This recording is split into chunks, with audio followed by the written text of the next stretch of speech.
Oh my god, hi Tonks! Thank you for redeeming first. How are you, hon? Hi Kling! Oh my god, Tonks, I'm trying to tell what your emote is. Tell me. Screaming. Hey Cookie Gun! Thank you. I just picked up my phone to the best time. It's a Screamaganium. Okay, I was like, it's some kind of noodle screaming. I'm good. How are you? How are you guys? Good. Good. OMG, y'all, with the things already. Thank you for redeeming what Cookie Gun, and also redeeming second. How are y'all? Yeah, I'm Mobby. I'm 2 hours late. Don't mind that. Noodle screaming is very apt. I'm good. How was the nap? The nap was it was something. I guess I was like more tired than I thought. So there's that. But oh my god, Rainbow Schnom. I love the dancing Schnoms, I'm not gonna lie. Also, how is the audio compared to my voice? I get that sometimes when that takes it for sure. Mm-hmm. Same brain cell, yes. Same brain cell. Very quiet audio, nice and clear voice. Okay.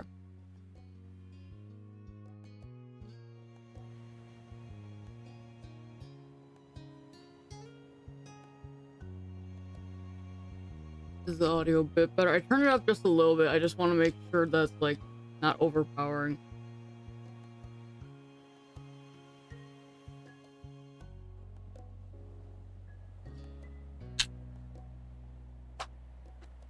Open that.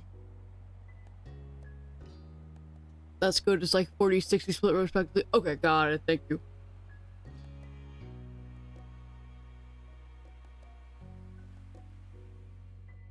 Oh, actually, I'm looking at my thing right now. I just wanted to make sure it wasn't too loud because sometimes this thing like decides, oh, but the current thing it's already too loud when it's at certain things. But yeah, it looks like 40-60 on my end too.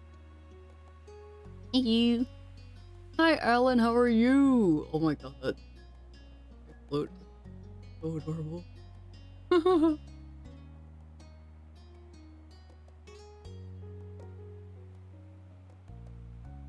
How's everyone?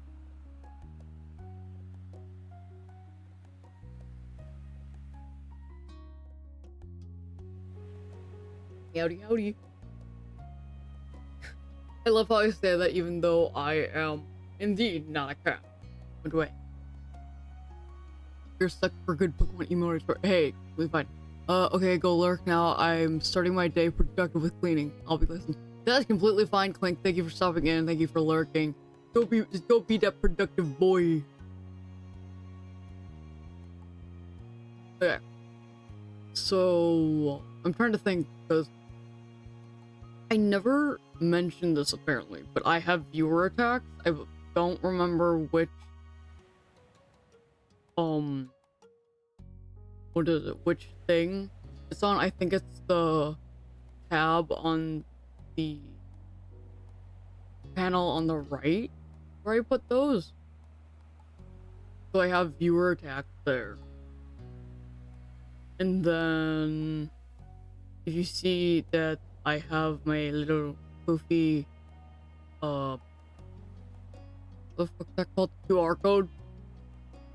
Yeah, I have that there now because I'm like, I might want to do that because I have a 400 and something dollar bill that I have to pay that I don't know how. I will. Oh my god, thank you so much for the follow, Akira-san, for. Thank you. Hi, Akira. How are you, Sean? Thank you for the follow. Hi. Yes. Thank you for the lurk, Neko. Hello, how are you? I love those emotes so much. Oh my god, why do I all of a sudden have...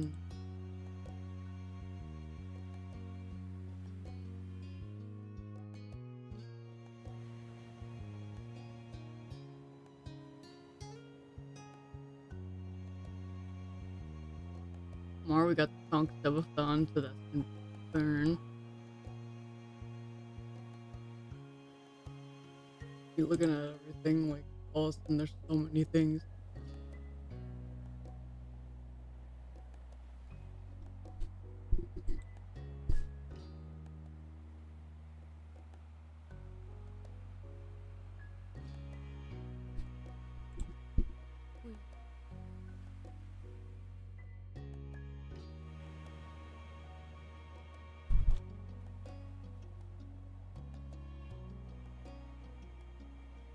Just chilling, we're just doing okay. Yeah!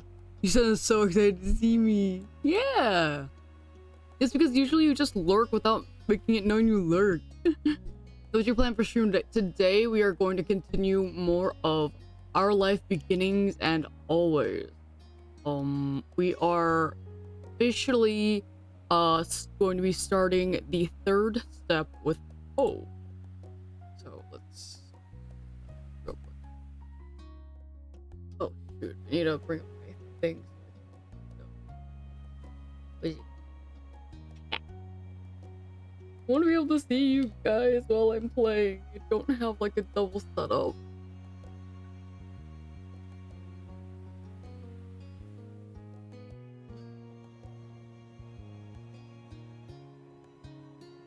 Okay, there we go. I don't have double screen, so it's kind of hard. Oh, I love that so much. Do you have a phone you can use? That's what I do sometimes. I have chat on my phone. Yep, I just pulled up chat on my phone. We're definitely doing that. I just use my phone until I get either a second monitor or when I have time to set up my, what's it called? My tablet, but tablet's like split thing where I have to send my OBS over to my tablet, then watch it from there. But I don't have the space for that, which really sucks. So, you know. But we are continuing. Oh, I didn't get to do the road trip last time, so we're not actually on step 3 yet. You use your PlayStation to watch chat? Damn, Clink. I didn't even know you could do that. It's actually wild. But really cool. Okay.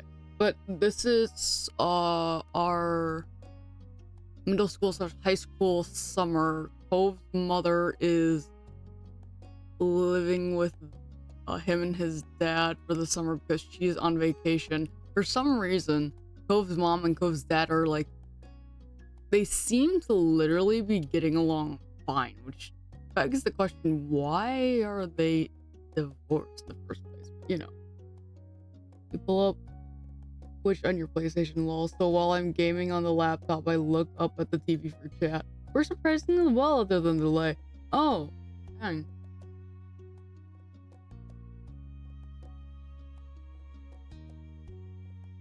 Yeah, the thing is for me on my phone, I read chat and then it's actually faster. Because chat's still going as fast as it usually would. So, the video is just the thing that's delayed. But interesting. Yeah, because at the moment with this setup, chat cannot be up just because it's really hard to read with how I have chat right now. Because I don't have like custom things. You guys would have been in the top like, left corner over here. Yeah. We did way of growing up family dinner. Now we're on a road trip. Wait, we're taking a road trip with them? Okay. Let's dive in. My setup is duct tape, strings, and a hope, I swear. Bro. I understand, honey. Like, I need like a actual, like, bigger desk. I have a writing desk. Like one of those cheap, small writing desks, and it's hard for, like, everything to fit where I'm able to, like, move around as I please. It's okay, we all struggling. Other than Neko, I'm calling you out right now because you have your... We know about your setup. Okay, buckle the fuckle up, guys. We going in. Yeah, no, I know, Neko. You did nothing. For now. Well, as soon as you're famous streamer, you'll get yourself sorted out, no doubt. No, thank you. Same with you, honestly. But, what is it?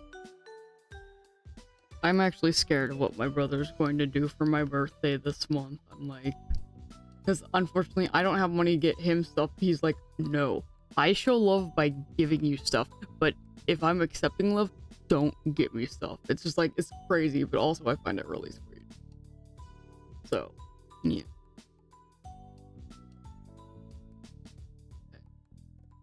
Even though I know, oh, thank you. Ah! Even though you were awake, the sun had barely peeked its head above the horizon and the sky above was still dark, though lightning by the minute. You guys say this, but I don't think so. Like, I know, like, yes, I'm getting bigger, but definitely is like, I'm very, like, scared. Not scared of exponential growth. It's more of, I'm more wanting to have fun than thinking about y'all as numbers and stuff like that. So all of y'all just like, I love you, you're friends.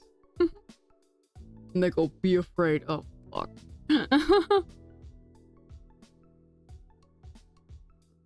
Usually you wouldn't be up so early, especially during summer vacation, but today was different. Bro, such a mood. Today, instead of the lazy days you were used to, everything around you was a flurry of activity as both your family and coach prepared for what lay ahead. Bro, that's all you gotta do. Vibe, be silly, and eventually people will love silly enough to grow. Very true. Very true. Yeah. That's very true. Yeah, being silly is just fun. Yeah. Be silly, be chill, have fun. Yeah, that checks out. That checks out. Yippee! Wait. Oh god, wait, we're going camping in an RV. Wait, so how many people is that? My family in this game is of 4. And then Hove's family, as of now, with his mom, there's 3. Well, I guess, okay. Because parked in the street just outside your house was a massive RV camper, so big you couldn't even see Hove's house behind you. Oh dear freaking lord. Okay, well that's definitely gonna fit 7 people. His parents had rented the RV for a few days to take him on a short road trip to see the Redwood National Park. You glanced at Cove, who was standing nearby taking in the scene in front of him. The prospect of the trip had to be a mixed bag for him, but it was only 3 days, so it seemed he was dealing with it best he could. Especially now that you and your family were joining them. You weren't sure how exactly it had happened. You knew your parents and Coves spoke to each other often, and somewhere along the way, plans were made after Cliff offered to share the space. The parents all thought it was a fantastic idea. You had already gotten a good look inside while helping to load everything in, and you had to admit that while it was a really big car, fitting that many people inside was going to be snug. Yeah. Let's go. Move it or lose it, kiddo. Mom bustled past with a cooler in one hand and a large bottle of water under the other. She was upbeat for this early in the morning. Yeah. Oh, Ma, however, seemed to be on the other side of the wavelength. She followed behind her wife, dragging her feet on every step. So by the way, in this, we have 2 moms, and I love that very much. I love them both very much.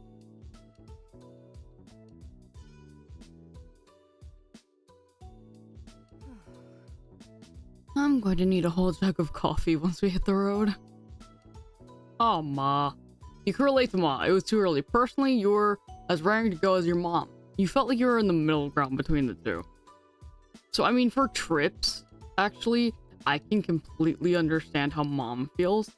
Because if I know we're going somewhere, I am up like hours before, ready to go. I want to go. And maybe that's just because I don't get to go places often, but you know. You know.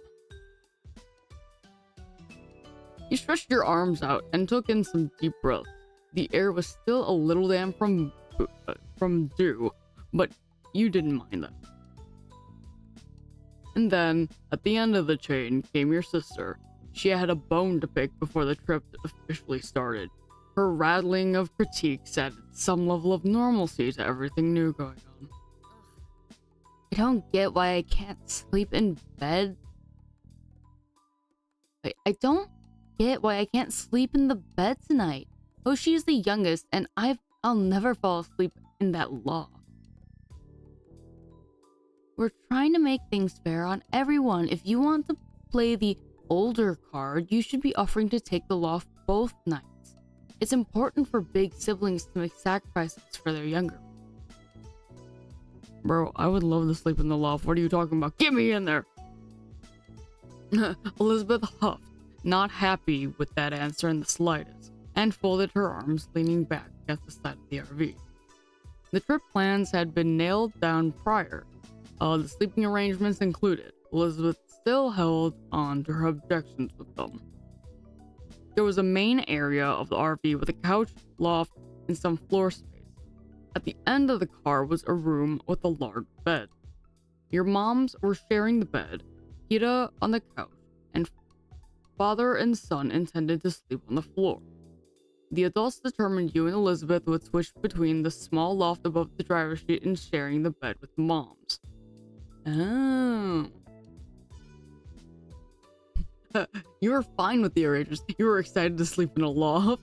You felt sharing a bed with your parents was gonna be awkward.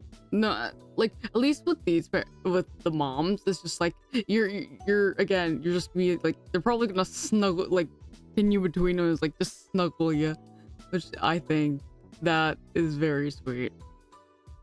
At least definitely like if you're close with your moms, but you know.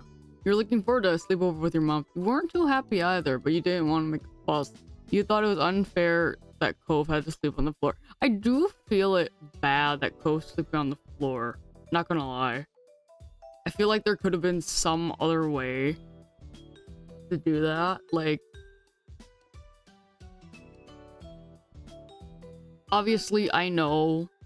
Okay, I just realized. I was gonna say is like, Cliff and Kira could have slept in the bed one night, you know, because of the parents, right? But then I was like, oh wait, Kira and Cliff are, they're divorced. So, that makes sense.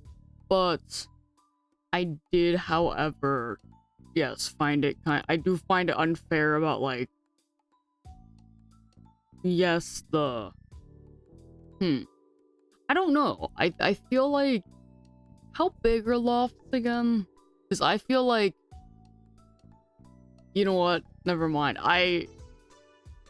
Yes, I'm excited to, I know that in my mind, it'd be like, in this situation, I'm going to be thinking it's unfair that Cove has to sleep on the floor, like, the entire time.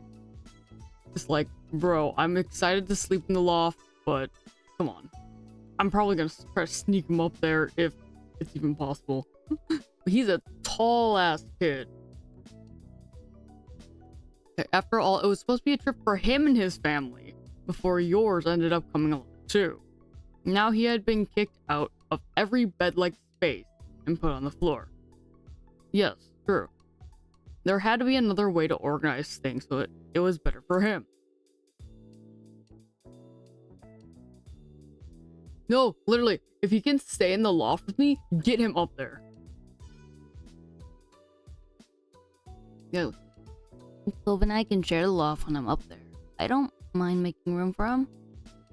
You took a glance over at Cove, but noticed that he wouldn't meet your eye in return. He wasn't able to say anything in response to the suggestion either. Oh. Mom, what do you mean no? That loft is too tiny for two people, even if those people are teens. The last thing we need is for one of you rolling off and crushing poor Cliff beneath you. Who will take over his driving shifts? The three other parents all laughed at your mom's joke. That actually is gonna... You finally caught Cove's eye and he gave you a tiny smile before shrugging. With a sigh, you had to admit defeat. Alright, you lot. Does everyone have everything they need? We're heading out in 5 minutes. Now's the time to double check. You don't want to forget something important. At the word, Elizabeth yelped and dashed back into the house, her bedhead hair bouncing behind her as she went. Oh god, what did she forget? Ma came over and gave you a smile, setting her hands on her hips. Oh. Oh. How about you, Hoshi? Do you have all your clothes bags, toiletries, deodorant, floss, anything else you can think of?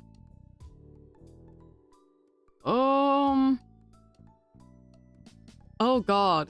No, she right. I gotta run back in to get something. Sprinting up the stairs to the bathroom, you grabbed your toothbrush from beside the sink before heading back down. Sometimes I always forget that I have whenever I travel, I have this toiletries bag that has everything. But sometimes, like, when I'm clearing it out and putting stuff back in it, I do forget stuff, so yes. Okay. You're glad you were reminded to grab it after having left it out to use this morning. See, exactly. It would have been embarrassing if you couldn't brush your teeth for the next few days. Your mom was still there waiting with an annoying expression as you walked out again. Sorry, Ma. Got everything now, Hoshi? Yeah. With a few minutes left to spare before leaving, you mentally went over what you had packed for the trip. Clothes, a pillow, a blanket, usual day-to-day gear for most people. You also had more personal things, such as portable game console, pencil and paper, stuffed animal, oh yes, couple things to read, a bag of makeup, what? A ball. I got a ball, guys. Camera, MP3 player, and headphones. So this is actually taking place in the early-ish 2000s. So, oh my god, but portable gaming console, I had the Game Boy Advance, I love red Game Boy Advance. Oh, okay, but, stuffed animal. Without fail, it always made you feel more comfortable whenever you went somewhere new. It was like taking a little piece of home away with you. Pencils and papers. I always draw on trips. You had to be prepared in case you saw something to sketch at the park, or if you had to write anything down, or if you needed to pass time just doodling. Exactly. And the MP3 player. With so much time going to be spent driving in a car, you wanted to make sure you'd be able to have some music put on. This was around the time... I feel like I should... Okay. So, this wasn't usually my job to bring it, because of how old I was, but, the camera, we had the, you know those... I'm pretty sure all of you are old enough to remember the cameras that just had the film and then you sent them off to like the CVS or something. Well, in America it's the CVS. I don't remember what it is over in like Europe and stuff like that. But you took it into the pharmacy place where they would print your photos and then they'd print them out and call you as like, hey, we have your photos, and then you got those. But yeah, I remember we also, like, if we got the camera back, like, even though they wouldn't work, there was a way to make the flash go off again, where you just kind of click it or something, and then like, or you like bump it against something and it like clicks and makes a sound. It doesn't mean you actually have photos there, but it was really fun to just mess with. Camera. It was just a little pocket camera you had gotten from your mom's, but you couldn't miss the opportunity to take some new snaps. What? That's wild. Okay, and that's probably it. Cause oh, hi Kira. Hey, let me take that for you, Hoshi. I'll stow it in the RV. There's a few spots left that will fit. Oh, thank you. Let Kira take your bag and gave her a grateful smile. With nothing left to do, you watched the others getting ready for the trip. Kira and Cliff seemed to have the most energy of anyone. Very true. probably. They were finishing packing the suitcases away while your moms had gone to lock up the house. Well, they high-fived whenever another one got crammed into the storage compartments of the vehicle. Even though your own parents were more low-key than Coves, you could tell they were both excited for the trip. It had been a while since your family had been away anywhere together. True. Oh, hold on. I just got a text from my dad.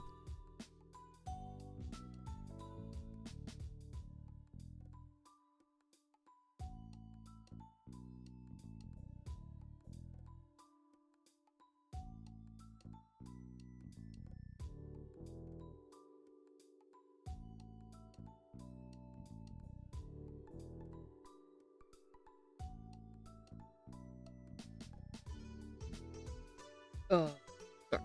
I love my parents. Like, despite some of the things we fight about and stuff like that, I love them. Because I had asked my dad, I was like, hey, I have a therapy appointment this Wednesday. Can you drive me there? Because my brother got called in for work. And he was like, well, I don't know until tomorrow. So he just let me know. It's like, unfortunately, he can't. Because I did tell him, I was like, if you can't, I'll figure something out. So I will have to remember to get an Uber or Lyft. Because I surprisingly have the money for it, at least now. So, yeah. We're Gucci. I usually, like, when this comes up, I'm actually very glad it's the beginning of the month, because that's when I get my money.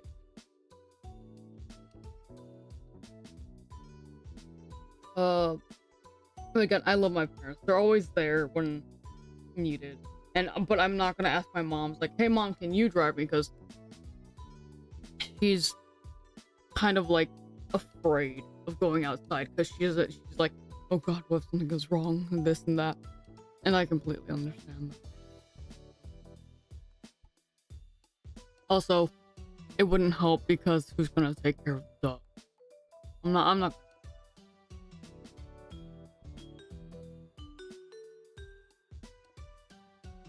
Anyway, here. Elizabeth skipped towards the RV, bag slung over her shoulder, and you were surprised to see she seemed more optimistic about the whole ordeal now. Usually, she wasn't one to exit the confines of her room unless it was for TV or food, or to leave her family behind with her friend. Oh my god, the wording. You would have thought 3 whole days packed in an RV with 6 others would be too much for her, but it was a nice surprise. You supposed any vacation was better than no vacation in her mind. True. Cove had been pretty quiet so far, and more than anything, seemed to be overwhelmed by the situation. No, bro, it's stim overload. I get it. You were excited for the trip too. You weren't very excited for the trip either. You were eager to get to the destination. You're curious about the RV. You didn't feel either way about the plan. No, unfortunately, I wouldn't be that excited with that many people in one cramped little space. I'd very much be like shaking like, too much. But yeah. You like being at home and would rather find things to do around your town. Actually, that's not what I meant by that, but okay. Soon the miscellaneous remaining tasks had all been wrapped up. Oh god, yeah, okay. Again, these are nice. These are nice. At the same time, it's very much, oh boy. Confined spaces with many people. See, it's like, if there's a lot of people, I want it to be an open space. I don't consider, like, I guess with other people, I'm claustrophobic, but if I'm, like, in a small space by myself, it's very, like, comforting, so I'm not sure. Don't exactly know what would qualify between those as, like, you know, claustrophobic. Anyway. Everyone piled into the RV. It was officially time to start for the trip. Oh, and that's the loft. Okay. No, you could fit people in there. I'm small. I'm small. Okay, and it did. Cliff took the first shift driving. He cautiously navigated the massive car out of the narrow neighborhood streets. Oh, thank Christ. He knows how to do that. It was probably because he also was the one to bring it in. So, it was touch and go for the first part of the journey. Your moms and kiddo were all huddled at the front, trying to get a view of how much space they had on each side. There was a sense of relief when the first long leg of the trip was hit, and the RV would only need to go down one stretch of highway for miles. Oh, okay. The mom group cleared out the driver's area, leaving Cove's dad to it, and taking more comfortable seats around the main cabin. You felt like you could finally relax now, too. Oh, my dad. Oh.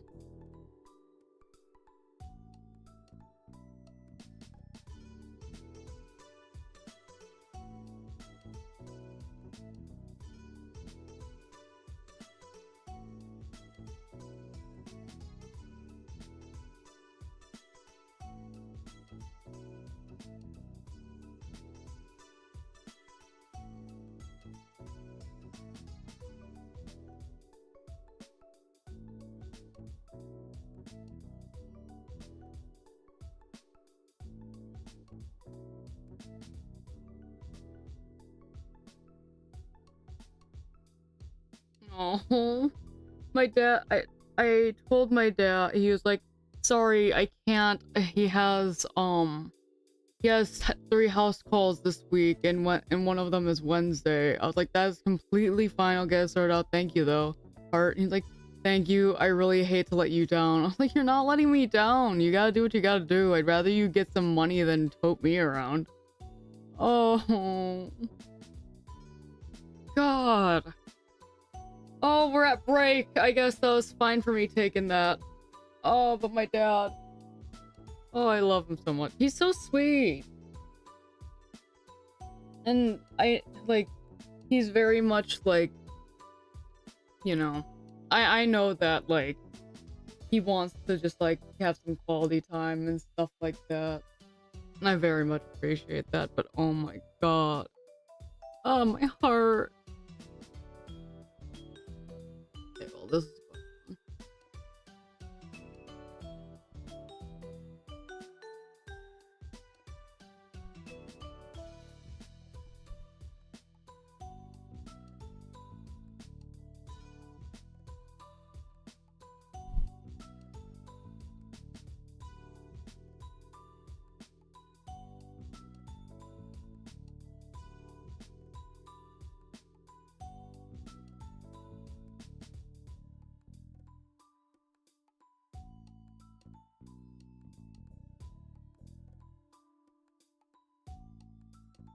Ah.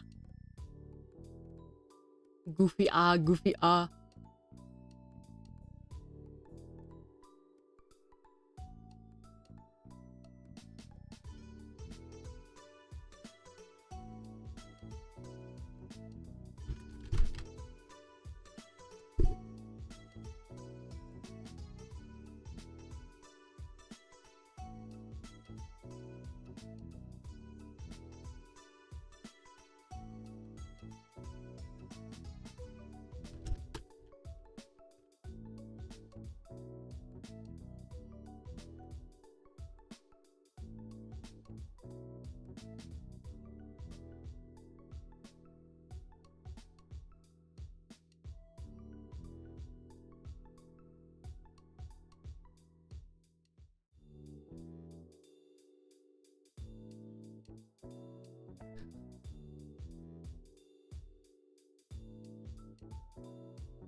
Uh, sorry, I'm looking at Discord for a moment. I don't know how long it's been since that's been up.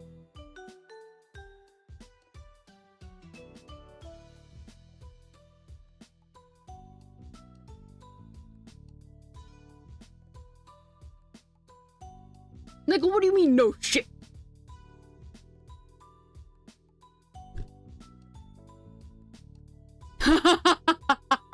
That's why.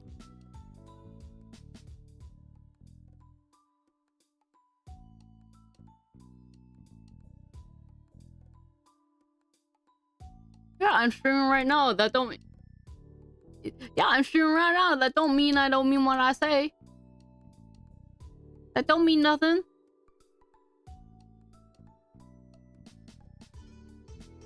It says tomorrow, not today. What you mean?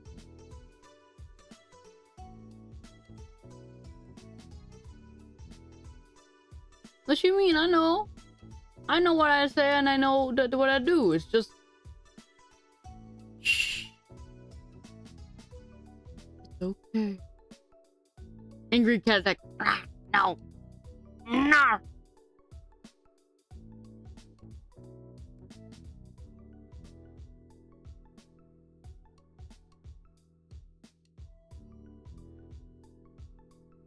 Okay. Yeah, right, okay. Anyway, we're gonna continue. I just wanted to check everything before, you know, because I didn't know, like, I don't know how long the fucking ad breaks go. Yeah. Because on my phone, it doesn't tell me, like, oh yeah, this is how long the ad break's going and stuff like that, which is stupid to me, but whatever. Yeah. Time slipped by as morning faded away. Before you realized that the engine of the RV came to a stop, but only halted for a few moments as Cliff climbed out from the driver's seat and Mom took over. Ma was sitting shotgun, giving Mom a quick tutorial on the controls, as it was her first time driving anything this large. Fair. Cliff groaned as he headed towards the rest of you, stretching his arms above his head and loosening up his muscles. Oh god, yeah, sitting in that area just driving for a while, I feel like that'd be hell. We're making good progress. Oh, just here. Yeah, maybe you should take a nap in the back for a while. That was a long haul you just did, and I know you're on less sleep than usual. Cliff waved a hand, the trademark grin of his slipping into place. I don't need sleep. I've still got a few miles in the old tank. Oh jeez. He flexed an arm, showing off his muscles to drive the point about how resilient he was home. And Kira rolled her eyes in amusement. See, like, I know they're like picking on each other, but this just seems like couple things. So why are they divorced? Oh my god, thank you for the follow, Rick Seeger. Welcome, welcome. We're playing, sorry, I'm trying to think of it. We're playing Our Life Beginnings and Always right now. We are on the road trip of step 2. I am questioning why Kira and Cliff are divorced. But other than that, how are you? But if you're going to lurk, that's completely fine, but thank you again for the follow. I probably should explain who I am, but I'm just a metal dragon noodle that is here for fun. Don't worry about the 5 question mark eyes. That's nothing to worry about. Yeah, but okay. It's okay. I'm just watching everything now, when, back when, but you know, whatever. But yes, I hope you enjoy your stay with the new fellow protagonist.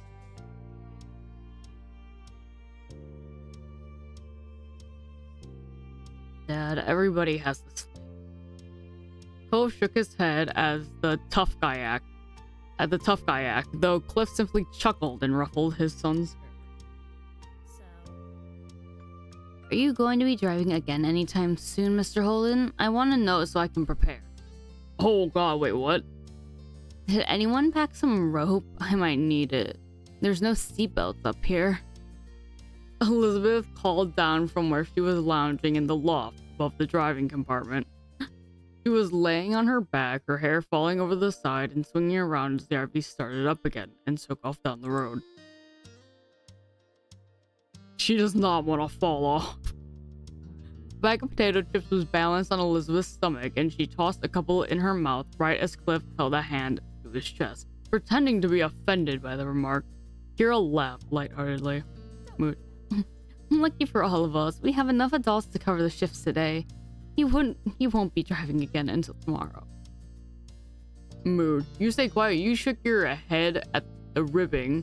You, that's relief. Just enough time to write up my last will and testament. Hey, good thing I brought the paper and pencil. You shouldn't gang up on the poor guy. It's not his driving I'm worried about. Oh no, no, no. Is someone else worse at driving? Yeah, uh-oh. If that's a... Okay, wait, is Elizabeth driving? Uh-oh. Not his driving I'm worried about. Oh, no. Let's not forget how many times Mom has put a dent in our... It was only twice, and neither of those times was my fault. Thank you very much. Mom then shouted back in her seat to join in the conversation, a playful smile tilting her lip. What I'm more worried about is this old monster getting us there and back again before falling apart. Oh my god. It looks as though it was built in the early 90s. It must be older than some of the occupants. That's wild. That's just the aesthetic of the decor. It's not that old, I think. Did you ask what year the model was before you rented it? Kira wrinkled her nose in thought. Yes, I did. I just can't remember what the answer was. Ash, hi. Yes, it is a Hoshi stream. Why are you not a VIP? Me staring at your name? What is this blasphemy? It's because I didn't put it in. That might be.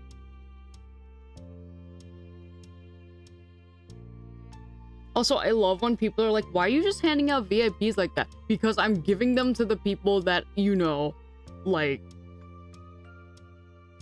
I know. Like, what do you mean? I'd rather have the people I know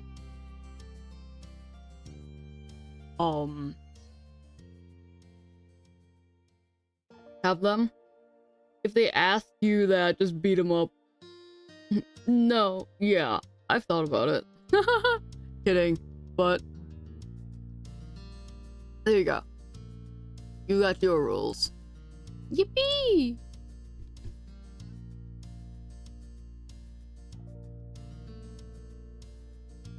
You got the VIP and artist, because you've drawn plenty of stuff free.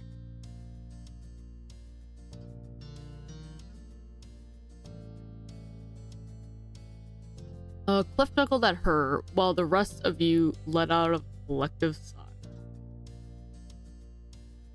I guess that means I'll do more. Hey, wait a minute. Wait, I'll take it back. Oh god. Oh no. I've screwed myself.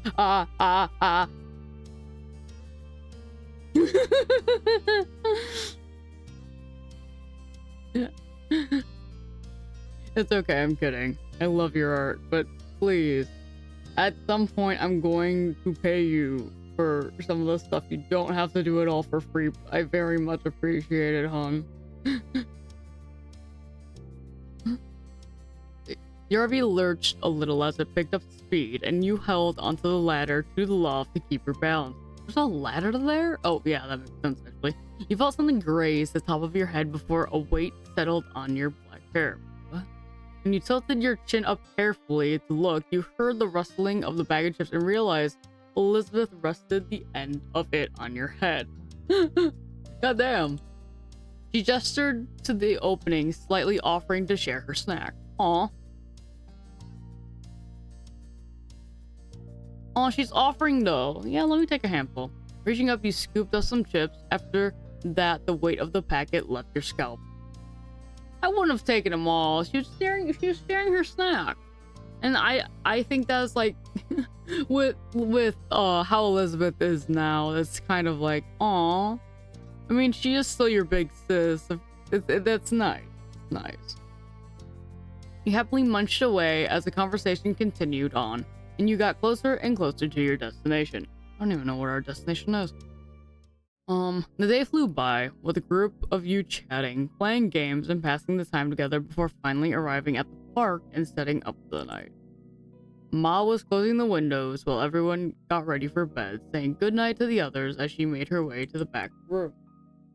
You had all had dinner together while still driving, and some hours after had arrived at your destination and found a spot to park in for the rest of your stay. We going to Ponyville. Aw. Ponyville. I'd be concerned. Probably.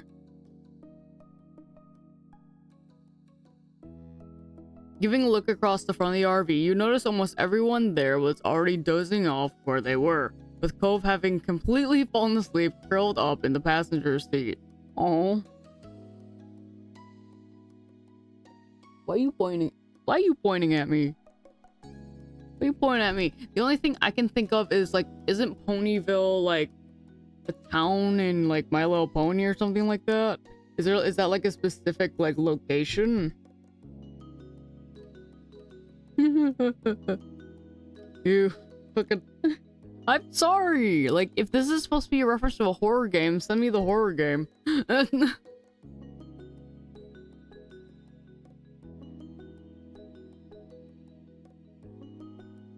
No. Oh, it's just MLP. Okay, got it. Okay. He must have done so while Kira was driving the last leg, and they had decided not to disturb him. Fair and valid. Kira herself was the only one up there who was still awake, flipping through a magazine next to the portable light from her spot on the couch. It seemed Mr. Holden needed to sleep despite his claims. Kira is in this game? No, it's spelled differently with a Y, not an I. Also, this Kira does not look, I'm pretty sure does not look like anything our Kira does.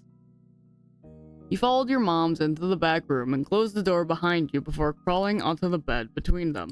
So I am being smunched between my moms. They're gonna cuddle me to death and sleep. It was a queen-size bed, so there was enough space for the three of you together without too much squishing. They're still gonna squish me, I know it. Get a good rest, Hoshi. We have a big day ahead of us tomorrow. That's fantastic. I'm looking forward to the bush walk in the morning. It's been a long time since I was out in nature like this. You squish you two to be fair. Hey, yes, fair. There'll be plenty for us to see. You stayed awake for a little while longer while your moms whispered about the park and forest in general.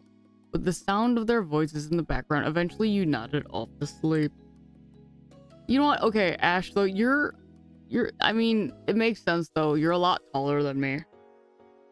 Like, what? You're, like, 5 inches taller than me? Like, yeah. I wouldn't put it past you.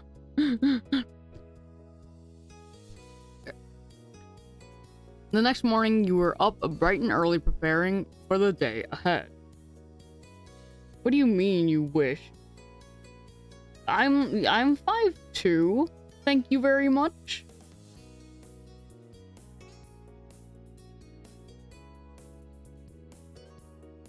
I'm 5'2".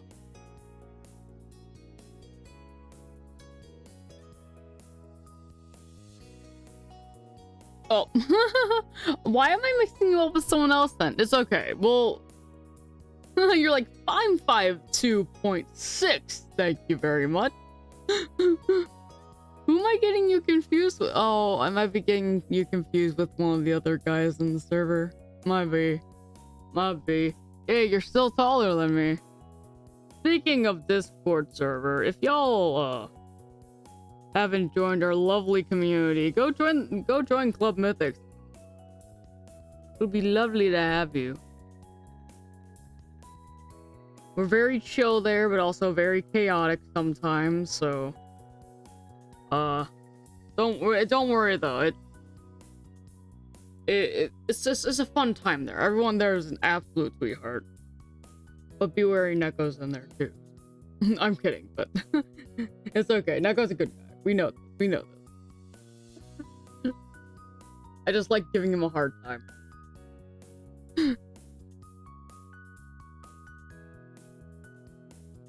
It'd be lovely to see you there if you haven't.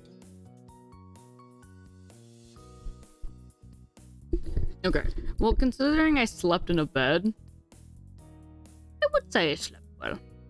You fell asleep before you knew it and had woken up rested. That's more than I can say about now, actually, so I think this is pretty good. Mom whined a bit about the firmness of the mattress, but Mom had only encouraged her to enjoy the trip while she could. Yes, the happy noodle. While looking for a spot to get ready, you had some trouble finding a space of your own as the others were doing the same. Proof. Cove was perched on top of the counter. Wait, was he sitting on the counter, brushing his hair and tucking up his legs every time someone wanted to move past? God damn. The parents were checking, double checking, and triple checking that you had everything to the point where you had stopped listening to them altogether. No, it is fun sitting on the counter. It is. But I don't do that, at least in my apartment, just because that's where we make food.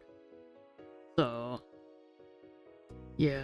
And we actually have a very, small counter to begin with. The only part of it that I really climb is when I need to get, mugs off the top shelf.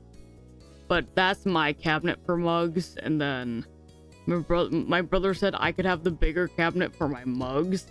Versus, he gets the smaller one, but it's also a lot deeper. So, but they're tall enough to kind of, be able to reach everything.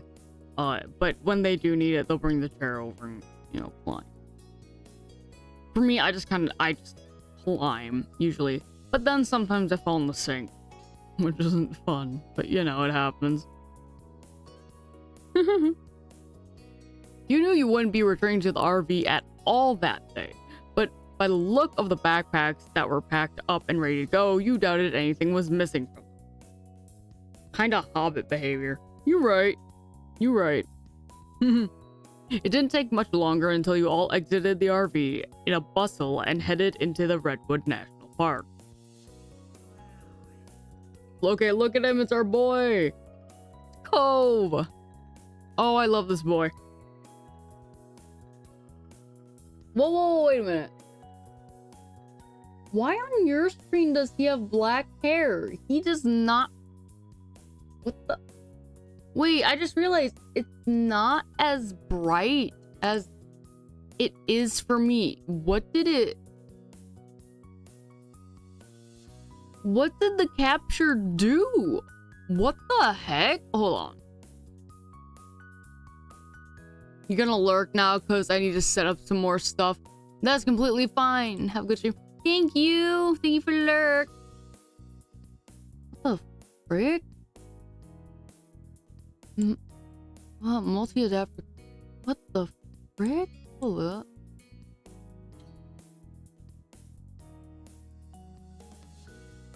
What the frick is this? Hello. Find the same window. No title must match. Same type.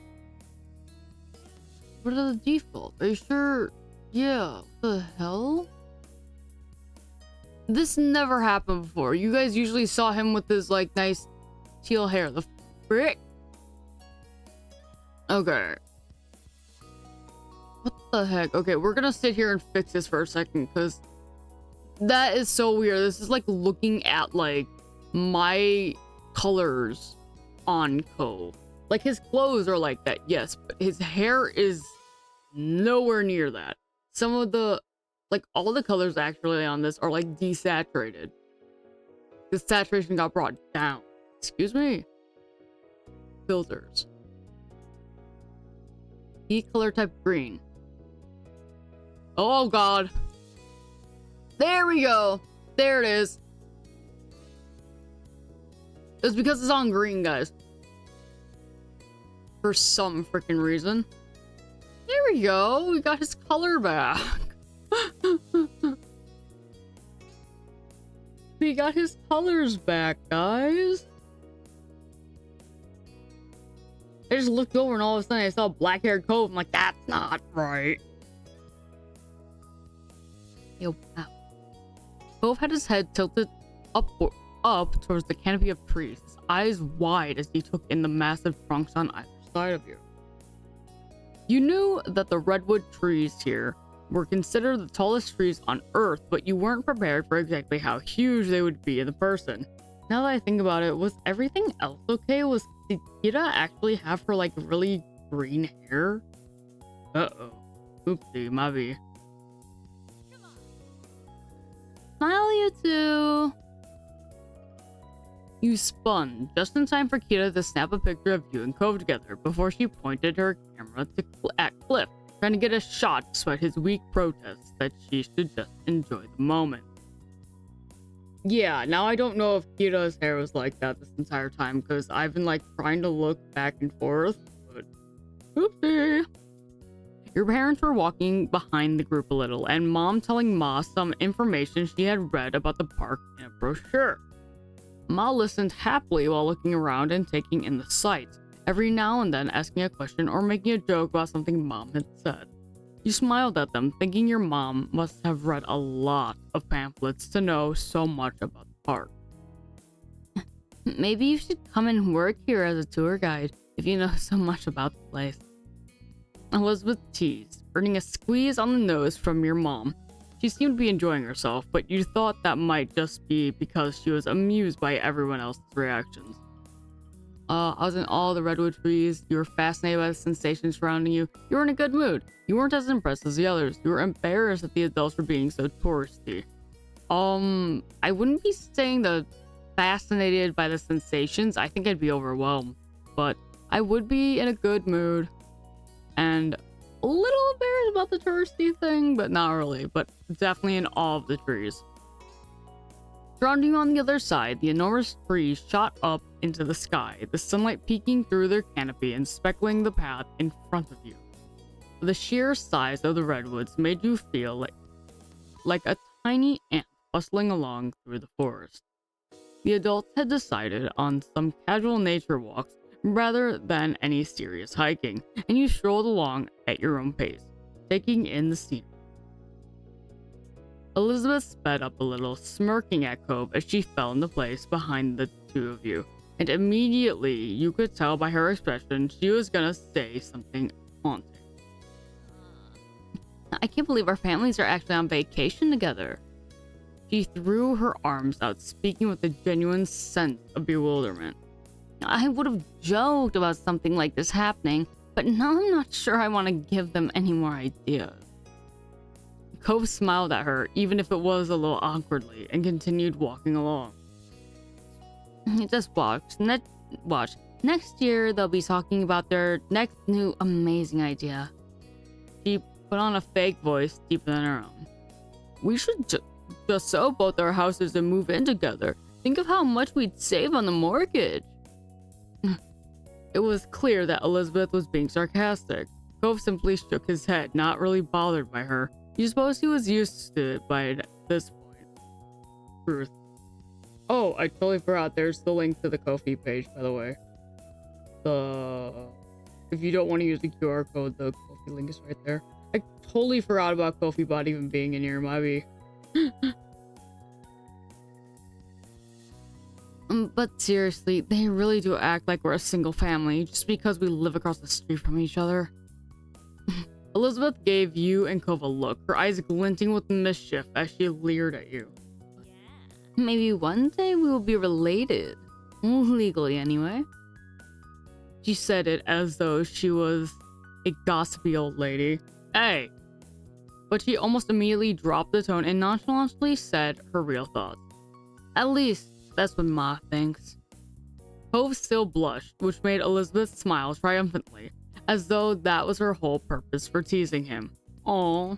Then he mumbled quietly, refusing to make eye contact with either of you. I don't know why you think you're so funny when no one else. You told her to cut it out, right? Cove has a point. It wasn't a great comment. Me, I'll marry you, Cove. Bro, me just being straightforward. You ignored Elizabeth. You were embarrassed. Bro, no, here's the thing. I literally would be like, if in this situation, unfortunately, yes, it'd make Cove flustered AF. But I really would say, it's like, I'll marry you, Cove. Don't get me wrong, it's straightforward as fuck, but like, no, like, no, I unfortunately I'd go along with the teasing, but also I wouldn't mean to be teasing. I'll marry you, Cove. He looked at you in disbelief. He genuinely could not believe this is where the conversation had gone. You were right, but you know, don't worry over it. You can take as long as you need to think on that. Cole frowned and reddened harder, but pretending to ignore what you were saying. Your sister noticed what was happening. Ooh, he isn't going to engage with this topic. He groaned at the continued teasing and increased the speed of his walk. Oh, come on. The day continued on with plenty to see and experience. Oh, you passed a few different activities that you would have liked to try out if you had the time, such as kayaking and rock climbing, but Ma said that would have to wait for another trip. Aww. There was a little stream during the walk that you sat beside and set out a picnic for lunch, nibbling on a selection of fruit, sandwiches, and chips. Various birds flew by overhead, and you made a game out of guessing the species that were hanging out in the trees nearby. I would be terrible at this. You even managed to get a couple of them right. Yay! Including the kingfisher that grabbed half of Cliff's sandwich. I'm so sorry, Cliff. You were glad you got to do this in the end. You were disappointed to only have one day in the park. You thought the long trip wasn't worth only one day here. You had more fun hanging out in the RV. You hadn't had a good time with the trip. I feel like I would have just been disappointed that it was only one day. Aw. Not gonna lie. Like, yeah, like... But honestly, I feel like also, it's a good trip. It was definitely a special experience and one you'd remember for a long time to come. You smiled to yourself, committing the sight and sounds to memory.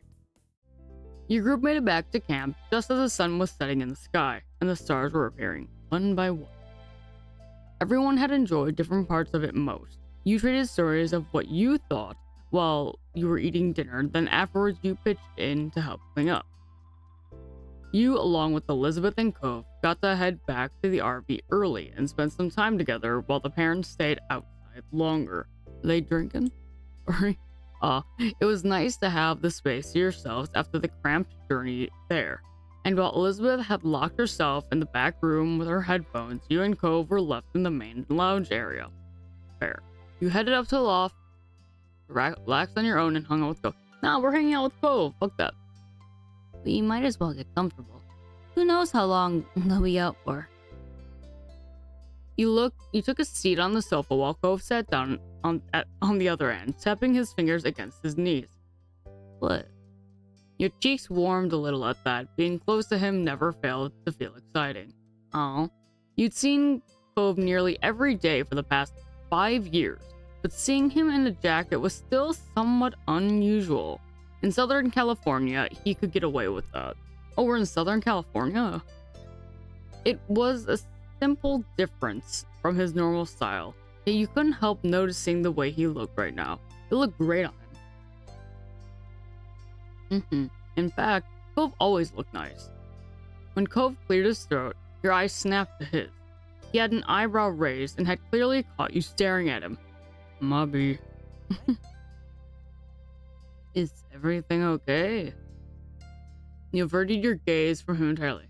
He's like, yeah, don't worry about it. That looks nice on you. Yeah, everything is really good. You nodded about...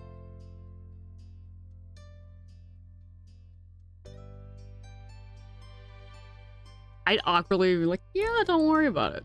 From his expression, you could tell he would have preferred hearing more about what was going on in your head, but you didn't want to say that out loud. Mabi gang. But you decided to explain a part of it. At least we end up saying anyway. I hardly ever see you wearing a jacket, especially in summer. Oh, yeah. I like wearing as few layers as possible. It's easier that way. I'd rather be cold than extra hot, and it's kind of a pain to carry extra clothes around. My parents made me bring this jacket.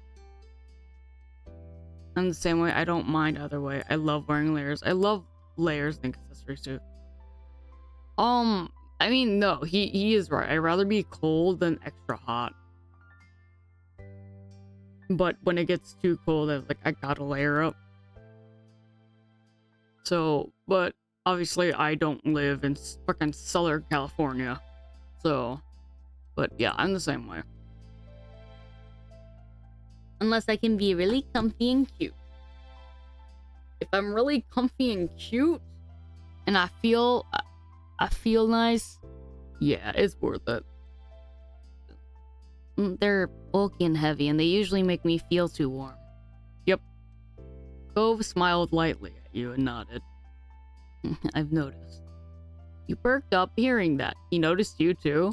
Aww. You asked him what he'd like to see others wear. I'm gonna change the subject, because that feels like a more like, oh, it's like, well, do you want, like, it's like, oh, well, you like seeing them wear that, maybe I'll start doing that. Like, I don't think he's that kind of guy, not gonna be honest, but, well, I'm gonna be honest, I don't think he is, but I'm gonna change the subject.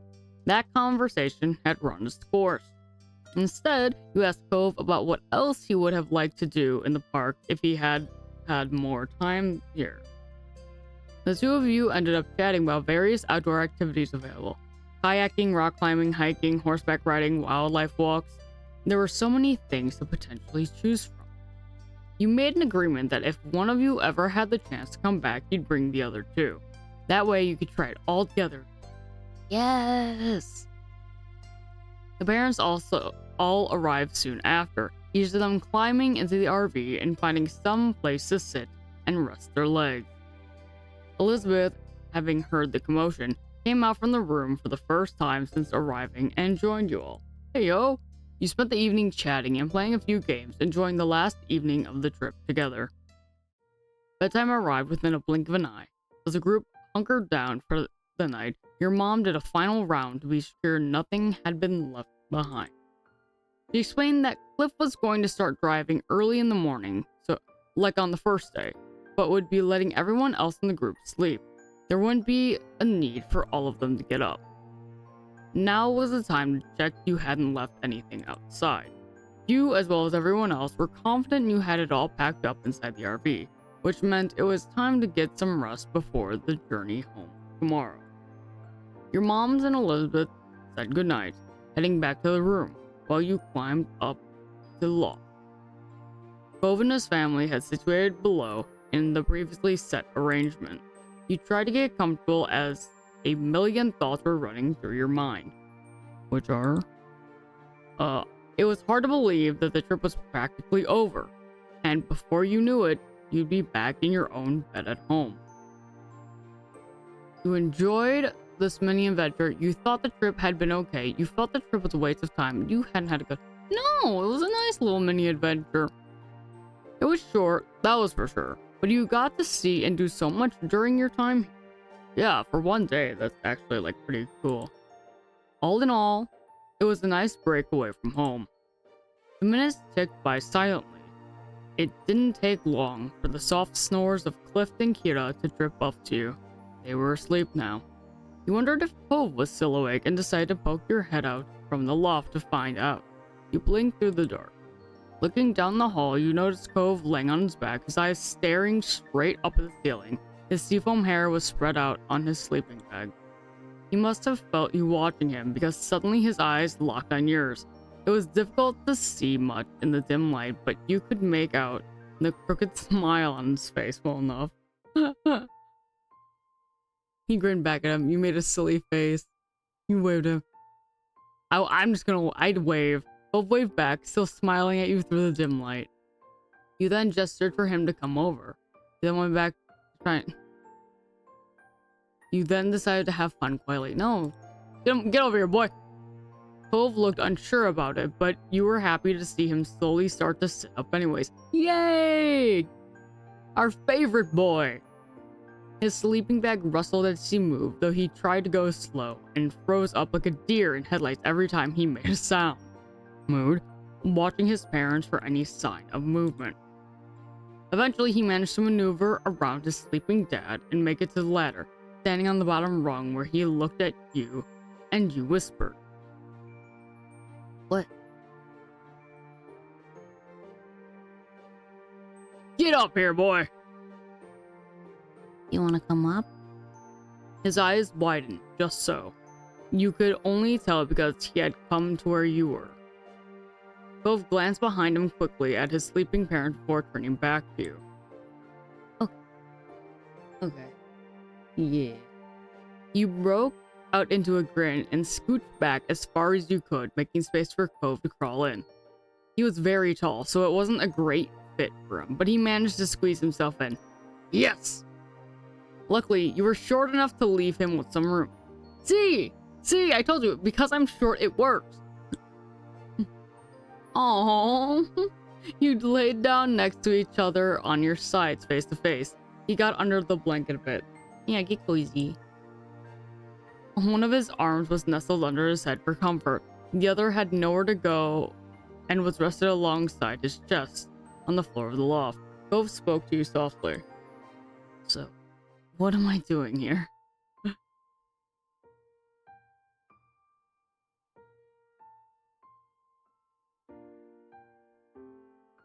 I thought we could hang out. You can sleep here instead of the floor. Oh my god, but it's both of these. It was both of these. Frick.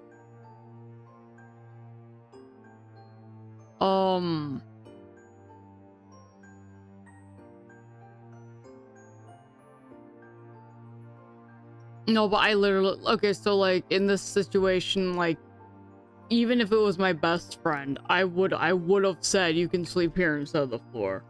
Not gonna lie. Cove raised an eyebrow, not having expected you to bring the topic up again. It's okay. You're still thinking about that? You don't have to worry about me that much, Hoshi. But thanks. I still feel all It's okay. I'm not sure about this. Cove swallowed loudly, and you noticed he wouldn't look you in the eyes anymore. Aww.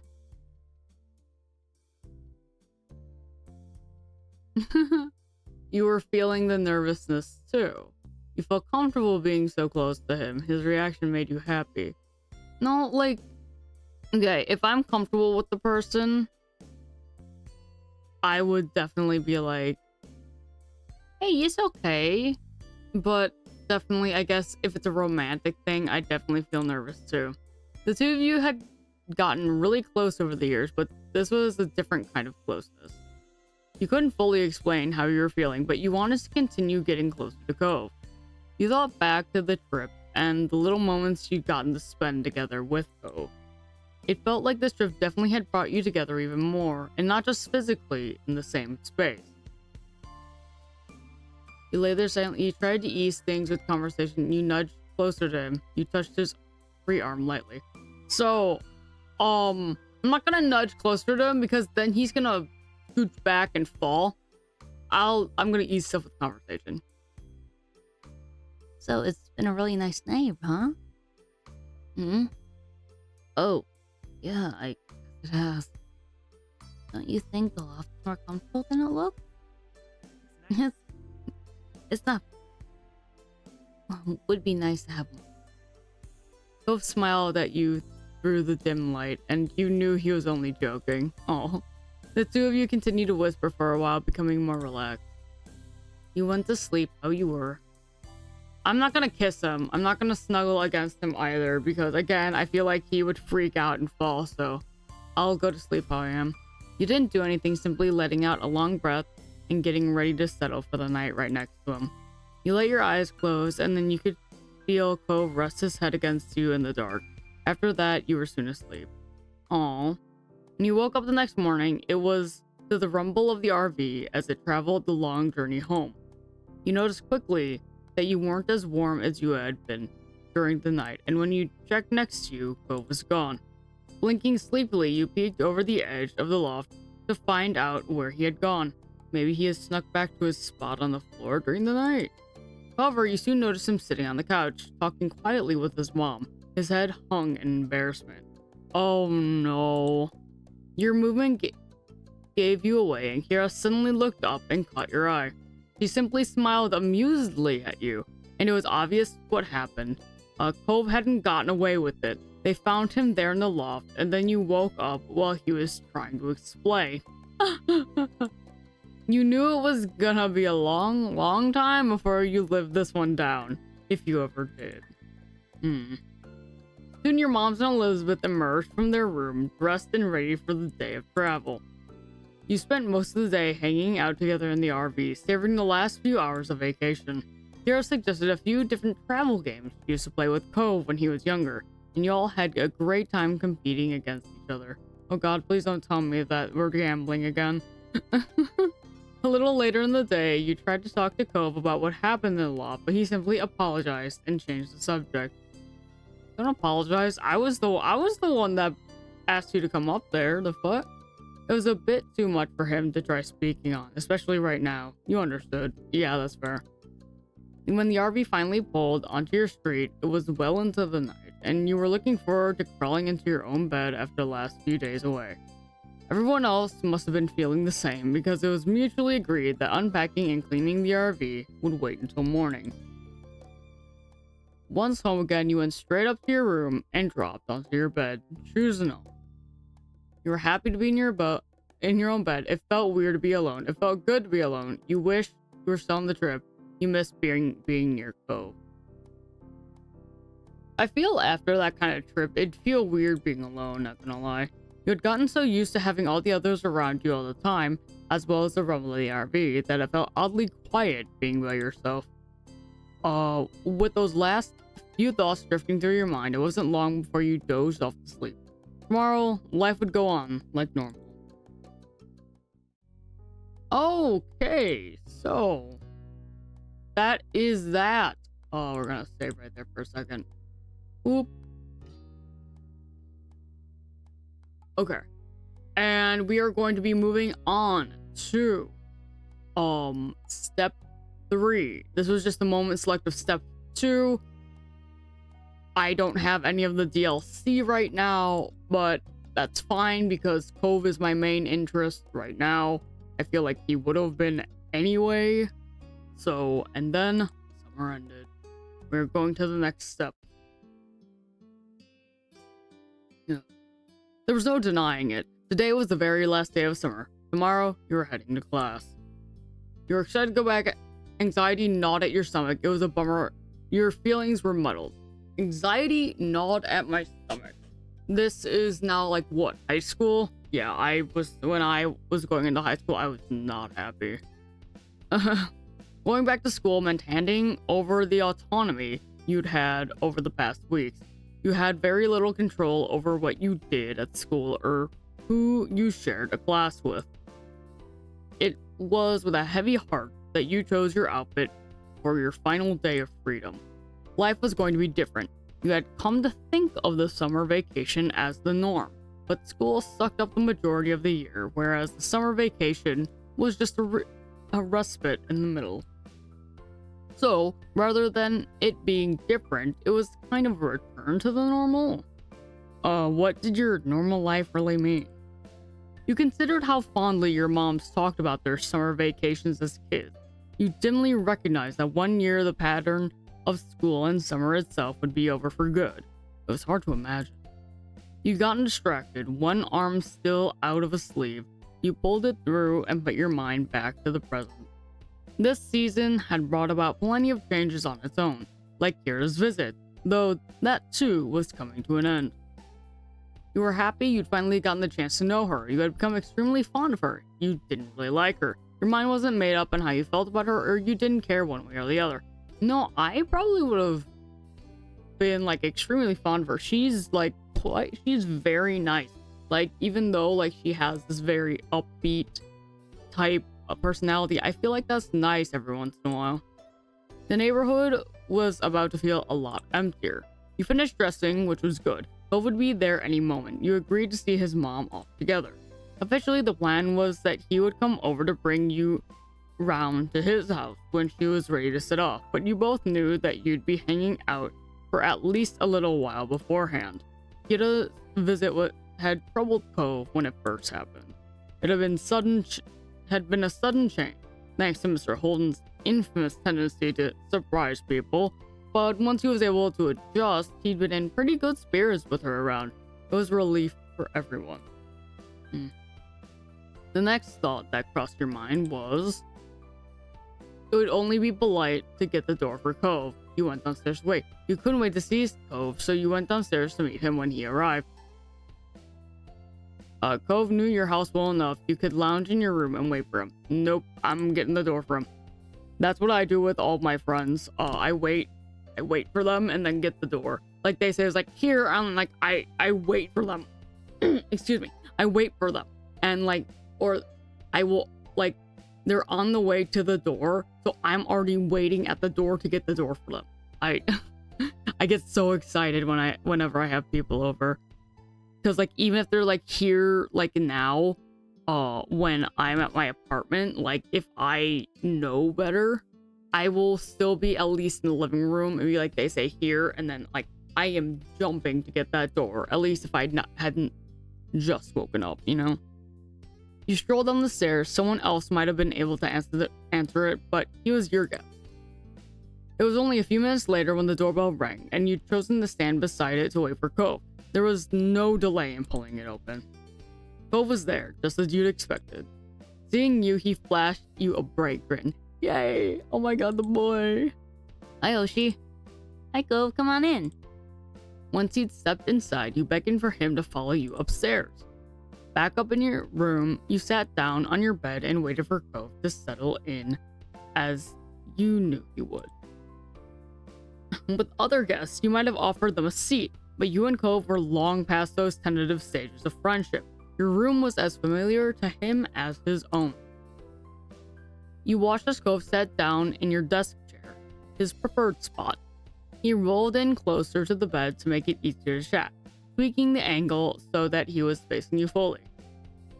Once happy with the position, he leaned in towards you, hands held in his lap. His actions weren't the ones of someone who planned on moving from his spot anytime soon, even though you had an appointment to keep together that day. When's your mom leaving? Don't worry about it. Don't worry about it. We've got some time. She's still got to shower and stuff before she goes. She didn't want me to just keep hanging around while she was doing that. He lifted his head, his gaze drifting out through the window, and chuckled. I can't believe she's already leaving. Just when I'm getting used to her being there every day. He leaned back in the chair, a wry smile tickling his cheeks. Oh. Yeah. Yeah, you nodded. She'll be back. Time's going by so fast. No, she'll be back. Trust me. I'm pretty sure the dad, like, Mr. Holden, honestly, like, didn't mind it either. Let's be freaking real. I want to see them get back together, not gonna lie, because they seem to be getting along just fine while she was here. Unless there are things that it just wasn't showing. So, she'll be back. He cocked his head thoughtfully before shrugging. He ran a hand through his hair before shaking his head, as if shaking off the topic like a dog whipping off water following a dip in the sea. Quite the analogy. The conversation lapsed into another comfortable lull. Cove swung his feet underneath the seat of the chair, eyes resting on you. Having him over here was so nice. No matter how you spent the time, you always felt better for being in his company. You couldn't help but adore him, both as a friend and in a way that plucked at your heart, a vague yearning for more. Maybe it was because summer was almost over that your feelings were rushing in on you now, like high tide at the end of a long day. Summer was such a meaningful time for the two of you. Not only because it was when you first met, but because it was a season that you could spend almost entirely as you please, and you both chose this together.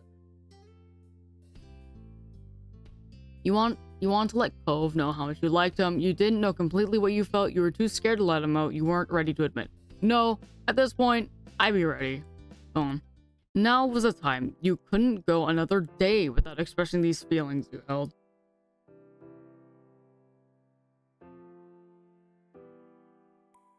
Okay, so I would never confess by kissing. That is not how I go. To me, that's way too far. Asking to kiss, again, that's a bit too straightforward to me, so obviously I'm going to speak words of affection right now. It was best to be direct with Cove. You didn't want to leave room for ambiguity and misunderstanding at such an important moment. Cove was your friend. You had always been friends. Meant a lot to you, but you knew deep down that wasn't really all he was. Not anymore. You had to let him know. You looked directly at him. Cove. He had already been watching you, but he lifted his head attentively at the call. Your cheeks were as hot as if you were standing in the midday sun. Cove raised an eyebrow. Your heart raced. The sound rang in your ears, shutting out everything else. I know you're crushing on me, and I feel the same about you. I like you, Cove. I really, really like you. I have a crush on you. You're pretty and wonderful and the best person I know. I like you so much. It was just too difficult to get the words out, no matter how much you wanted to.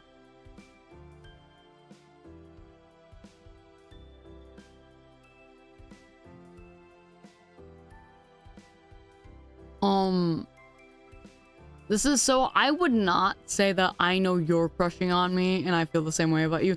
That's wild to assume. I wouldn't, I mean, I did stutter when I did this once. But, no, thinking about it now.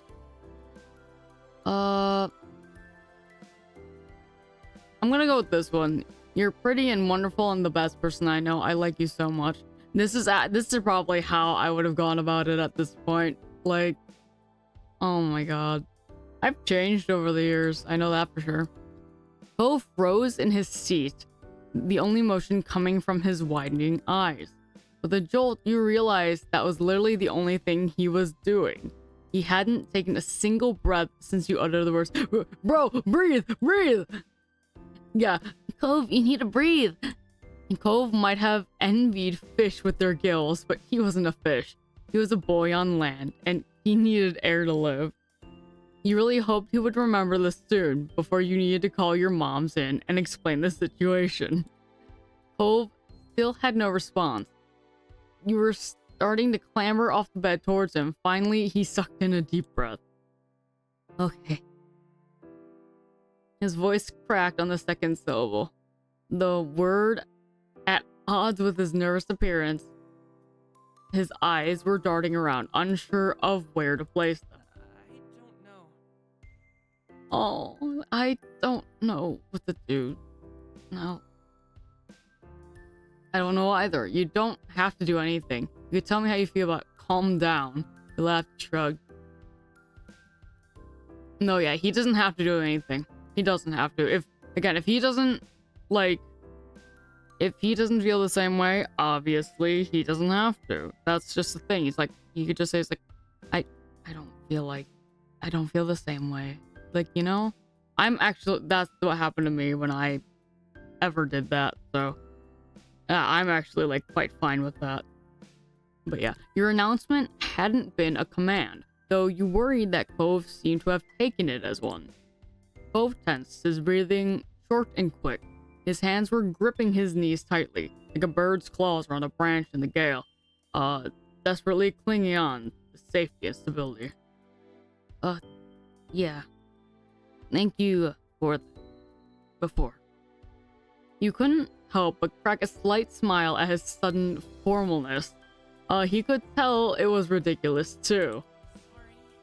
sorry for being weird. It's just, I kind of thought or hoped that sometime something like this might happen. With us talking about liking each other. You did? You were thinking about it before? He nodded ever so slightly. Your face felt a lot hotter after that. Cove brightened a little at your positive reaction, then his explanation continued. Well, could sort of picture how it might. Would it be like with you and me?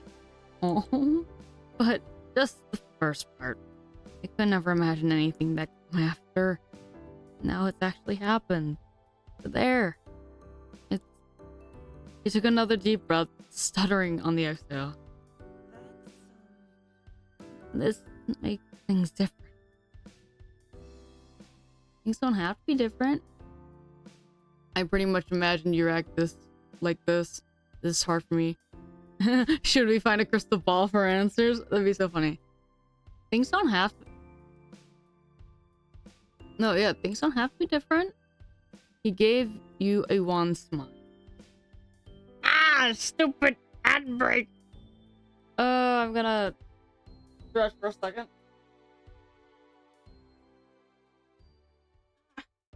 Why? My cute boy though. I wish something like this actually happened in real life for me. But technically, when I did do it in real life, I got rejected. Oops.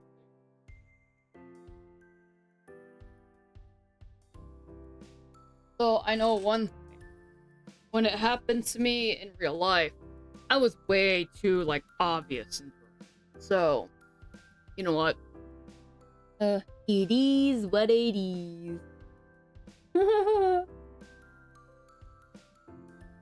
But the thing was, the way I had treated him before and after, to me, was the same.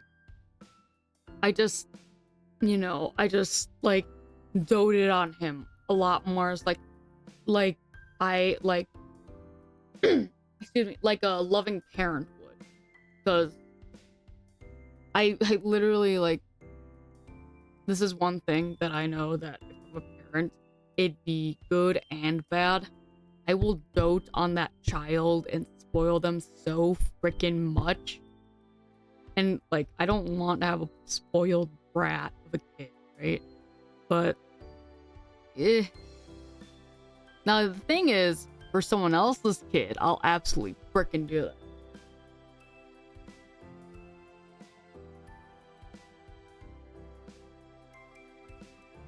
To my friend's daughter, when I get the chance to be around more, I'm absolutely spoiling that little girl.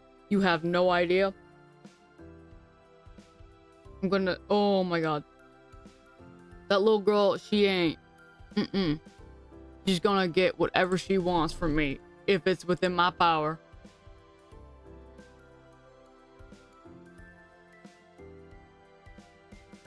So yeah.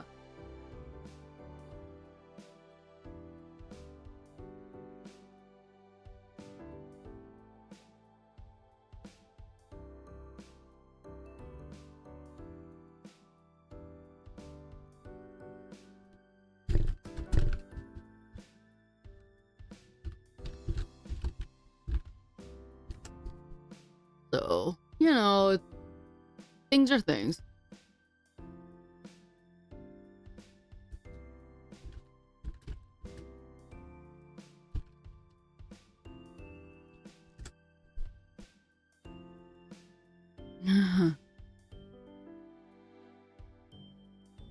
Hey, I just realized I'm looking at my friend's DM. Is he asking me if he should go to the... Oh my god. This man.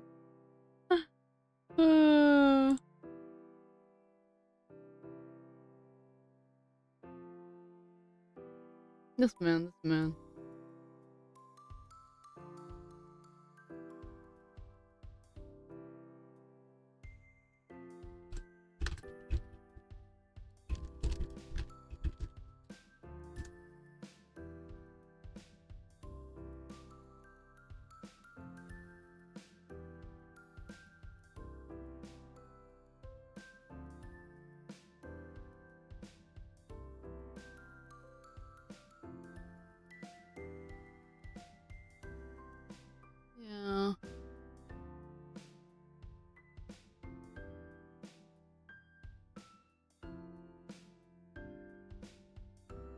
This is.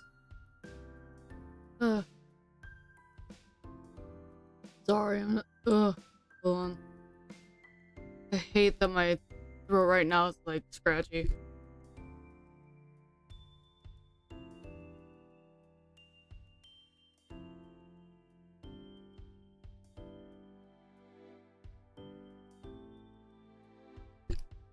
Also, obviously, for anyone that is there, whether lurking or not, if you need to go take a break, absolutely do so. There's like, just because I don't take breaks doesn't mean you don't have to.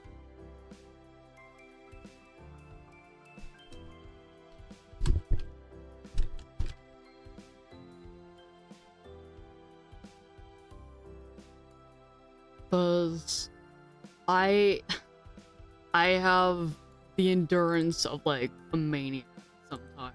So Don't worry about it.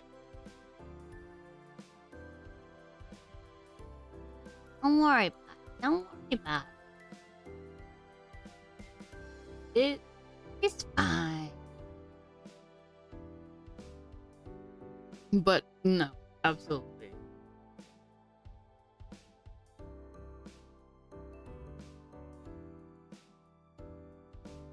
Okay.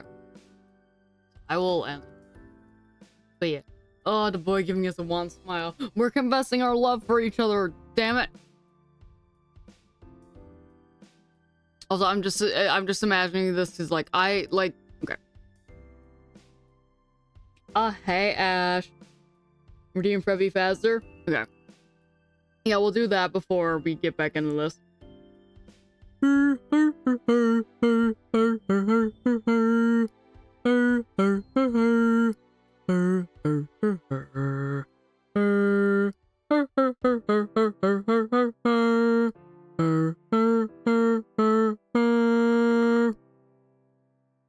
There we go.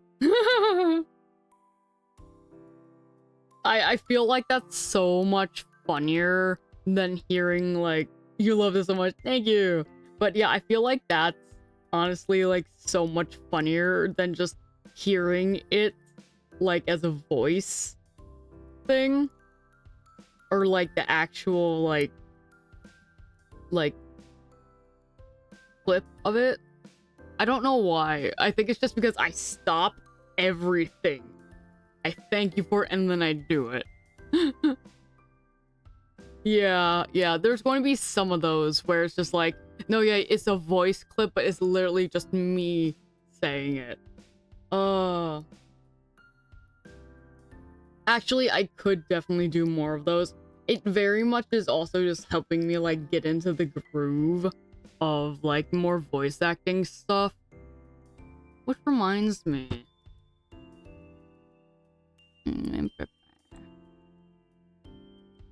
Which reminds me. I know I gave voice lines to Neko for this, but I think I am going to... I'm gonna make one. I'm gonna make something. Let's be real. Let's be real. Yeah, because I don't... God.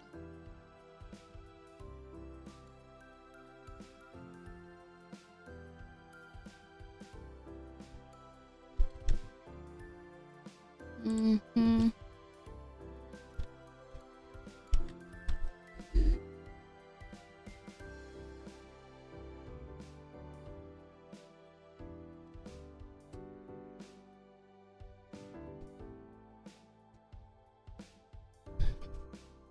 Oh, I don't... Okay, that one's that much, but this one I'll make, just so I'm not late. Ugh. The heck? Oh, that's just my papers, my bad. Yeah, we're gonna do that. Redemption per user per stream. Mm-hmm.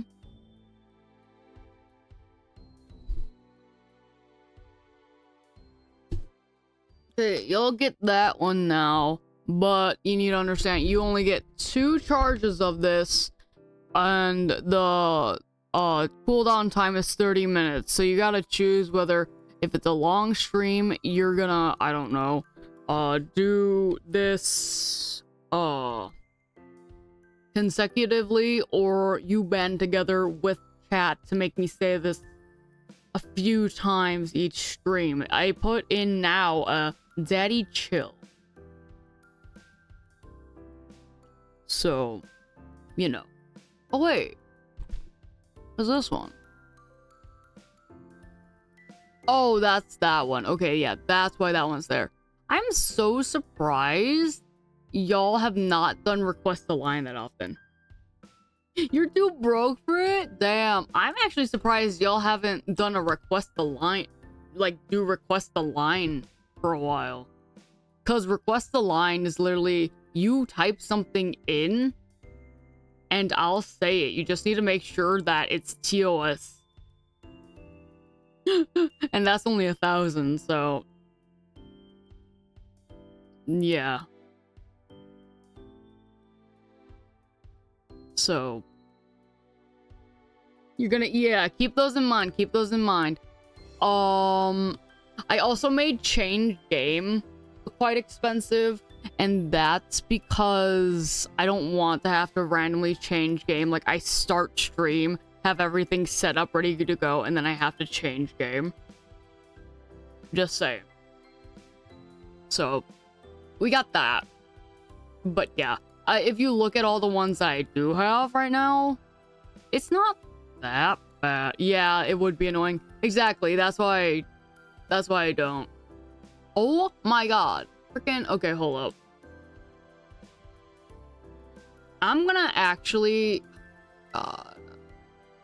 fucking filters, custom color, select color, fucking nope. Yellow? Ah, he's gone. Oh my god. Yo! I'm gonna McFrickin' lose it.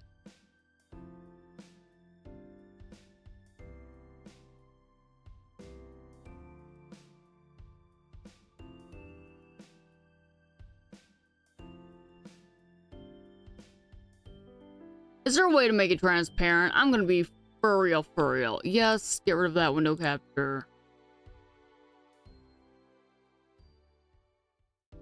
Oh god, our life. Okay. I don't know what's going on, but this one catches it perfectly. That other one I had, it freaking messes with it. Oh my god. Yeah, there was double me for a second. But no. I really just wanted to make sure I could get the game capture as it is without it messing up the colors. And usually this one does it. And then for some reason it didn't let me do it. And now it's doing it. So I had to just delete the other one, which was stupid. Yeah, it was weird. It was taking out colors all of a sudden. Like, it made his hair freaking black earlier. Ugh. Okay. But thankfully, he's back. He's back and as pretty as he always is. Okay. So, he gave you a one smile. Thanks, but I don't think that'll work. I can't just forget. I definitely can't. His breathing started to level out once again, slowing to an usual steady rhythm. He closed his eyes, drawing himself up as he inhaled deeply. Each word he spoke next was delicate. Bushy, I like you too. A lot. Probably way too much. He ducked his head bashfully and opened an eye, peeking at you through his hair that had fallen over his face like a veil. He'd managed a smile. Aw. Oh my god! Oh, his eyes sparkled just looking at you, his affection transparently clear. He never could hide what he was feeling, and you couldn't be more grateful for that today. I know, she's so cute. Get over here! Here, get over here. No, I'm not gonna kiss him. Give me a hug, big boy. You got up, closing the short distance between you and Cove, and wrapped your arms around him. Startled, Cove flinched just as the groaning chair rolled back across the floor. He looked down to meet your eyes and giggled nervously. The result of your impulsive action was that Cove was confined to the computer chair. Yeah, you're not leaving in anytime soon, boy. Despite that, he did his best to wind his arms around you in return. It was a little awkward, but even with the benefit of hindsight, you wouldn't have changed a thing. The strength of your feelings had demanded immediate action. Why are his eyebrows so wiggly?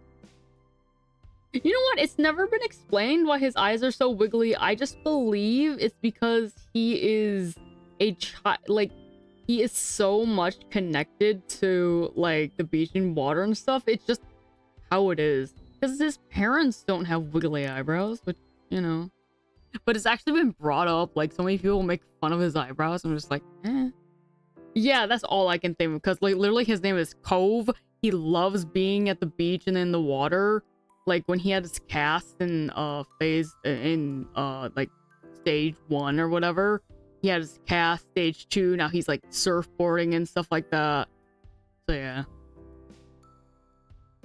He is the water. Exactly. He is the water. Body of water? It felt so nice to hold each other that way, now that everything was out in the open. Yes. Yes. Finally, you let one another go. As you straightened up, Cove rose and stood opposite of you. Cove then pressed a hand to his creased forehead. Oh my god. Does this mean I'm your boyfriend or something now? Should we tell our parents? I don't know what dad or mom would do. There were a lot of concerns in there. You honed in on the simplest. There was no way your moms would let you have a boyfriend, even though that word juxtaposed with Cove's name made your heart race. Wait, what do you mean my moms won't say that? Why are you pointing at me? Why are you pointing at me? What? What'd I do? What'd I do, Ash? My parents won't let me have a boyfriend, or even something. I don't know. It's not fair. I wish we were older. It's okay. It doesn't matter though. We like each other and that's what's important. You know what's... It doesn't matter though. We like each other and that's what's important. Nothing anybody else thought about your relationship changed what it was between the two of you. Exactly. Cove lifted his hand from his chest and reached towards you, halting halfway, then slowly, cautiously hooked his fingers around yours. His palm pressed against the back of your hand. Nah, I'm holding his hand back. Fuck that.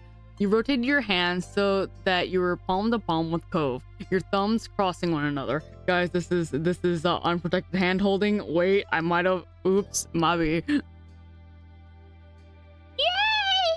Sorry. We can get it to work. We always figure things out, sooner or later. You're right. No matter what, it's okay in the end when it's the two of us. I know, it's so cute. Your forthright statement made Cove gasp, but the smile that followed and his tighter grip on your hand told you that he had appreciated it. Ah! Hoshi, Cove! The sudden call from downstairs caught you both unaware. You'd nearly forgotten the world outside your room. From the guilty look on his face, Cove had done the same. Just had a call. Cove's mom is ready to go. If you're quick, she might keep the mandated motherly smothering to a minimum. You doubted that, but it was nice that Mom and Miss Priest had their strange sense of humor in common. Your eyes met Cove's. Wordlessly, you headed downstairs together. Better than Twilight for sure. Exactly. We still have another act with this boy, too. Each step on the way there was painfully slow, like he was trying to delay the inevitable. His whole body tensed leaving the house, and Cove froze altogether before you both could cross the street. The door's open. Dad must be taking your stuff out. He swallowed hard. He's really gonna leave. You smiled at him reassuringly. You gave his back, but you rested your hand on his arm. This isn't the last time you'll ever see her. I know. But I got used to having her here. Yeah. It was hard to think of a world where you didn't have both of your moms living at home with you, so you couldn't even imagine how hurt Cove must have been feeling knowing his mom was leaving. You thought you saw his bottom lip quiver just before he turned his head away from you. Oh, You don't have to head over if you don't want to. no, it'll be worse if I miss her leaving. Okay. At that, some of the conflict warring on his face eased a bit. Together, you went across the street and inside his house, finding his parents in the living room, surrounded by his mom's packed things. Hey, kids. And good timing. I just called the taxi. And hi, Hoshi. So glad I could get to see you today. It was fabulous getting to know you this summer. I finally got to put a face to the name I've heard so many times. She winked and Cove pouted on cue over the teasing.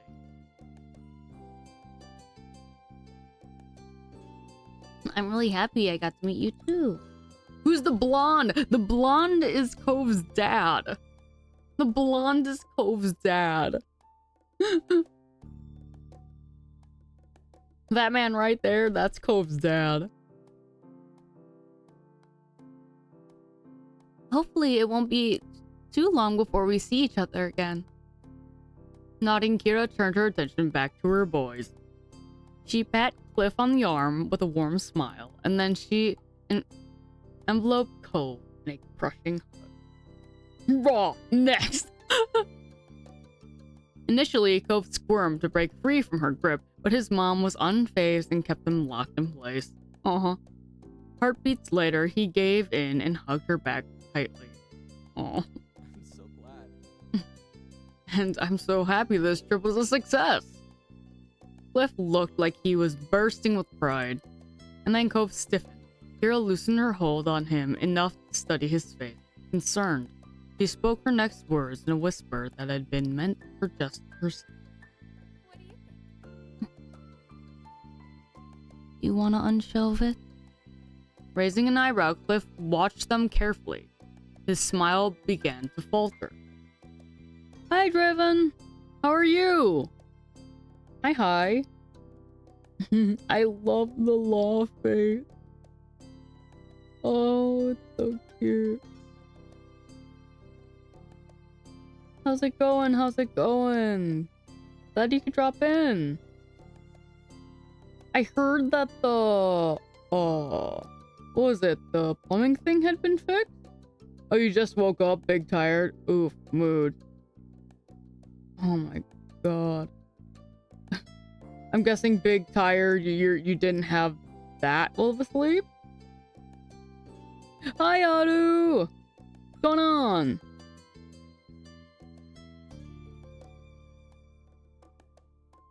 How's it going? Okay. For you two that just came in, for anyone that just came in, we had previously, before coming over to wish off Kira a goodbye, we just confessed to Cove. And Cove felt the same way. So I think that's, yeah. Yes, I can finally shower now. And I got woke up by upset kitty stomach. No. Oh, kitty stomach. Hey, but at least you can shower now. You can be nice and clean. Squeaky clean. You don't gotta be stinky. What? I missed that shit. Yeah. If you had been in here maybe like 5-10 minutes earlier, you would have seen it. Yeah, you missed it. I'm sorry, Adu. But yeah, confessions. So, like, this is, like, right before us going back to school, too. This is literally the day prior to going back to school. Are you for real? Yes. Yes. I am for real. Stay psych right now. I can't. Adu, I can't. But, yeah, that... We haven't told any of the parents yet. Watching the VOD later, I swear to fucking God. Yeah. You're one away from follow goal? Am I? Oh my god. I still need to do the raffle for 200. Fuck, y'all. Slow down. Slow down. Slow down. I can't. I can't do this, man. No, you. What do you mean? Slow down. Okay, no. Like, cause you got a plan? Oh no. No, okay, so I only say that because I haven't been able. Plans be planning. Yeah, that's true. It's just because I haven't been able to do anything for any of like my follower goals anywhere because I just all of a sudden look at the numbers and they just keep rising and I'm like, what? Because like I want to plan stuff out for them and I can't do anything. So yeah, I need to set up the thing for 200 followers and then I'm gonna have to plan something for 250 and I'm so scared that that's gonna happen before I can do anything for the 200. So that's my only concern. That's my only concern. Because I'm gonna do for 200, I'm gonna do an art raffle that's going to have 2 winners, and then we'll go from there. We'll go from there. 250, I don't know exactly what I'm gonna do.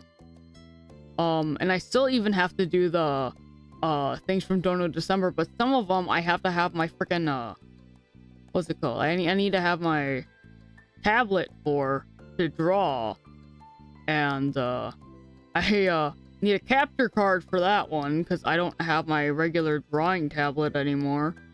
I mean, I can probably find it. I think my brother has it. But yeah, it's just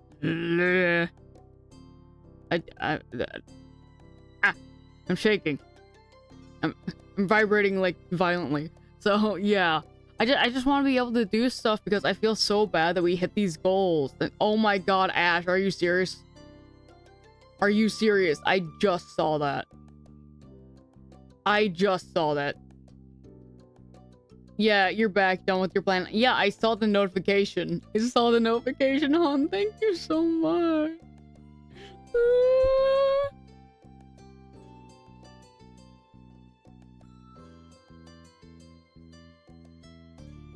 But you forget, I have this power.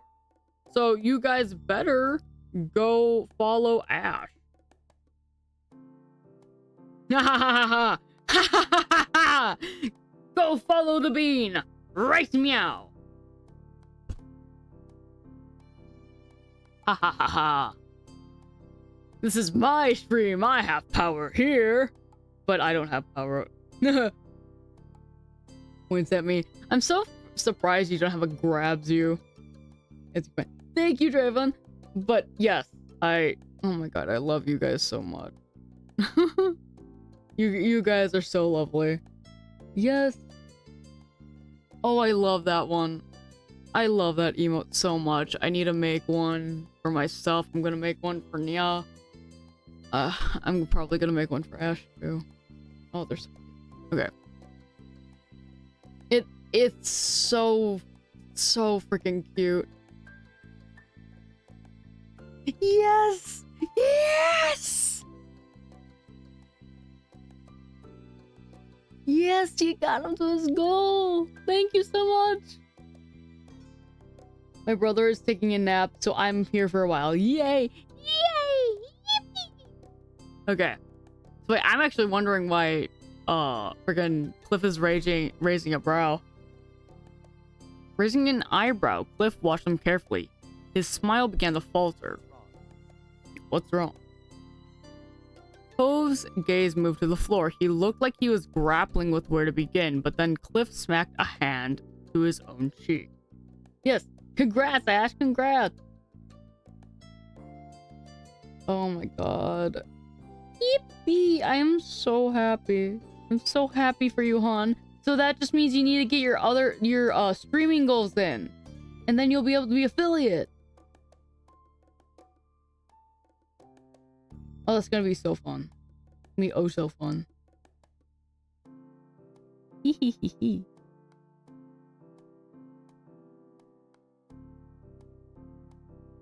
Okay, so he's... I actually don't know what's going on in the game anymore. Like, what were these two planning? What were these two planning? Oh god, wait.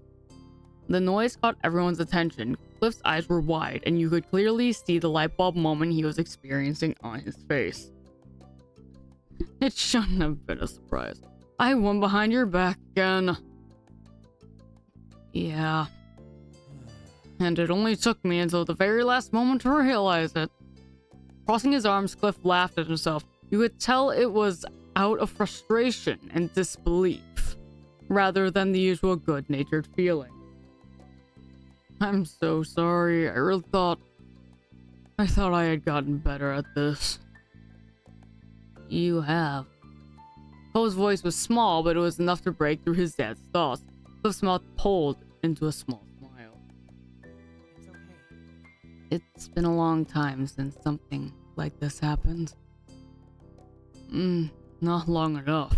You deserve better than a blockhead falling back into old habits just because things seem to be going good. I'm trying. It won't keep happening. I promise I'll work on it. Y'all can work on it. I can try harder myself to be in the loop on what's actually happening over here. A happy smile quickly spread across Cove's face, and he answered delicately. Okay. You felt relieved seeing how much the whole family had grown together since you first met them. They could talk to each other more easily. After that, it wasn't long before the taxi arrived, rolling up in front of the house and in clear view of the open door. Kira stood up, smiling sadly. Well, that's my ride. Oh. The matching reply got a chuckle out of Kira. As you all filed out of the house, father and son went with Kira's bags in hand. Once outside, you spotted your family waiting by the street, and to your surprise, Derek was also with them. Hey yo, Derek, what's up, my guy? He stood uncomfortably, and he waved as soon as you noticed him. What's up? Hey, Hoshi. Hi, Cove. When did you get here? My dad dropped me off just a little bit ago.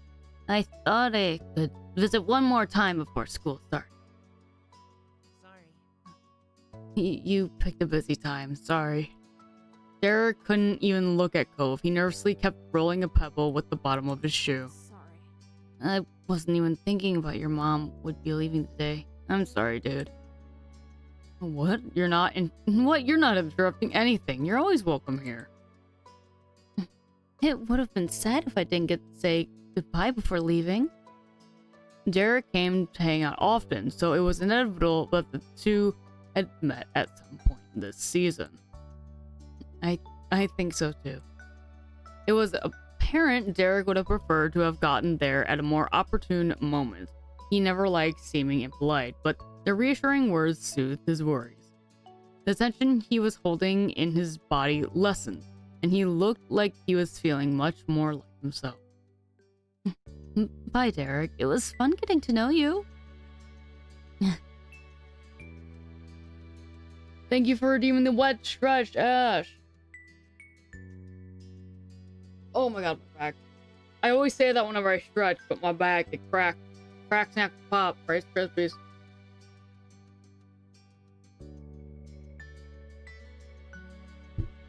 Also, right now, after this, I gotta go to the store because I need to get more of my water.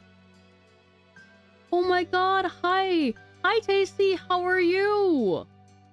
Hi, hon. Yeah, I need to get more water, but hi, Tasty, how are you, hon? Okay. Tasty, question, are you going... You're good? Okay, that's good, hon. I know you said you didn't know about if you're going to keep doing, like, the VTuber thing. I did see that you're getting a different model, though. Are you still planning on streaming?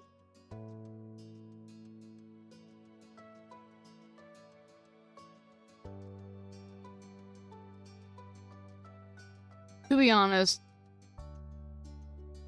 whether or not, go follow this cutie pie, Tasty. They're such a sweetheart. You're going to re-debut. Got it. Well, for that, go follow them right now. Go follow them.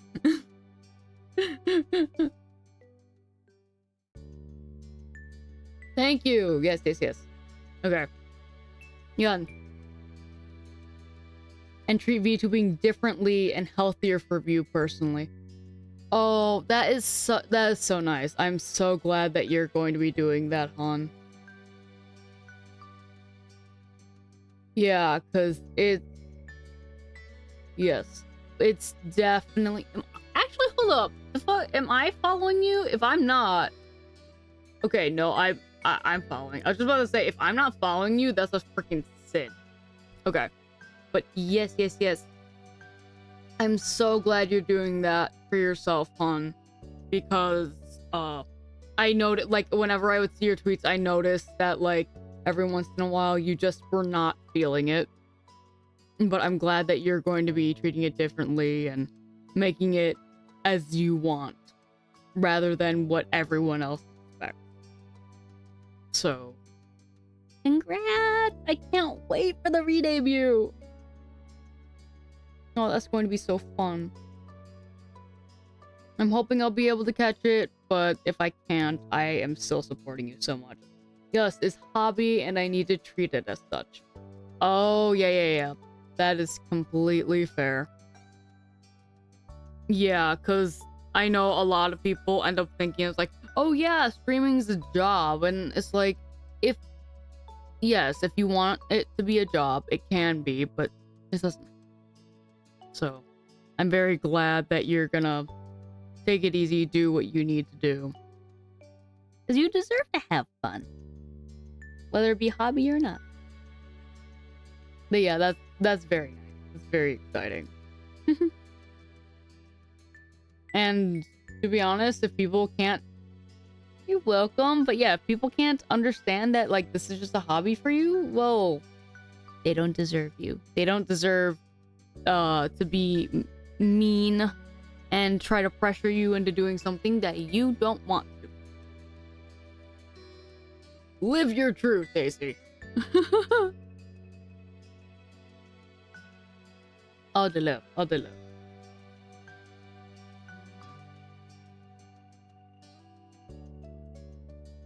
Yes, all the love. They can F off if they try to pressure you. Exactly. Well, I'm gonna start kissing, I swear to God. You're lovely. Every time I get to, like, at least interact with you on Twitter, it's so nice. Again, you're such a sweetheart, and I am hoping the best for you because I saw you struggling, and I just want you to be able to, you know, get into the groove and have fun. Yes, just so you know, Strange Darling, Otto will do that for you, Tasty. Abso-freaking-lutely. Everyone here absolutely would. And, I usually don't plug this much, but if you want to join, my community Discord, it's not exclusively mine. It is my whole group of mythics. We have a lovely community that is more than happy to support you. You can meet a lot of nice people there and just chill and vibe. We'd love to have you there.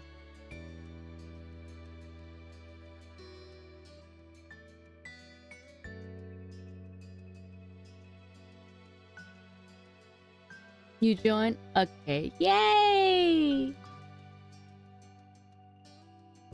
Yes, welcome. Oh my god.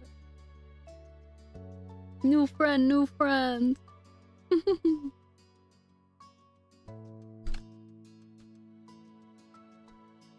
Go.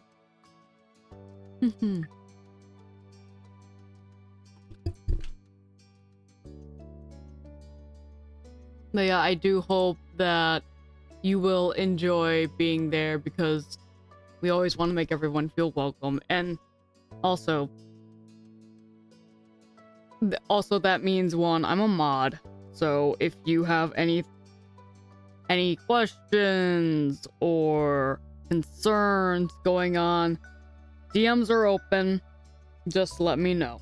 But anyway, like, I should probably change my DMs thing to being open because I'm a mod anyway.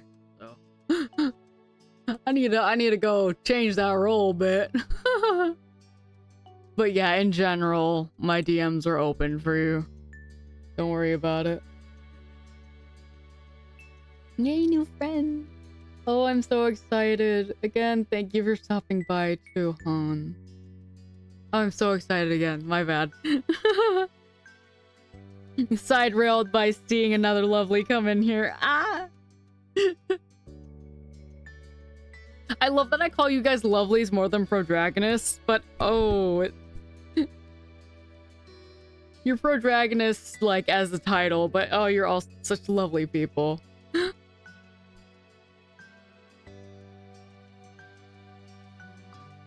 It is what it is. It really is. But yeah, we're just playing Our Life. We're on the... I think we're at the end... Or we're just starting off, like... the beginning of... Oh! Oh my god, thank you for the follow, Azazel! Oh my god, you guys, what the... Ah! Thank you so much for helping me reach my goal, Azazel from VT. Oh my god, Azazel, you're such a sweetheart.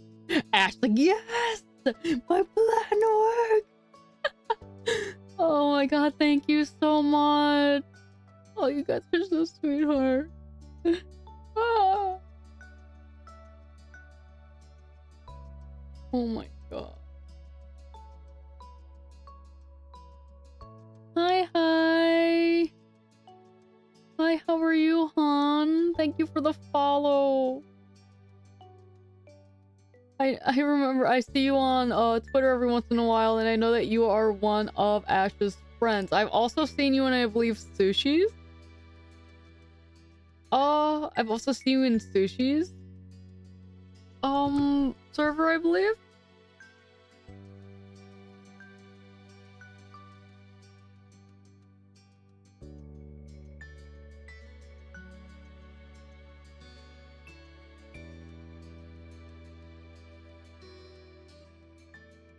Yeah, and I make weird tweets. Hey! I've seen the tweets, it's okay. Making weird tweets, honestly, it catches people's attention though. You gotta understand that. Oh my god.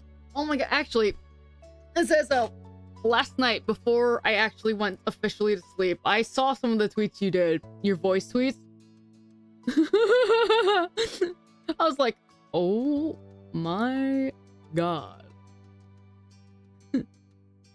But yeah, I was like, at that time of night, I'm like, I'll listen to the first one. The second one, on the other hand, I'll just like and move on. Like, I can't do this right now.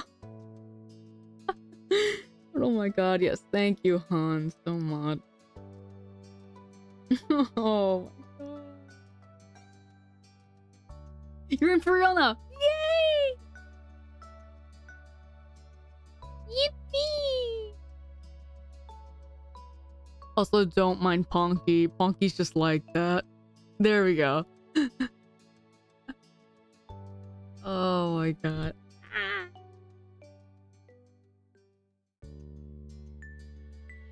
Oh yeah, Tasty. Just know that the not safe for work section is usually where our friend Wendy, he puts his femboy pictures that he finds and posts in there. He posts like a roulette of them, and either before or after he's gone to work. So yeah, very cool. Yep, it's okay, they can be a lot. Thank you. No, yeah, that's absolutely fine, but I've seen some of your other tweets as well, and they're just as funny. the Wendy Femboy Archives TVH. Yeah, that's what's usually in there. I actually should go in there and see if I can, like, quote unquote, in the art section. Cause the one I had, I should have probably censored. Like the first thing in there.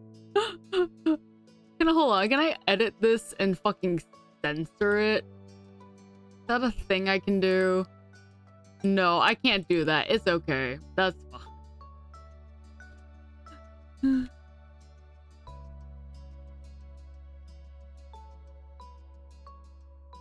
I can't censor it, but that's okay. That's the comm I'm working on, by the way, but yeah. Oh my god. Yeah, it's enough surprise. Yeah, I don't even know how he always has notes. He just looks them up.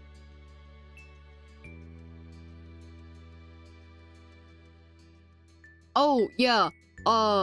Tasty, if you want, at the bottom, there's the About Me. If you want to, promote your social media and stuff, especially if you want access to the self-promo channel, absolutely use that. And then I already know that you have all your stuff, so I'll just approve it immediately.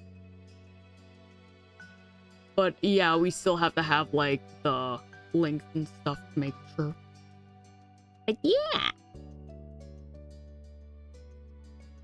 Also, Azazel, if you want to join the Discord, I'll put it up again. This is wild because I usually don't do it this often, but If you want to join us and have fun and have friends, absolutely. we're very loving and caring, and We always like just having everyone be there. Have fun. You have friends. Ah! I like having friends. hold on. Probably we should have been on streaming chat this entire time for this, but oh my god. Oh my god, I love all y'all. Yeah, oopsie. Oopsie. Because I was just like, oh, I'm gonna go back to the game now. And it's just like, no, we've been going on like a tirade of like support right now. And I absolutely love that. I do not mind. I would like rather us be like, when people drop in like support, yeah, love you too. Oh my god. You'll join this nice little run. Absolutely, absolutely.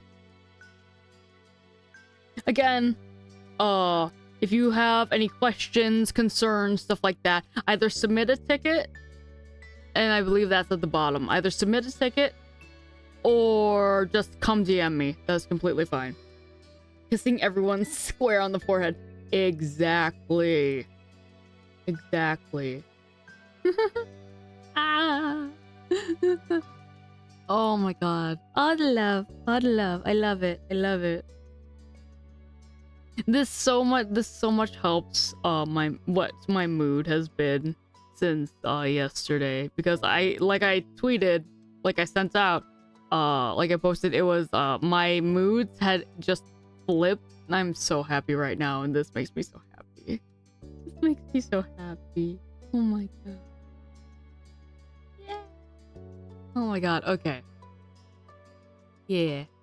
Okay. So I got worked up. I need to pee. My bad, y'all. We're gonna go BRB. So if you guys need to get Wawa, you need to get Snummies, gotta go bathroom, just lay on the floor or whatever you need to, we're gonna go do that right now. I'll be back in like, I'm hoping not 10 minutes, but it may be. So we got this. Be back. Oh god, I'm sorry. Yeah, I'll be back in a bit. You guys take care.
Hello, hello, welcome back.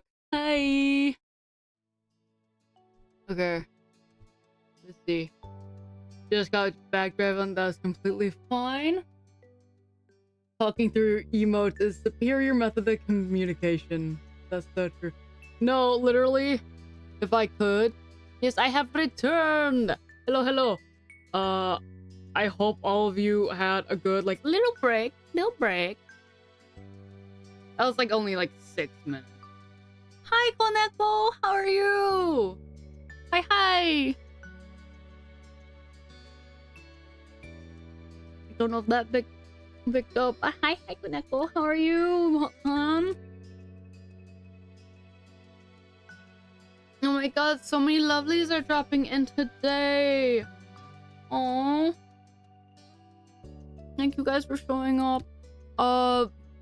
So before I freaking... I don't know if you saw, but before I went off to do bathroom break, I literally... Oh my god, so many lovely people came in and they followed and all that. Oh my god. You're okay? That's good, that's good. How am I? I'm doing good. I am very happy. I am very oh my god. It's hard to like find words on how to explain it, but I'm just very happy right now. I'm just very happy. It literally, like, it keeps making me forget that I should be plugging, like, my Ko-fi stuff and like that because I need to pay bills. But you know what? At this point, I'm just like, no. We gonna go follow. We're gonna go follow everyone else. Which, you know, obviously, to me, I don't mind at all. I'd rather share some love with friends than anything. Yeah! I'm so happy. Oh my god.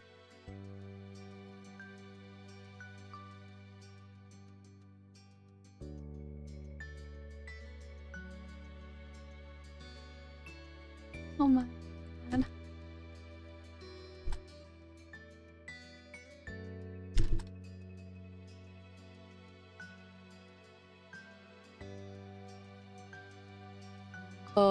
Wish I was rich for real. That's fair.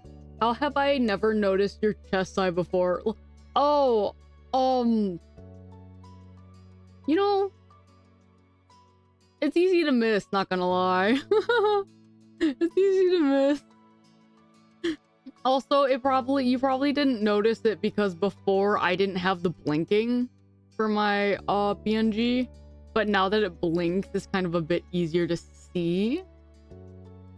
Nah, it's right there. I'm just like, nah, don't worry about it. Don't worry about it. A lot of people don't realize it because, like, they're more fixated on the 4 eyes on my face. You are not alone. Oh, it's okay. It's completely okay. Hmm. It's okay.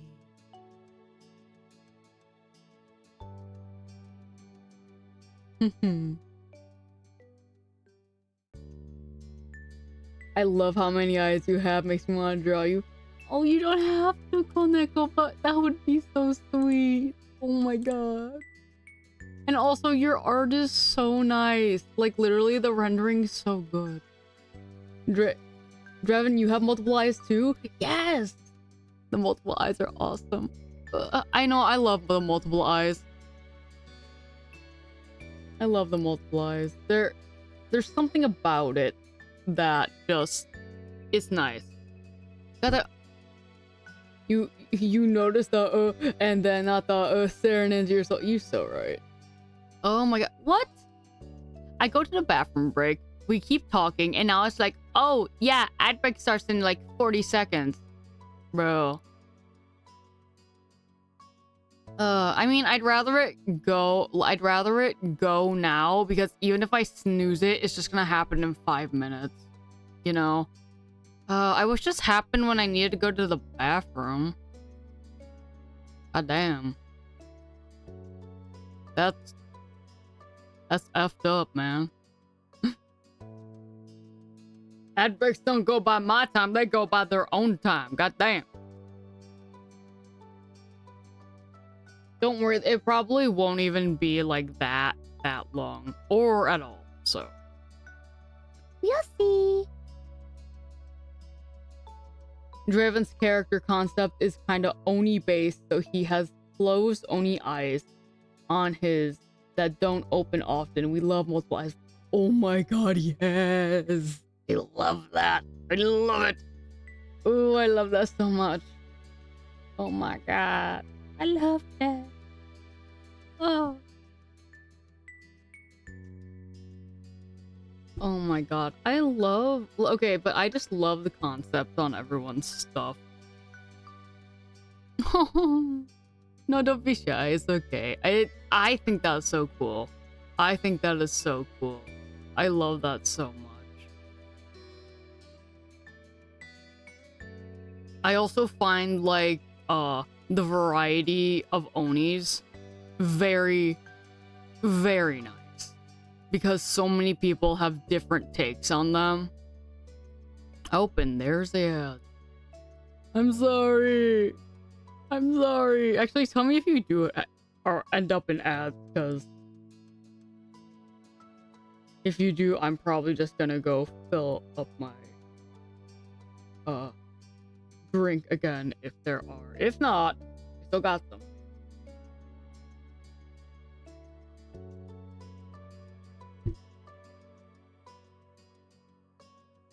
Because then after that, we're gonna get back to the game. Which definitely got it definitely didn't get derailed by me gushing over you guys. What do you mean? I totally did not get distracted by all the lovely people coming into chat. I didn't know Long John Silver still did it. They do? Damn. They must be trying to make a comeback. Oh, now that makes me hungry. Frick. They still exist. Oh my god, Long John Silvers are so good though. I mean, they still exist, but like having ads, is like it's there. You kind of know it's just there. Oh my god, oh, that makes me so hungry. Did I take my pill for my food? I should probably take my food pill, not gonna lie. Just because probably after this. Like, I thought they done left the chat. I haven't seen one in ages. Honey, there's one, like, along the way, like, to my house, I think. Like, coming from my therapy place to my house. Oh my god, every time we pass it, I so bad want Long John Silver. Though, that's my, if I want to feel like shit, fish place.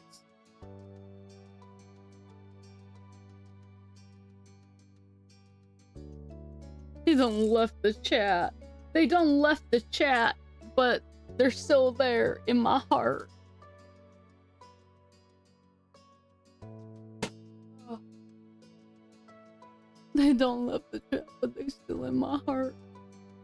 You'll be in my heart.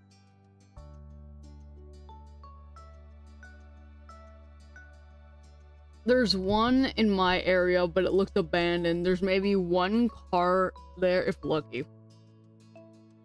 They left the chat, but not the server. Exactly. I mean, there's maybe one car there if they're lucky. That's actually interesting. Now that I think about it. Okay. But it says ad break in progress. 2 seconds. 1, 2. Ad break ended. Your community is back. Alright. We back! Heck yeah! Heck yeah, okay, we back.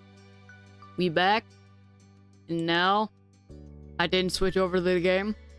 Mobby. And we back. Koneko, yeah! Dancing, yeah, dancing, yeah. Thank you so much for the lurk, Ash. Go have fun. Go do what you need to do, hon.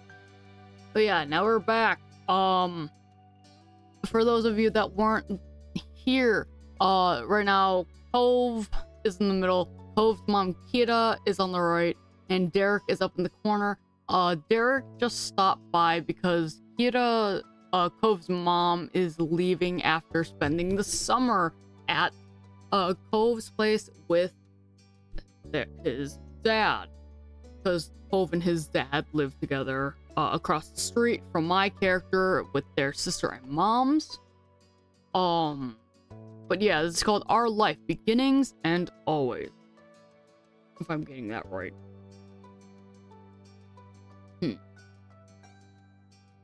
But yeah.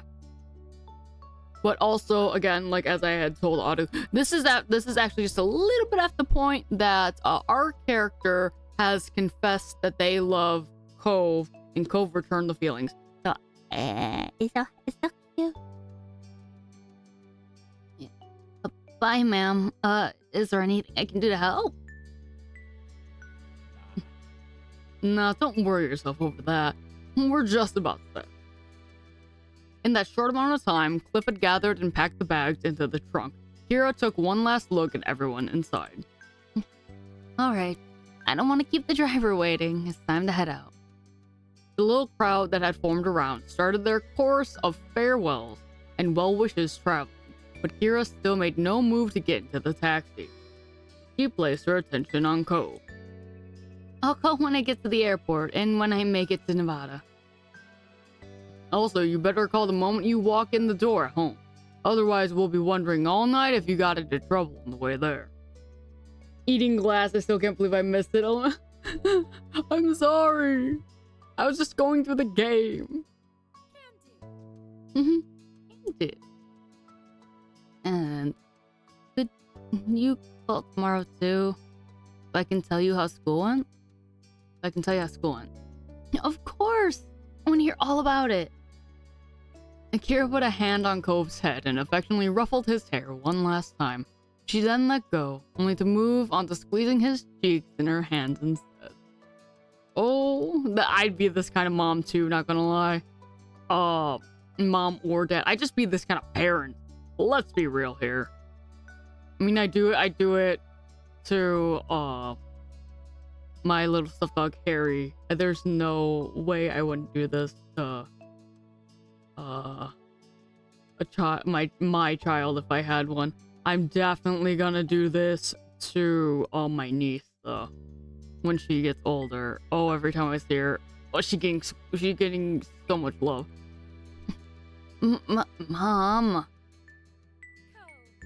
I love you so much, baby. She was chuckling by the time she freed him and rounded things off with a small tap to the tip of his nose. Cove rubbed at his face with a grin.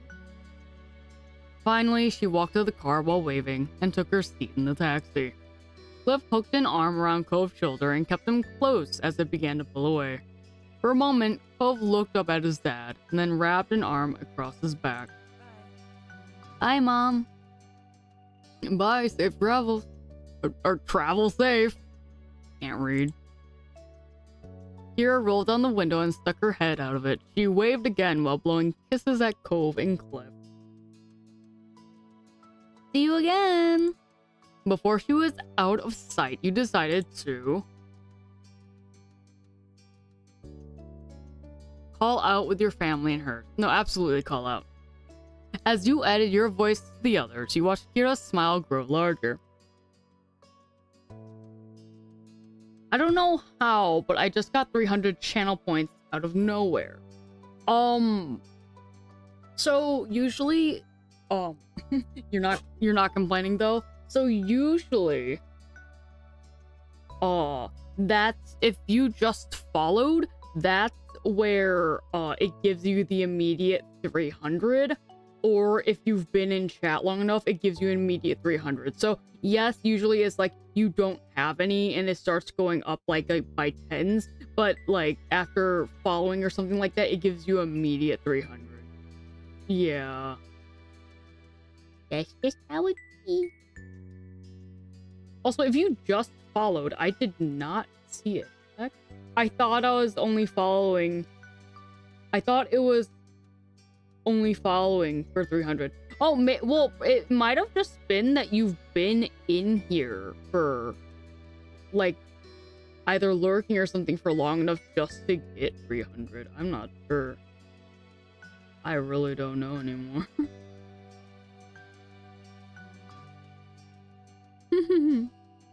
I don't know, man.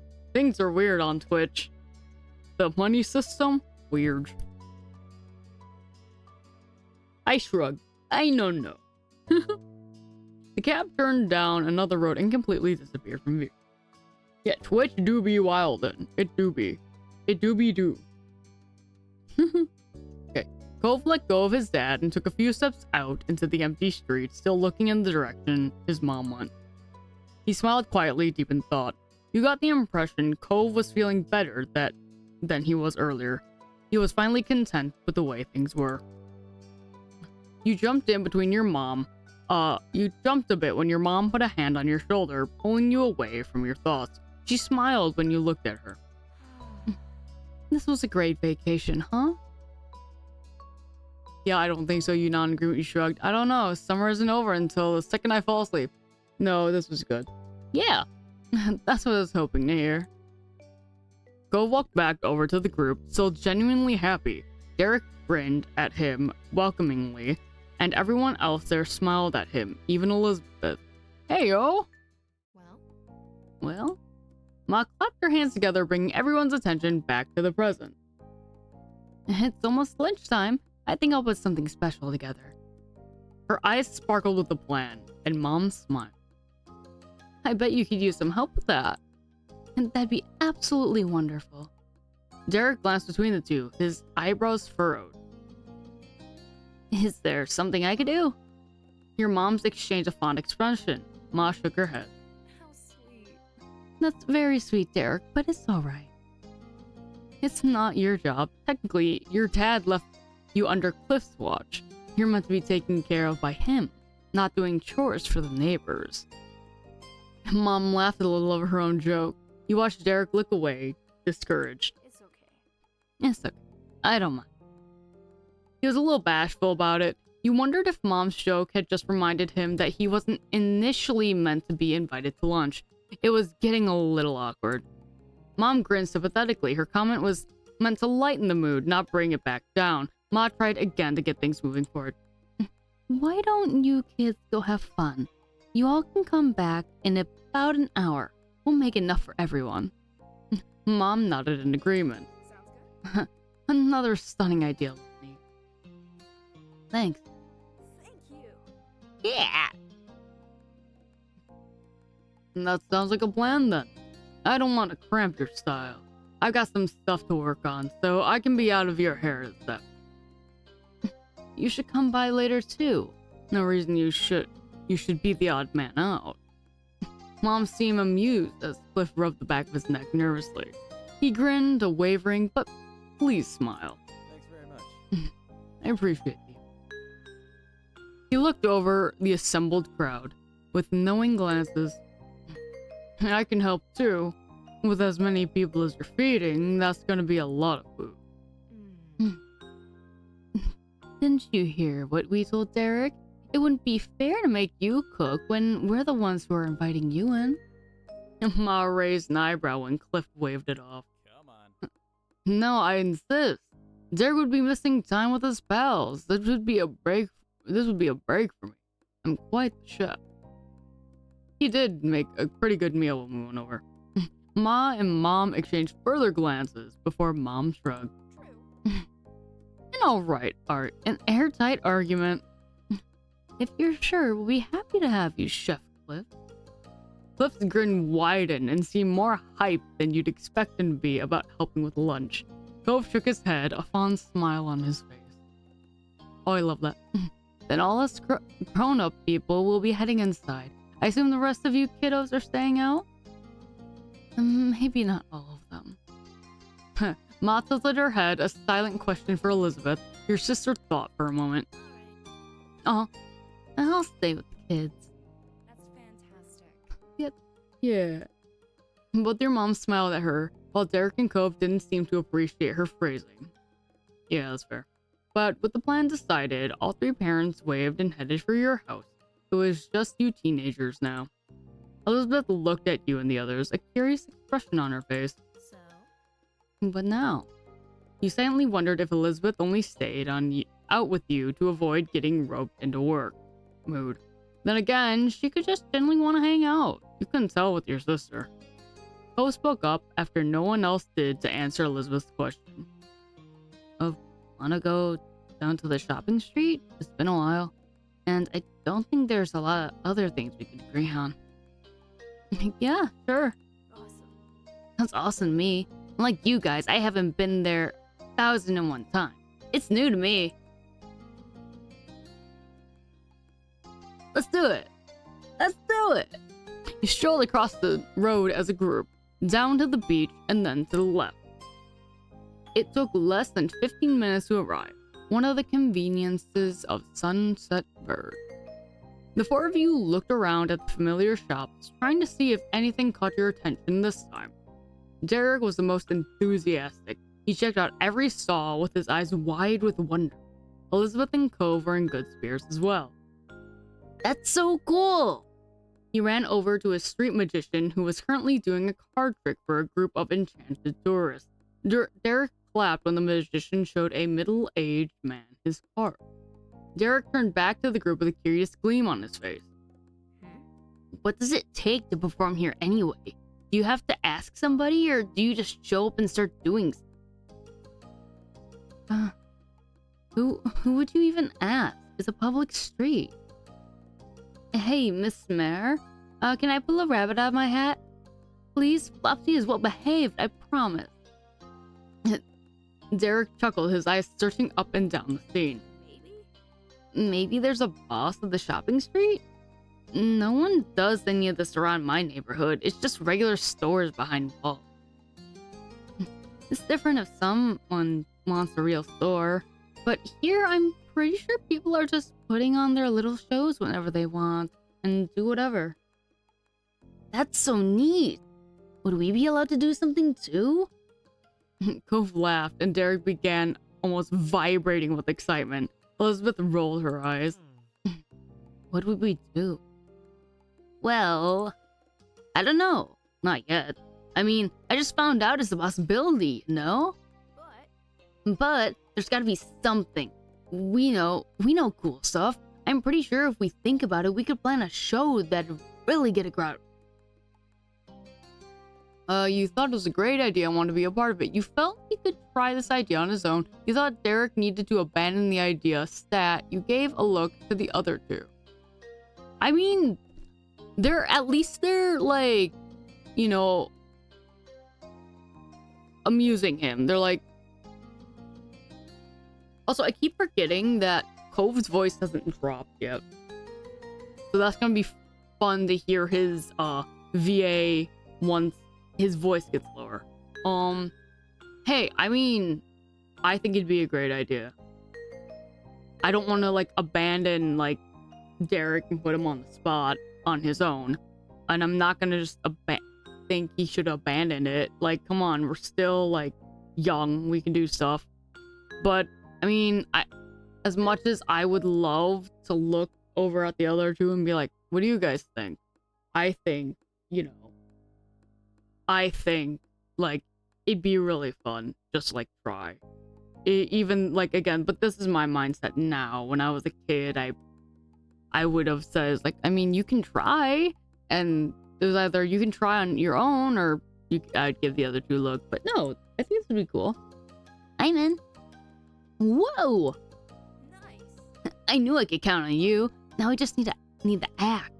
It'll come to us. Right.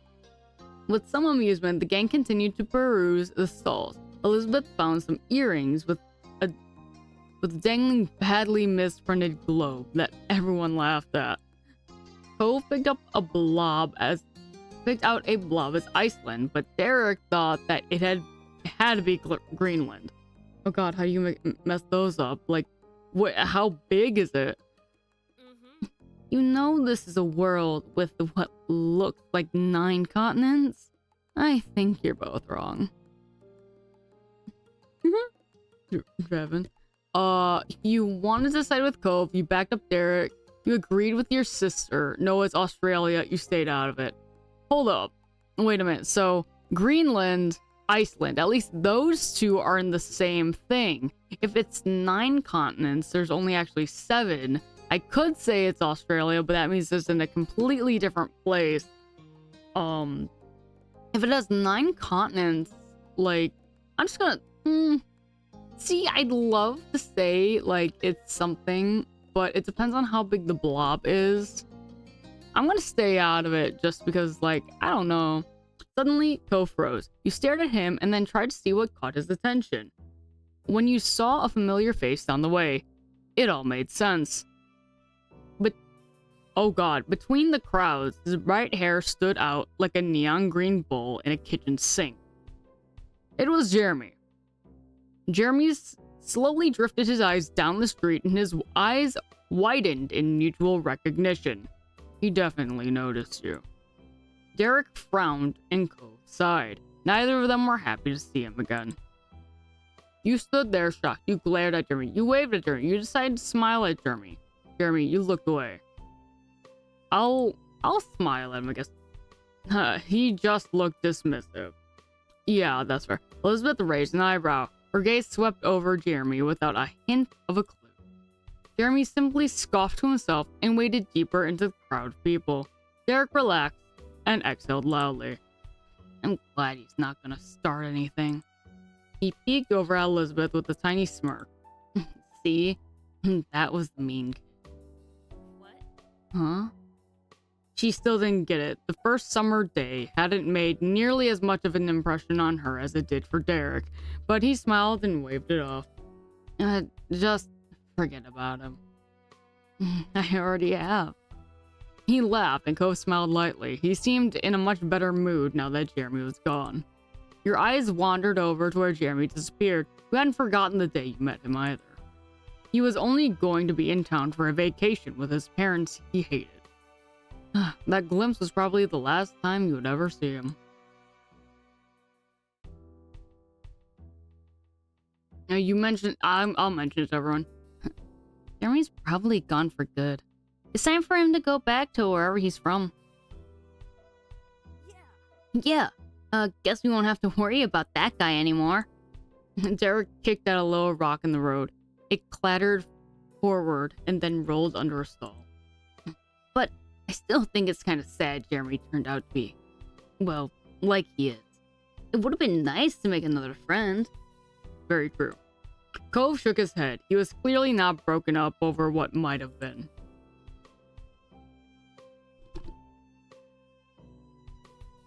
Maybe he'll become nicer in the future. Elizabeth rolled her eyes at the strange farewells to the odd boy, not interested in the slightest. She clearly didn't understand his impact, and at this point, she didn't want to understand. Oh god, was he supposed to be one of the... Sorry. You couldn't help but wonder, though. What would have happened if you would have interacted with Jeremy more? Jeremy was unlike anyone you had ever met before. You thought he was horrible, you thought he was weird, you thought he was stupid, you thought he was kind of pitiful, you thought he was kind of okay, you didn't know what to think about it. I don't know what to think about it, honestly. You and the group moved on from the soul and from Jeremy. It didn't take long for everyone to return to the joking. Hi, Fen! How are you? Hi! What's going on? How's it going? What's going on, hon? Hee hee hee.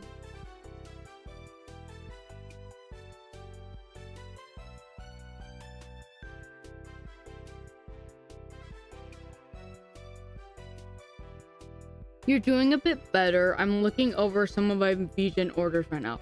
Ooh, yippee! Also, I'm so glad you're feeling a bit better now. Oh my god. Freaking, I'm so sorry you got sick again. But yeah, go check out Fen if you haven't already. She's an absolute sweetheart. She does such good art. I love it. Fen has also done... Yeah, no problem. Fen also, when I have it, I have a little Fugi made by her. It's one of the Keebs. Let me see if I can bring it on here for a second. Boop. Image.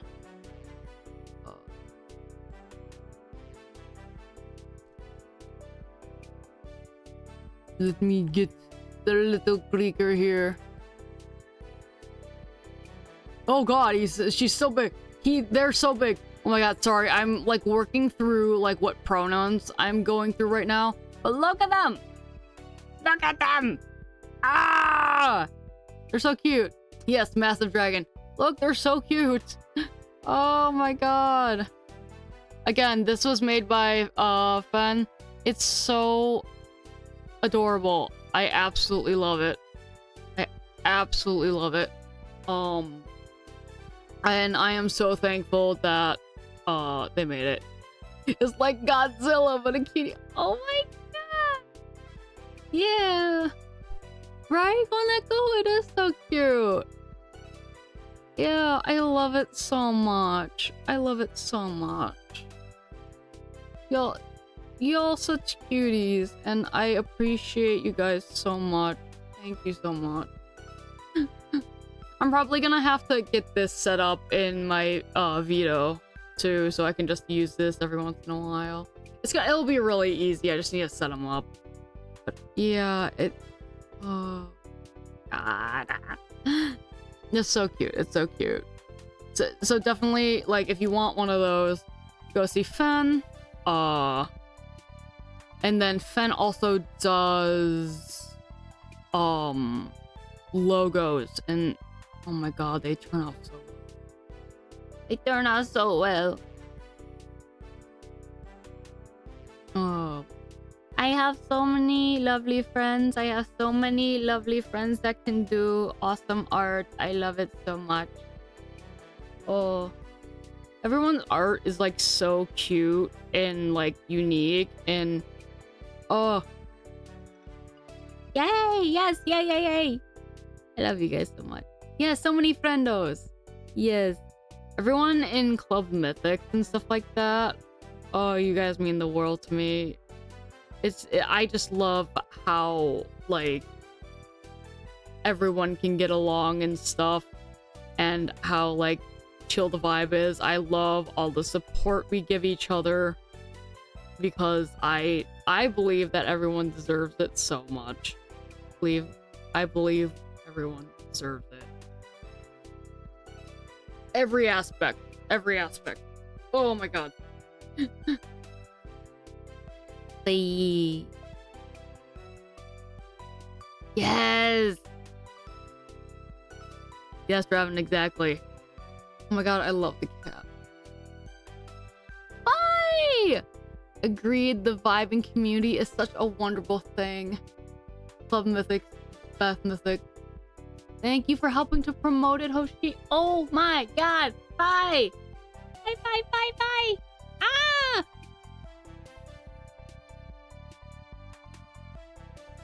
How are you doing, hon? Also, go check out Fi. Oh my god, she's a sweetheart. I'm going to probably post my model reveal you were seeing. Your model review. Yes. No problem, Fi. How are you doing, hon? Oh my god. I don't even think you're in the Discord. If you want, I'm gonna post it again.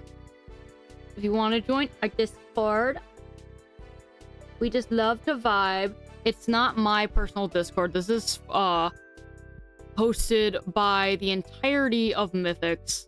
There's 6 of us. And it's just all of our communities put together. We love getting to know all of you. We love being able to support y'all. It's just like chill time. Just chill time. But oh my god. But thank you for stopping in. Oh my god. Mythic, exactly. It's a great place. Oh my god, thank you for thinking so, Draven. Myth 6. No, that was actually like one of the reasons why it was like that, because like it's just mythics, but instead of having the CS, we put the X. It was, yeah. But also, when we did that as well, we looked up, apparently that's what they called, what is it? I don't know. No worries, life's kept me pretty busy lately, but always nice to be able to chill here when I can. Absolutely, thank you for stopping by. Also, yeah, I did see that you were very busy, and I hope that it hasn't been too much for you, hon. Because I know definitely, like, stuff can definitely get overwhelming. So, please be taking care of yourself. Make sure that you're getting snacks, Wawa, taking breaks. Because I know sometimes you can get so absorbed into, like, whatever is going on. So, absolutely take care of yourself.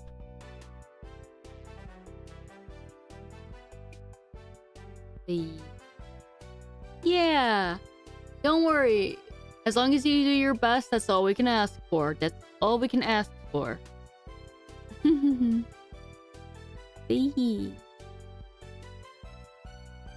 Right now we're playing Our Life, and we are at the shop by the beach. Hove's mom just left, and we're just all the parents are making lunch. So we're out with Derek, one of the friends that comes over every once in a while. Cove, which we had just confessed that we like, and he likes back. And then Elizabeth, our older sister. So that's really fun.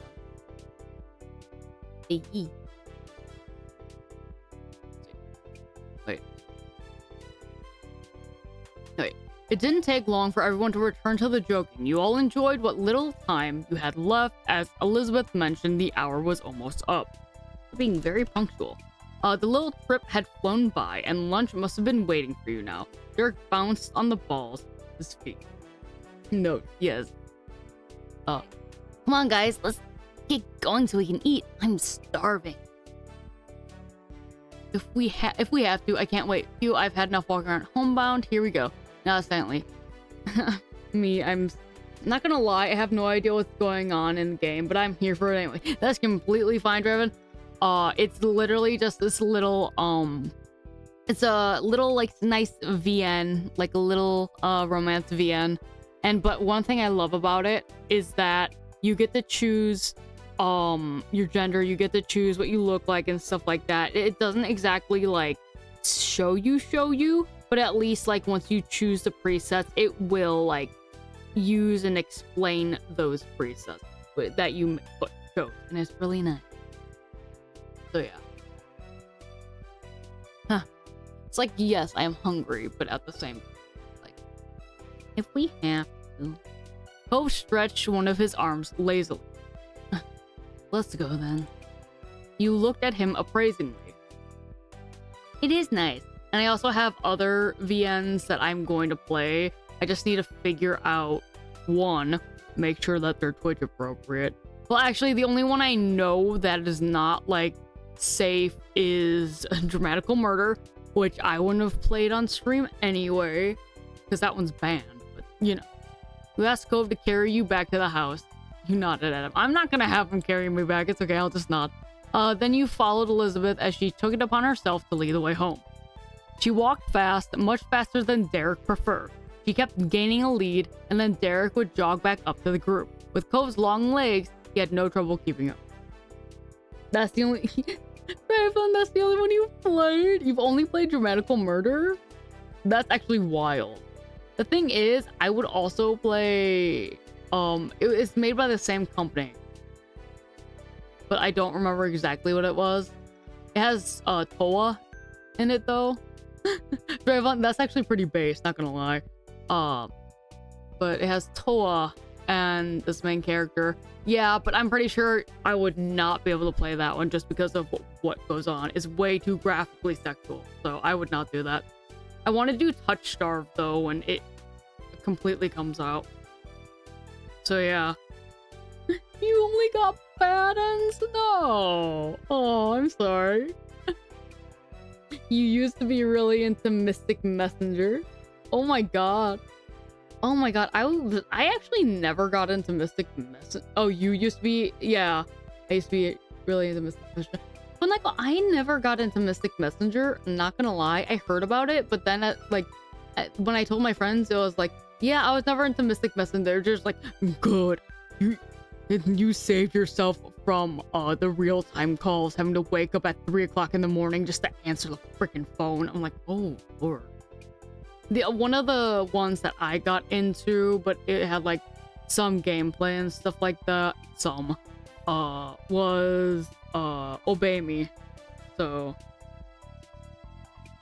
yeah.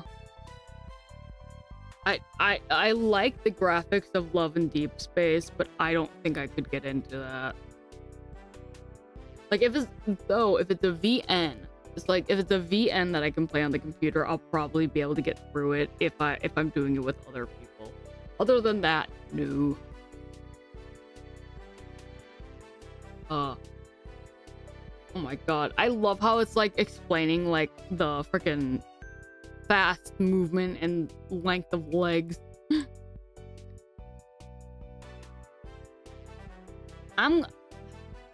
See, I would stay back with Derek, but I'm probably just gonna walk with Cove. Legit, it was kind of bad. The story was just fine, but you had specific tasks and had to take calls with characters. No lie, I cheated a bit by looking up answers online after my first playthrough. Hey, I mean, at that point, you've played through it once. If you want to get, like, a route that you want, I don't see anything wrong with that. You kept close to your neighbor. You both chatted about things you'd seen at the shop street, with Derek chiming in every so often. You caught Cove smiling at you a couple times. He was happy you were spending time with him. Yeah. It was a pleasant walk home, and in no time, you made it back. Yes, like, as long as you're not cheating on the first playthrough, I think it's fine.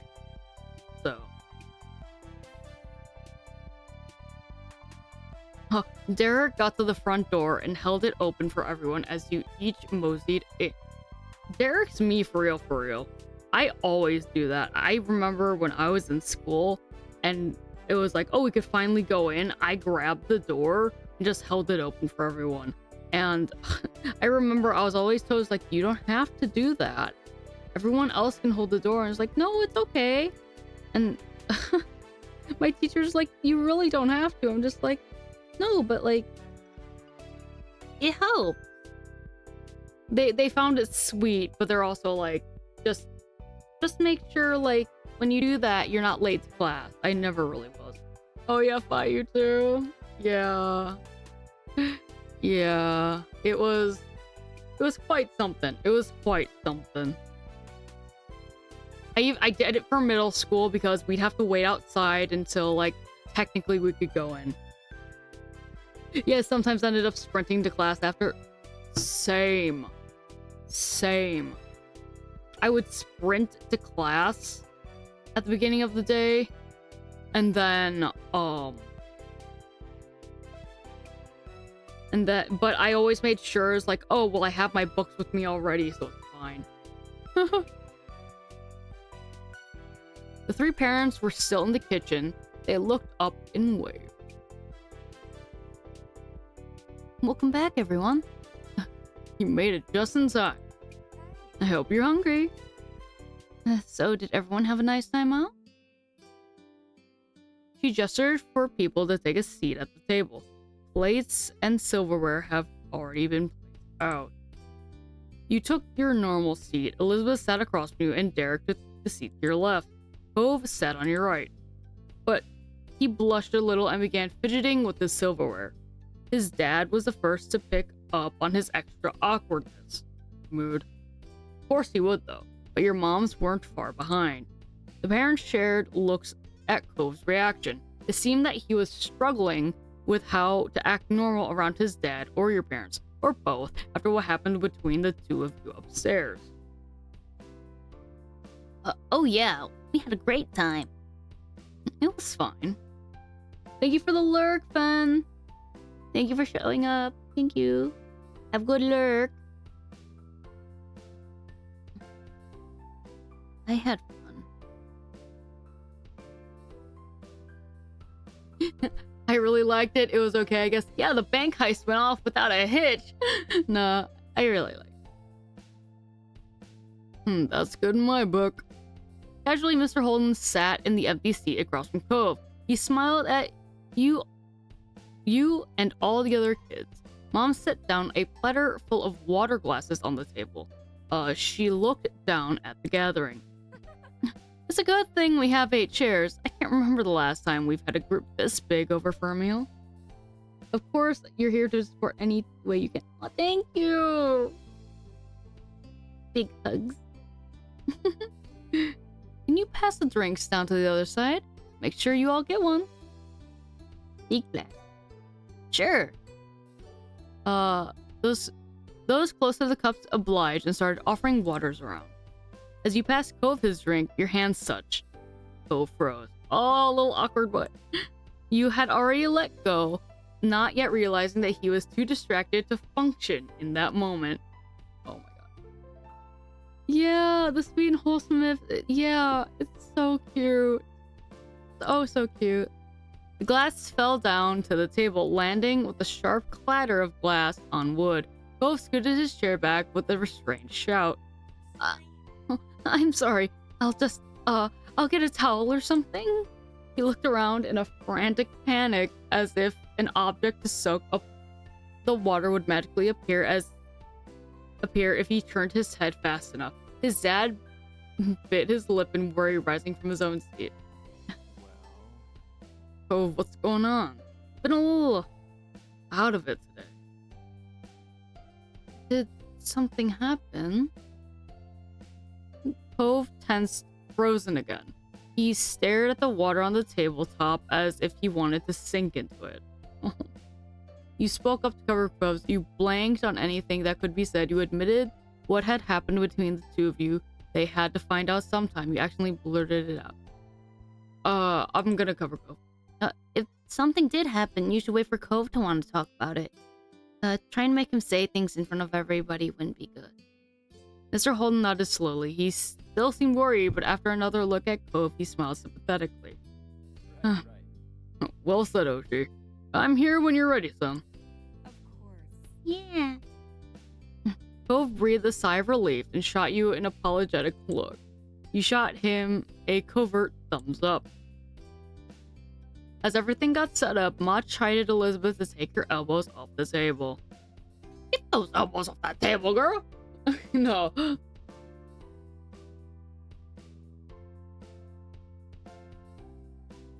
Now. And you shouldn't slouch. Uh-oh. Posture check. Frick! Ugh. I'm sorry, Pa. If I do that, I'm not close enough to my mic.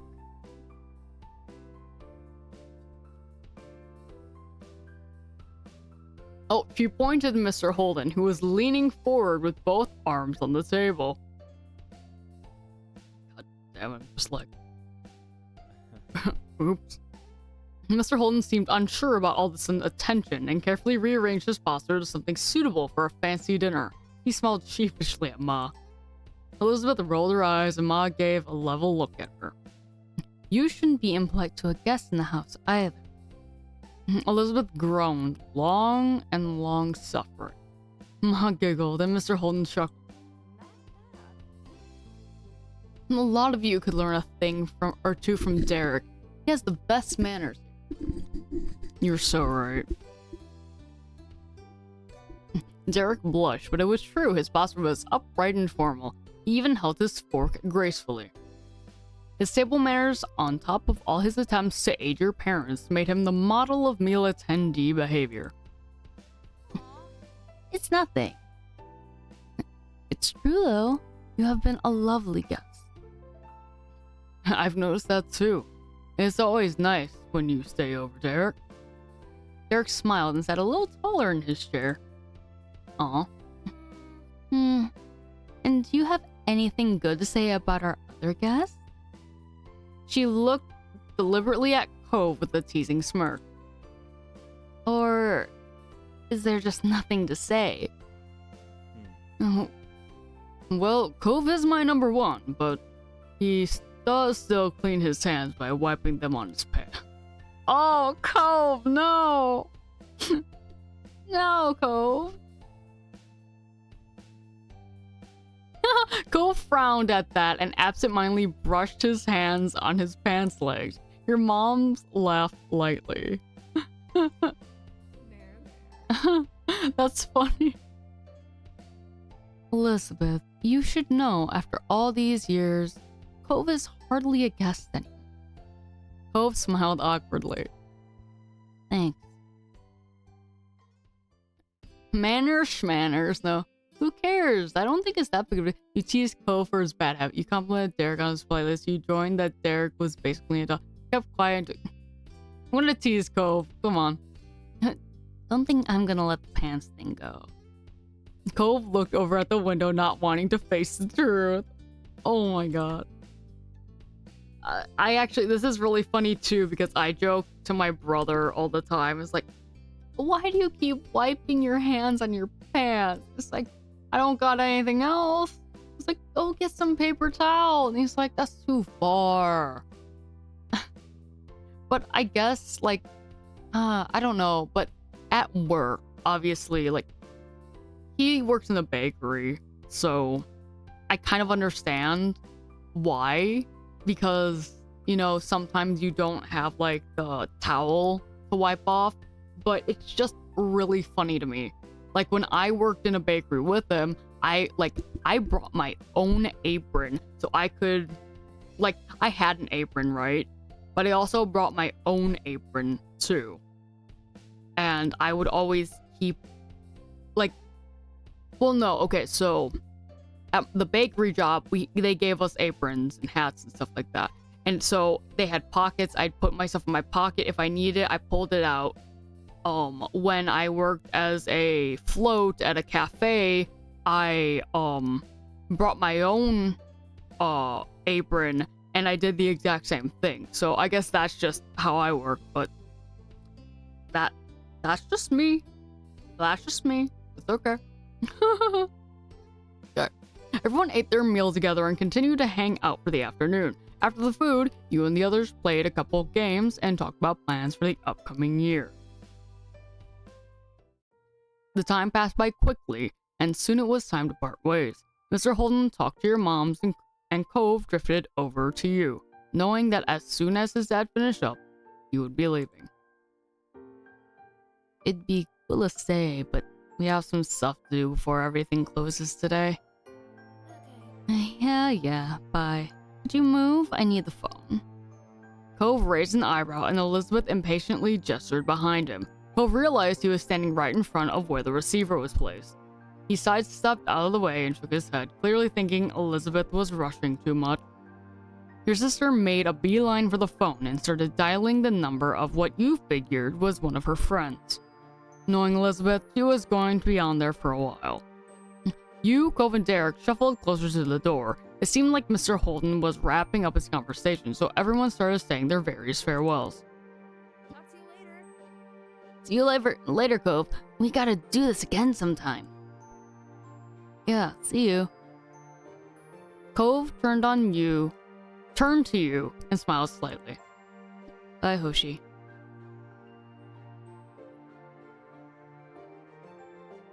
I could ruffle his hair. Okay, here's the thing. I could ruffle his hair, but I gotta be on my tippy toes or something. I'll hug him. You step forward and spread your arms wide. Cove only had a moment to react before you encircled him in your arms. Cove hugged you back tightly, and it just rumbled as he laughed. His cheeks were slightly red, especially when he looked over and noticed that Derek had watched the whole thing. Derek smiled amusedly. Dude. Seriously, dude? We'll have to hang out later. I'm gonna miss you during school. I know, it is so cute. Okay, now the thing was, before, when it was at the time of the confession, it was like, you can hug him, you can go for a kiss, or you can ask him for a kiss. And I was like, I haven't even hugged bro, like, that much, even during the time, like, that we've known him. And I'm like, no, we're just going for a hug. So this, I feel like this is very, appropriate. So, I think it's very appropriate. Besides, I wouldn't want to go in for a kiss if, I didn't know if they were comfortable with it or not. Because I know I definitely wouldn't be unless asked. So. He offered Cove a high five and the two boys clapped their hands together. Yes. Cove and his dad left soon after that. Your parents started cleaning up the house, and Elizabeth was still chatting to her friends on the phone. It was just you and Derek left. Oh, it was Cove. Oh, Cove and his dad, might be. Sensible. Great. He elected to stay outside and from the house to wait for his dad to pick him up. You decided to keep your guest company, although he was originally Cove's visitor. A light summer breeze blew through your hair and Derek shifted his weight from foot to foot. Thanks for waiting with me. He kicked at the ground distractedly. Well, Dad's still gonna be a while. So, do you want to go for a walk? Sure, I don't mind. The two of you walked down the street again, just wandering without a destination planned. It was a quiet stroll, too quiet for Derek being the company. You turned to him when you had noticed that he wasn't saying a word. That was unusual. Derek always had something he could chat about. You weren't sure if you should ask about it. Somehow you ended up at the old park near the beach. You glanced over to Derek once more, still expecting him to say something any second now. However, nothing came from him. In fact, now you noticed a frown creeping on his face. Derek smiled when he realized you were watching. At least his mouth was turned up. There wasn't anything that really felt happy in the expression. He turned away and the smile fell off his face. His eyes stared intently at the ground and you raised an eyebrow.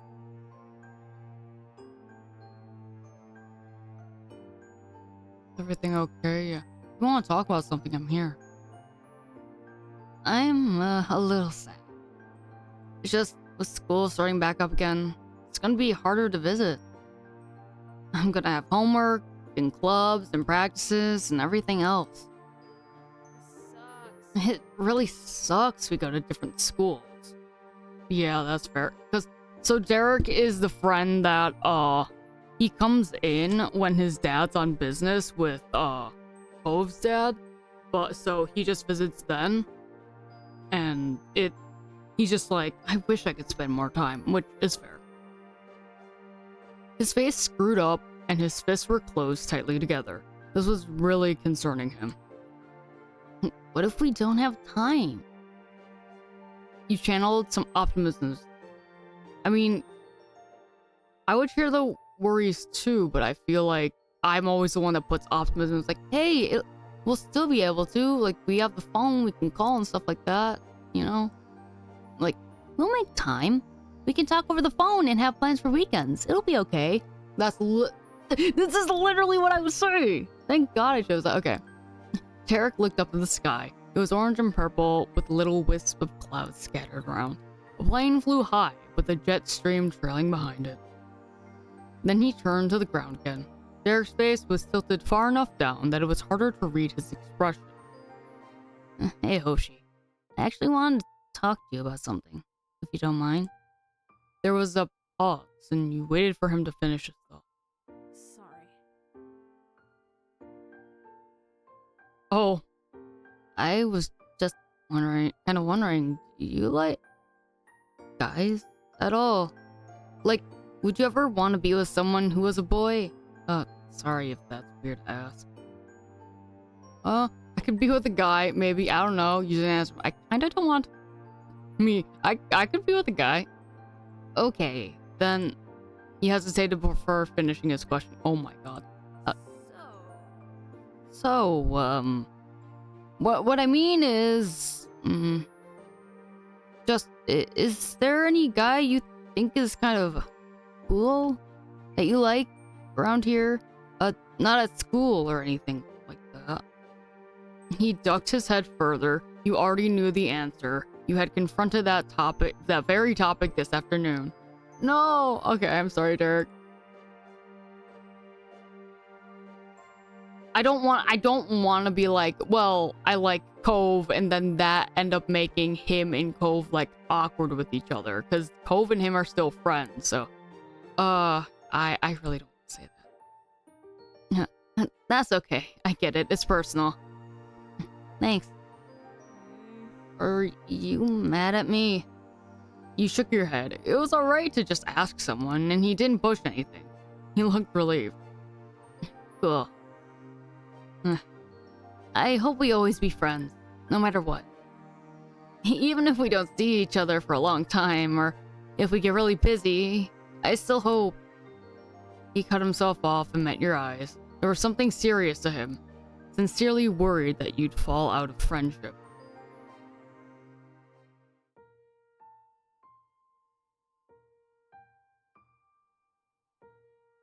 No, he's a good kid. He's a good kid. He's a good kid.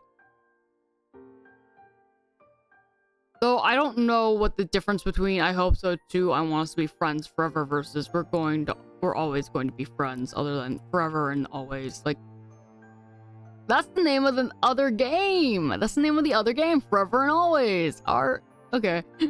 Our Life Forever and Always. The one with the girls.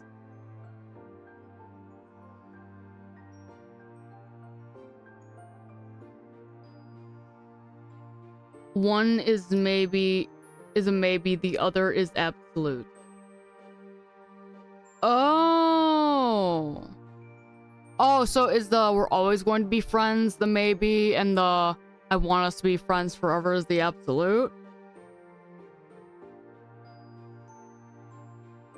That's what it sounds like. Okay. Fair.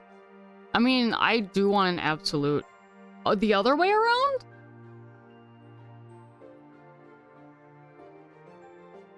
Oh, yeah, because the I hope so too is a maybe.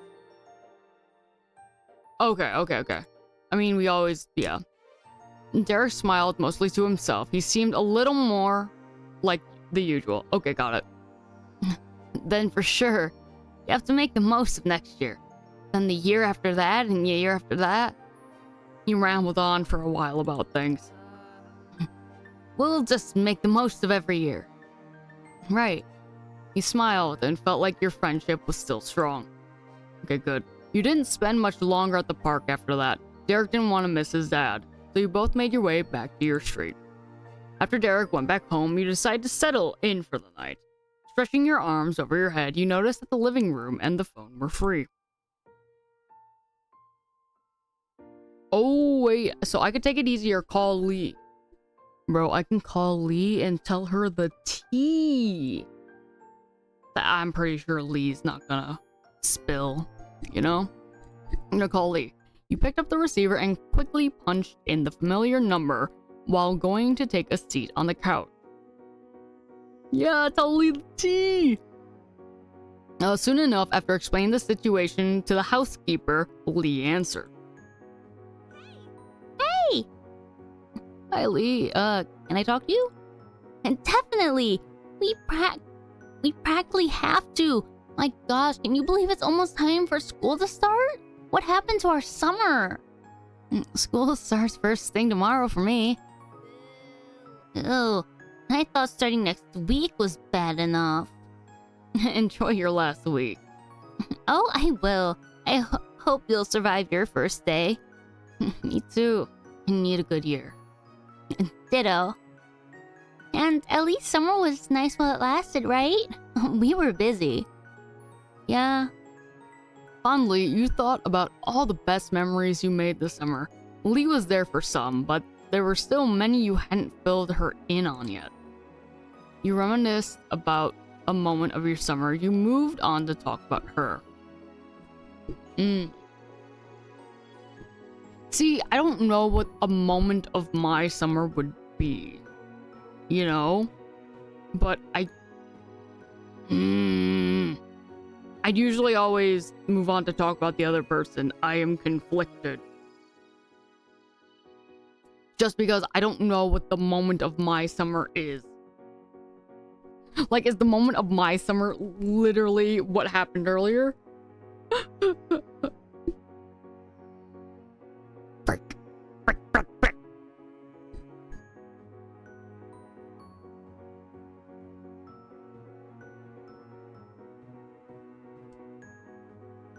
just realized I could save at any time.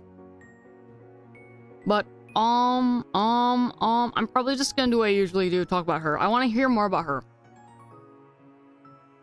What was your big highlight of the summer, Lee? Talking to you is always the best part of my summer. Even though it was a phone call, you just knew that Lee was winking at you. You laughed. Come on, tell me good. I'm glad you picked the right answer. That's such a teasing thing. It's like, Come on, tell me. What? You don't believe me? Lee. Alright, okay. So a high point for me was when I took that trip with my parents to Europe. That was amazing! God dang. You and Lee continued to go over your adventures until you both were yawning to each other over the phone. Before you go, you knew word about what happened would get to Lee, but you didn't want to bring. Okay, no. We're telling her right meow. Before you go, there's one other thing. I told Cove I had a crush. There was a pause of silence. Knowing your cousin, you decided to pull your ear away from the phone. As expected, a screech loud enough for you to still make out clearly from a distance crackled through the speaker. Not the ad break! Not the ad break! Ah! I'm gonna riot!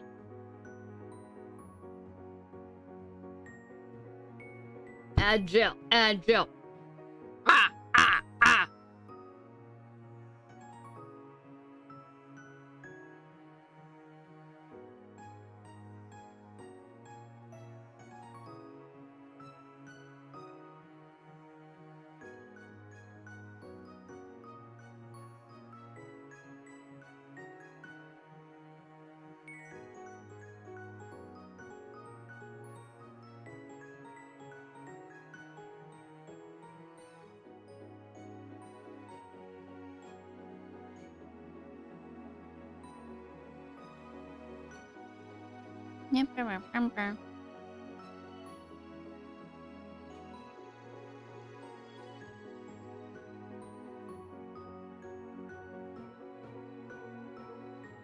The ad just didn't pop up for me and I'm confused. Okay, so yeah, Drevin, sometimes the ads are really weird and they won't pop up. I have no idea why. Twitch is kind of like iffy with that, but sometimes it's nice because then you just don't get ads. You know? Yeah. Sometimes it's nice. Sometimes it's just very, very confusion.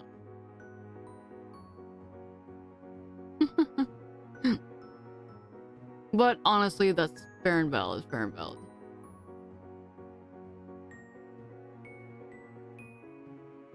Fair and valid. Right now, I'm just checking in.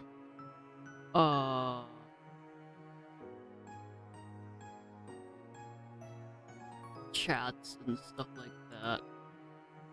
Because it going. You're free? Yes, freedom! Okay.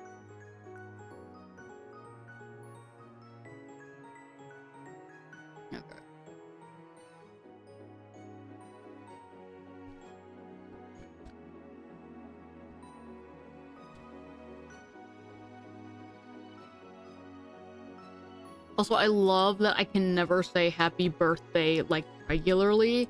It's always like, happy birthmas, happy birthmas. Happy ejection from the womb day, stuff like that. So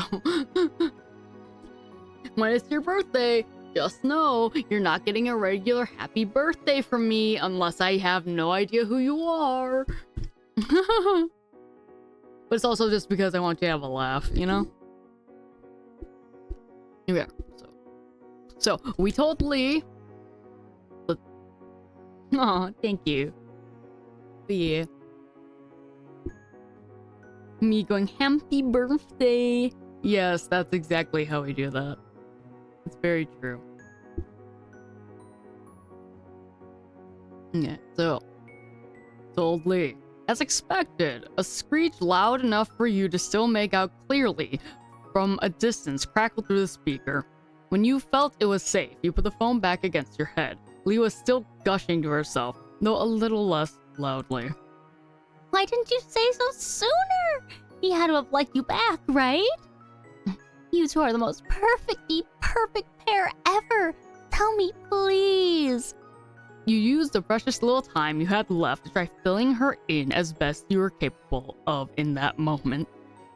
But soon, the approach of curfew became too much for you to ignore, despite how excited the both of you were. And at that, you decided it was time to say goodbye for now. You did have school to wake up to for in the morning.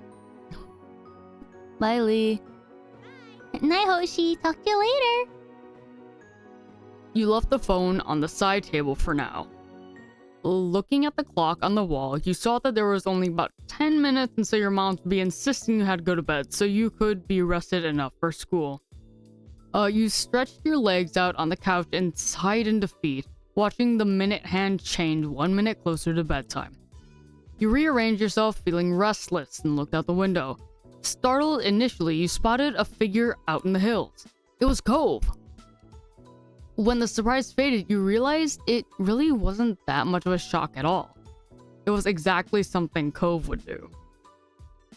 You went outside to meet up with him, you ran off to go see him, you left him alone, you smacked the window to get... You opened the window to call out, no. I'm running to go see that boy. Sprinting, you reached the front door in record time. You didn't think you'd see Cove again that day. You had to go to him. We're going right now. When you arrived, you noticed how many fireflies were out that night. They drifted along lazily, barely minding your presence as you waded through to reach the top of the hill. Cove turned towards you as you approached, and you noticed right away that Cove looked happy to see you. Hey! Hey. You had to bounce in your step. You weren't sure how long you'd get before your mom's roped you back inside for bed. Hey, what are you doing out here? Nothing. Not really. He shrugged, seeming unhappy with his own answer. You stared at him, waiting for him to continue. Well, I guess I was feeling kind of weird about stuff, so I'm getting some fresh air before bed. You really should go to sleep. I know how you feel. I feel good. I hope you feel better. I know how you feel. It's hard to stay still. Tomorrow's gonna be the start of a new year. At the mention of school, a small noise escaped him. Cove let himself fall back onto his butt and then all the way down. So he was laying on his back.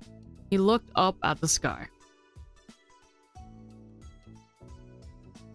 Not me sitting on his chest! No, I'll lay down. I like to make myself believe. Exactly. I'm gonna lay down too. You lowered yourself to lay back on the hill. He had been lost in thought, or was possibly waiting for you to situate yourself, but he started speaking unprompted again. No, yeah, this thing on his chest? Huh? Thanks for telling me about my dad and the money he offered you to be my friend. The planet Earth turns slowly. I would love to do like freaking. I still need to do a karaoke, but I need to either readjust the playlist or get a playlist. Yeah, I want to do one so bad. I know I'm definitely gonna go through like musicals for some. Like I'll do Epic the Musical, Jekyll and Hyde the Musical, Be More Chill, Heathers. I love those. Yeah, so I'm definitely gonna do those ones. But I don't know what other ones I will do. I'll have to see, because I might make playlists for them. But yeah, I love musicals. If you couldn't tell, I'll absolutely put Wicked in there.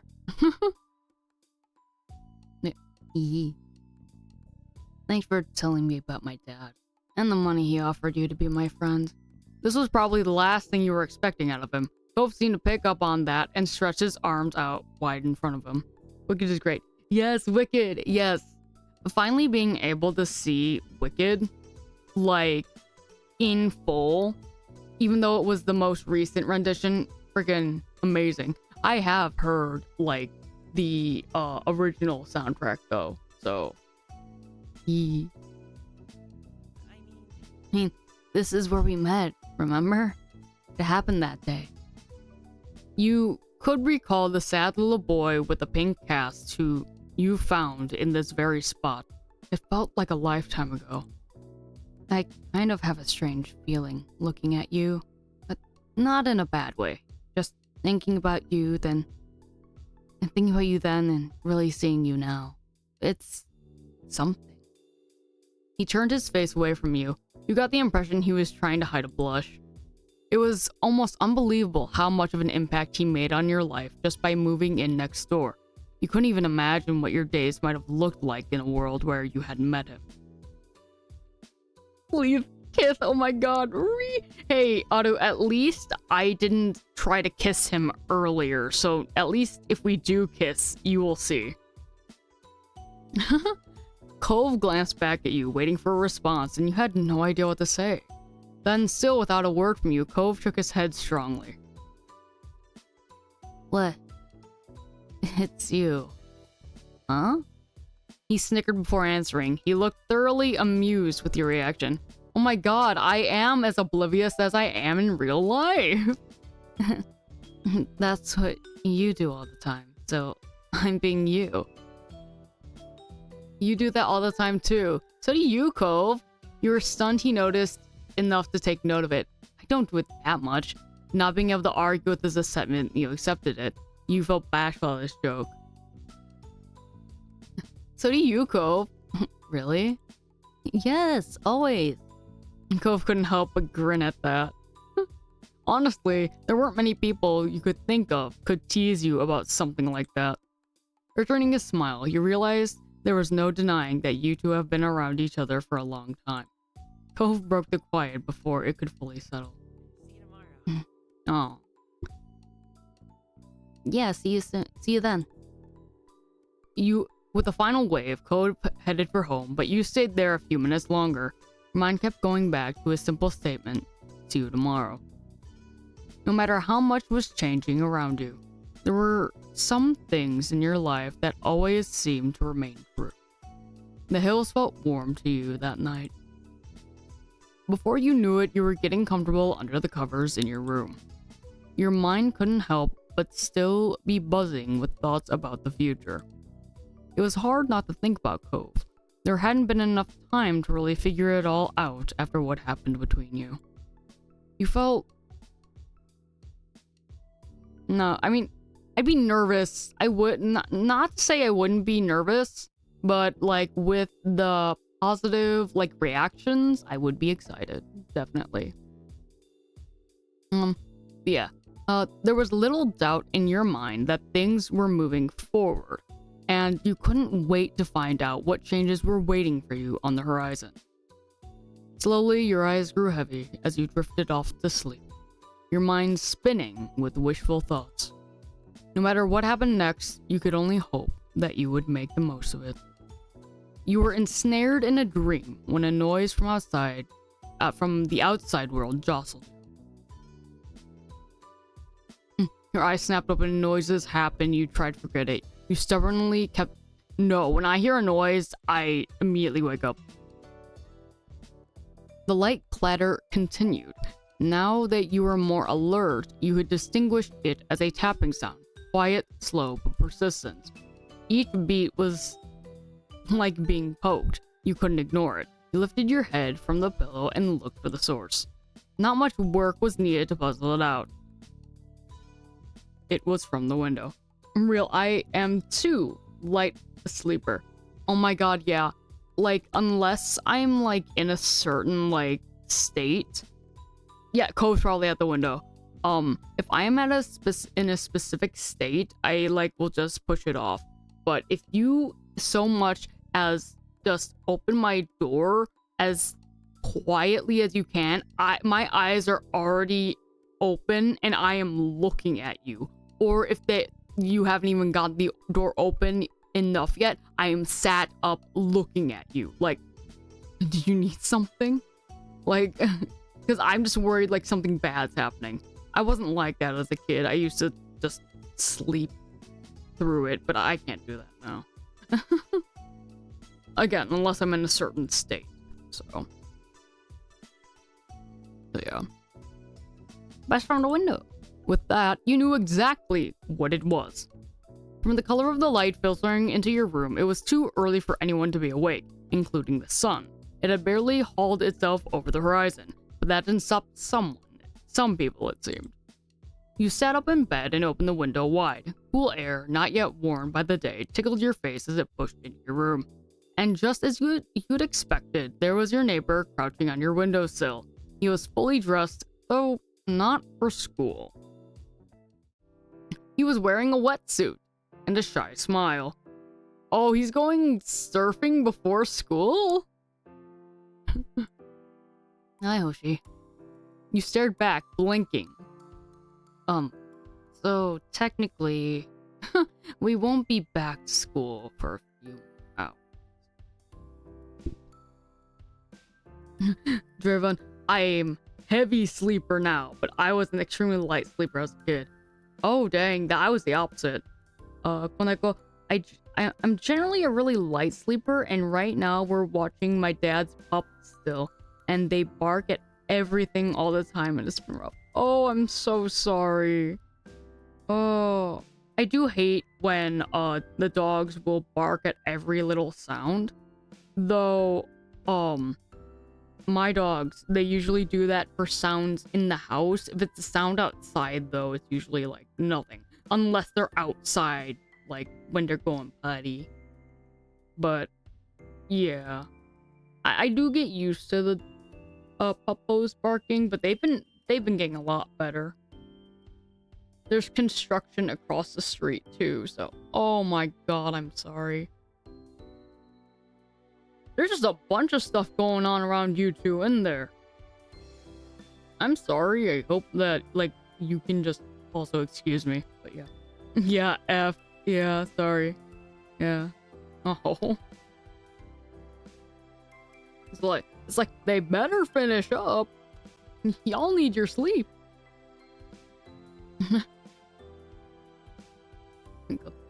So technically we won't be back to school for a few more hours. God. His voice was delicate yet deliberate, each word a careful explanation. Classes haven't actually started yet. So do you want to hit the beach with me one more time this summer? There's a whole apartment complex getting built, so it'll be wild. Ah! I'm sorry, but that's crazy. Always, here we go again. It was way too early, Gov. You're crazy. Gov, you're cute. You give a decisive nod. No, but I would say he's cute. That is so cute. He's like, well, School hasn't started yet, so I mean... You're cute. His smile widened affectionately. Koneko, we're gonna be sending them to Belize to be with my parents again, but we gotta figure out how to get them to Florida first. Such big dogs are difficult to figure out shipping. Yeah, shipping dogs is freaking crazy. Also, it's very, very much a thing of like, they do have an area to transport animals on planes and such, but it very much is a like iffy process, just because like depending on how long the flight is, you're not allowed to be in that area with them in their crates for long, if at all. So it's kind of like, it's a very stressful ride for them. Because like, unless you like obviously like drive them down with you and to keep them comforted and stuff like that, have a good like, you want to go for a ride? That kind of thing. It's just kind of like they yeah. And obviously like depending on how it goes, depending on how far you live from Florida to be able to ship them, it's it's over the, do you want to spend money on shipping them from there and then shipping them off again, to are you going to have them be of comfort with you while you drive them down and then ship them, so at least like before they're off they have fun and which yeah. But also, yes, Otto, look at him, he's so happy. He's such a silly little guy. Sorry, the only reason I know that about like shipping dogs is because when I was a kid, my mom got she got a dog. It was a Shih Tzu Prince Charles Cavalier mix. She was so fucking cute. Her name was Mona. She was just a puppy too, so it was very like, I think the ride was very hard for her, but as soon as we got her, oh my god, we would not let her go. Clink!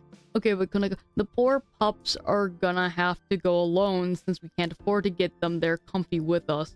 I'm worried about the whole process. They might wake me up almost every day, but I love them still. I don't know if we'll drive to Florida or ship them yet. No, yeah, absolutely. But yeah, definitely, like, yeah, if you can't get them there, on the, like, if you don't have the money to, like, at least be on the plane with them, obviously, if you are able to, like, and you have the time and money to, I would recommend driving them down to Florida. But again, that's all within your time constraint and budget. That's what I'd prefer to do if I were to do it. But yeah. But yes, Clink, someone say silly little guy. Yes. Hi, Clink. How are you? Oh my god.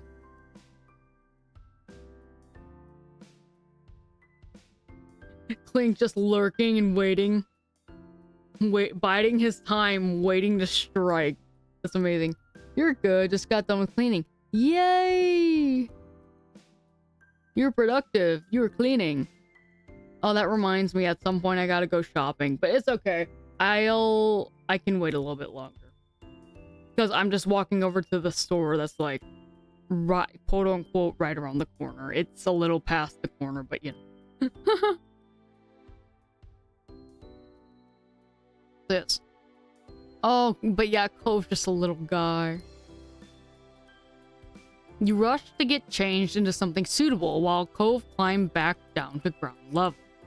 Your limbs, still half asleep, struggled somewhat as you attempted to coordinate them into a swimsuit, but you got there in the end. You said my sleeper agent word and it awoke me. No, that's so true. That's so true. Soon you were tiptoeing out of your front door, clutching a towel. Cove was already there to greet you. It's hard because I don't drive, and drive-in works 12-hour shifts regularly. The process is gonna be a difficult one. Florida is the only state that can ship them to Bailey's. Yeah, I know. Yeah. Yeah, because of, like, the geography. Yeah. It's crazy that it's like, oh yeah, only this state can ship to here and stuff like that. But yeah, if we do drive down, it's gonna be like a 24-hour drive with the 3 huge dogs, and I only have 4-seat car. Yeah. Yeah. Yeah, because then it'd be like, you're cramming them like all in the back. But I mean, like, technically there are 3 seats because of the bump, but no one likes the bump. I personally do like the bump, but that's because I'm small. But yeah. I do hope you guys can figure out a way to get them there. One of them would take up my whole back. Whoa! What kind of dogs are these? What kind of doggos are these? If they're that big. Huh? I want these dogs now. I want them, they're big. Like, do you know the breed? Like, or you just know they're big. Oh my god, I want Big Puppo. I want Big Puppo so bad. I also want a Maine Coon. They're dire wolves, it seems. Oh, no. Big doggos are always so chill. They really are fun. Constantine is like a sixth of a Great Dane, but he's beefy as heck. Oh my god. And one of the others is a Doberman. Big Puppo. Oh, is like the size of a Great Dane. Oh my god. That is a big doggo. Holy heck. Oh my god. Yeah, those are definitely big doggos. Also, the fact that, like, Great Dane size, but then also being, like, much bulkier than a Great Dane. Oh no. Oh no, that's such a huge dog. That's such a huge dog. Oh my god, I love that. But oh no. God, I hope you're able to figure out a way to get them to your parents. I'm just surprised your parents weren't, like, planning to figure out how to get them over with them. He's bulky like a Rottweiler would be. Yeah, that's... Oh my god. Yeah, that's huge. Constantine liked to walk under my legs because he's so big he can't do it to anyone else except for 6'5" me. Yeah, you know what? That makes sense though. Oh my heart. I love the bubbles. I love the bubbles. Bro, okay. Constantine sounds like a dog that, like, I could, like, ride on. Not gonna lie. Like, I'm 5'2", but I even remember when I was younger as a kid, I don't remember what... Oh, we had mastiffs when I was a wee baby, and I think my mom has a picture of me, like, them setting me on, one of the Kirby, one of our mastiffs, Kirby, on his back. And I was so tiny. I could have been like, I just needed like a little saddle and the little thing. And if I was actually able to control how I sat and stuff like that, I could ride him. You almost could? Dang. He's a noble steed. Indeed, indeed. Oh god, I love puppos. I'm just wondering why your parents didn't try to figure out how to get them there with them. Because basically, they could have... Maybe it was just because at that point, they could have just taken up their own seat on the plane. God dang. God dang. God, just... Oh, they're so cute. I want them. I want them.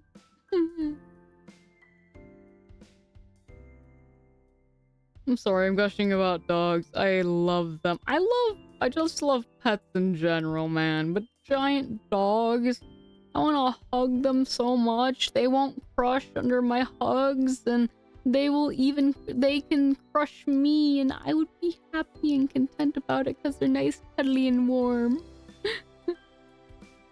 Because, yeah, I have some golden doodles that, oh my god, I absolutely love. Yeah. Oh my god. Oh, I love it. Okay. Real for that. Exactly. Okay. Back to this. I was like, oh yeah, we're playing a game. Back to this. Your eyes met. Cove's gaze darted to your destination and back to you. You checked the door was closed. gave him a thumbs up, and the two of you leapt into action. Wordlessly, you began to run down the familiar path ahead, Cove beside you. The thrill of your illicit outing made you want to laugh. Not that you dared. If anyone in your family looked out and saw you, then your summer would be back to being over.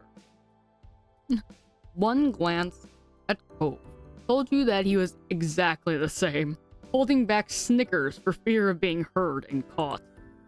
The towel streamed out from under your arm like a cape. You were running so fast downhill that simply keeping your balance and not tumbling down was a real threat.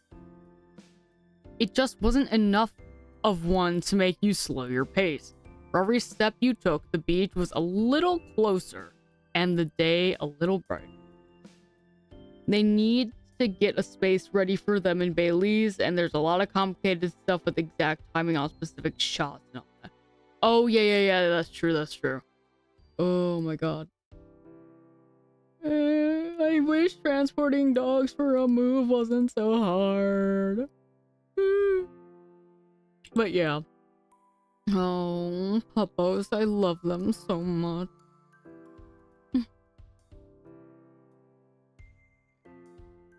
What lay ahead for you would arrive, and you were happy to meet. Oh. In between. Oh, is this the next thing? Oh! They just bought an empty plot of land and wanted to develop it a little. Like get a fence in or something. Oh, fair. Fuck. So, yeah, still this. Eyes pointed, eyes pink, hair front. Oh, this is the freaking... Is this the color? I thought this was the... Sorry, hair... Yeah, no, wait, no. I thought it... Okay. I low-key want to steal their pup Kiersey so bad. She's the Doberman. I'm such a sucker for her cute face. Oh, honestly, mood. If I could steal my parents' dog, I would. I absolutely would. But there's, what, 9 of them? I don't think I could do that.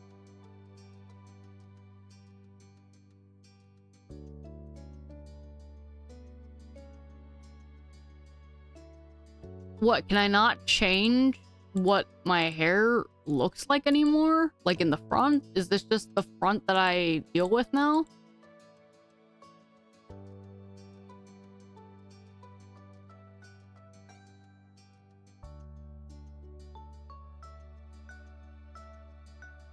Wait, so this is literally just the same then? Like...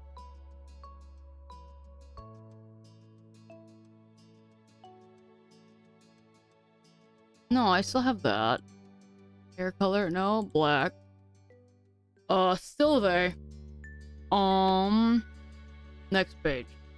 Rosy cheeks, scars. I don't think I have any scars on my face, do I? I might. Earrings, none. I can't really see the earrings, so I guess it doesn't matter. I do have circle glasses. I think it was because in the two-tone section of options. Ooh. Okay, I'll go back to that in a moment. Birthmarks.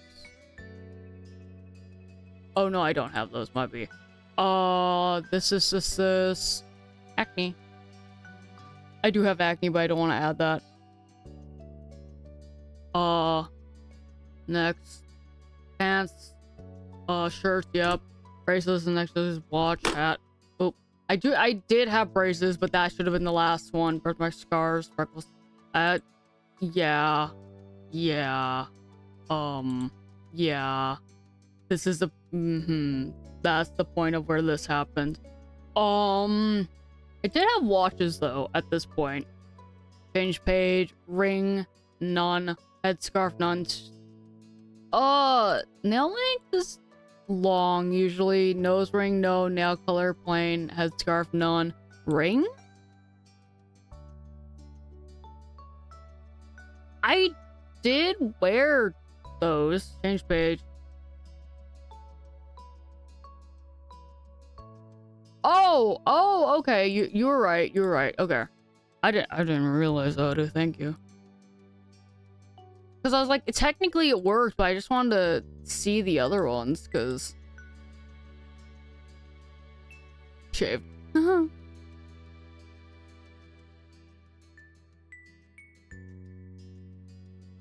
This really feels like it, not gonna lie, because it's so freaking messy. Schmurd. Choppy. Long.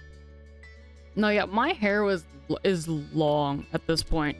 With how I keep pulling though, which I hate. You know.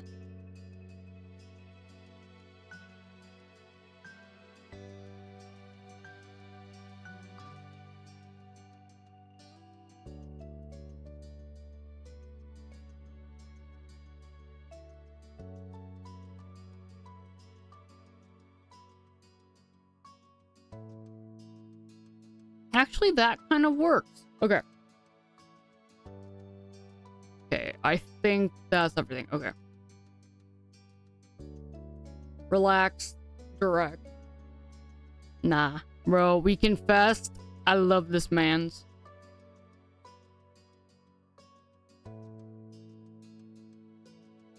Comfort. It literally, I am direct as hell with him, so we ready. Are you sure? Begin step 3 at direct love. Yes. Cove customization. So I can change his appearance, I can change his personality, I could do both or neither. I want him to be as he would be. Yeah, I could change him, but I don't want to. I want him to be himself as he would in this situation. Okay, so our life tutorial time. Since you're romantically interested in Cove and are old enough to start being physically affectionate more seriously, you can choose what initiative level he has throughout this step. Making sure the player experiences what they want is important in our life, but always putting your choice first can potentially make a relationship feel one-sided. So we've added some flexibility in how it works. A low initiative means that Cove will occasionally ask to touch the MC, and in those situations, there will always be an opportunity to say yes or no. For example, he won't simply lean over and kiss the MC as a greeting or in an emotional moment. Every piece of physical interaction will be either initiated or approved by the player before it happens. Middle initiative means there will be those certain times when Cove requests to touch the MC. Many chances to initiate affection on your own, and also he will pretty regularly give affection automatically. Okay, one example would be giving the MC a kiss because he's happy or emotional or something else. And in other situations, you can choose not to make the first move in order to give Cove the space to be the one to act afterwards. Overall, the love interest can get romantic, but the player's agency will take priority. High initiative includes everything middle does, but it also means the player agency will be reduced to agree in favor of having Cove give physical affection even more frequently with less prompting. Instead of all the major affection giving situations being led by a choice menu for you to decide on, some will instead be replaced by Cove acting automatically. Time to be romantical. You're so right.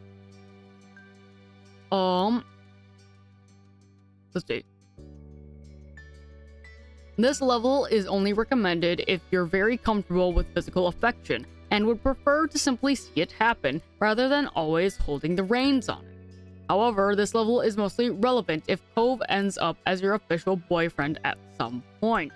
Situations where high-level initiative makes a difference tend to come up in scenes that are exclusive to being in a relationship. The parts that are also included in the middle initiative, which will be seen whether you're dating or not. Once you pick your level, it can't be changed part way through a step. The choice only comes up at the very beginning of a story section. We hope you enjoy whichever initiative option you decide on. Okay, well, low initiative, I mean fair. I'm very much between middle initiative and high initiative. Though I do know, like, in real life, if high initiative was there, I would, I'd be a blubbering mess. I know I would actually, like, become a puddle because I feel like I was like, really? But but middle initiative, I'm glad that that's like, you know, consent first. That's what I usually did, but that was because I wasn't exactly like, you know, in my relationships I've been in, I wasn't as like invested in the romance as much as just trying to make the other person happy. So I would end up doing whatever made the other person happy rather than acting on my emotion. But I feel like in a relationship, you should be able to act on your emotions if you please. And definitely with high initiative, that means you know that your partner is okay with doing such things. When I go, we gotta run errands, but I'm gonna keep stream open on my laptop for lurkies. Love you, Hoshin. Have so much fun. Thank you so much, Koneko. I love you too. Thank you for keeping it open. Thank you for the lurkies. And go get your errands done. I hope you have a good day. Hopefully it's not too much. Thank you, thank you. I love you. Thank you. Mwah. Yeah, have fun. But yeah. So as much as I'm probably gonna gush with happy or embarrassed, love it, I'm gonna do high initiative just because I feel like at that point, yes, thank you for the lurk, you too. We'll have fun. But yeah, I'm gonna do high initiative just because I feel like if it is the part of being in a relationship, that means you know that you are comfortable with doing these kinds of things with your partner. It's not like, oh, I'm just gonna do it because and they're not comfortable. I feel like you only do that when you know they're comfortable. You know, if you do that and you don't know that they're not comfortable, I feel like that's kind of a douche move. But yeah, high initiative, because I would be fine with it at this point. Yes! Yeah. The start of classes ended the relaxed, free days of summer. It didn't take long for you to get back into the swing of the school year routine. Schedules and homework became the new normal. Derek wasn't around nearly as much. With school and after-school activities, there weren't many opportunities for him to take the trip out to your neighborhood. Sometimes you'd hear that he was at a training camp or something like that, but you weren't always sure what he was up to. But you still kept in touch over the phone the best you could. You kind of lost contact as time went on. I mean, I try to... So here's the thing, when it happens... When this kind of stuff happens, I end up losing contact and I hate it. So I'd rather try to keep in touch, at least on phone. It was actually easier to keep in touch on people because I could just, you know, call them. But nowadays, because of all like social media and stuff, I just like, I poop up because I'm like, I don't know what's right or wrong anymore. It was such an easy way. It was such an easier and simple way back when to try to be able to keep in touch. I don't know. That's just how I feel. But yeah. The Jeremy kid did disappear after that someone, and no one ever heard from him again. Where he went or what he might be up to was a mystery. More summers came and went like the waves on the shore coming in and out. In your second year of high school, someone new started to visit Sunset Bird. A sunny girl named Terry Brooke. She was a friend Cove made due to them both being ocean obsessed. Nice. Terry was more than glad to befriend you too. Someone close to Cove had to be good company, she felt. you were pleased to get along with her as well. Terry was tight with another girl who you had known distantly from school for a long time, Miranda Eckert. You saw more and more of her as time went on, thanks to Terry and Miranda's own outreach. After a while, all of you developed a real friendship together. As for your home life, the stages also had developments.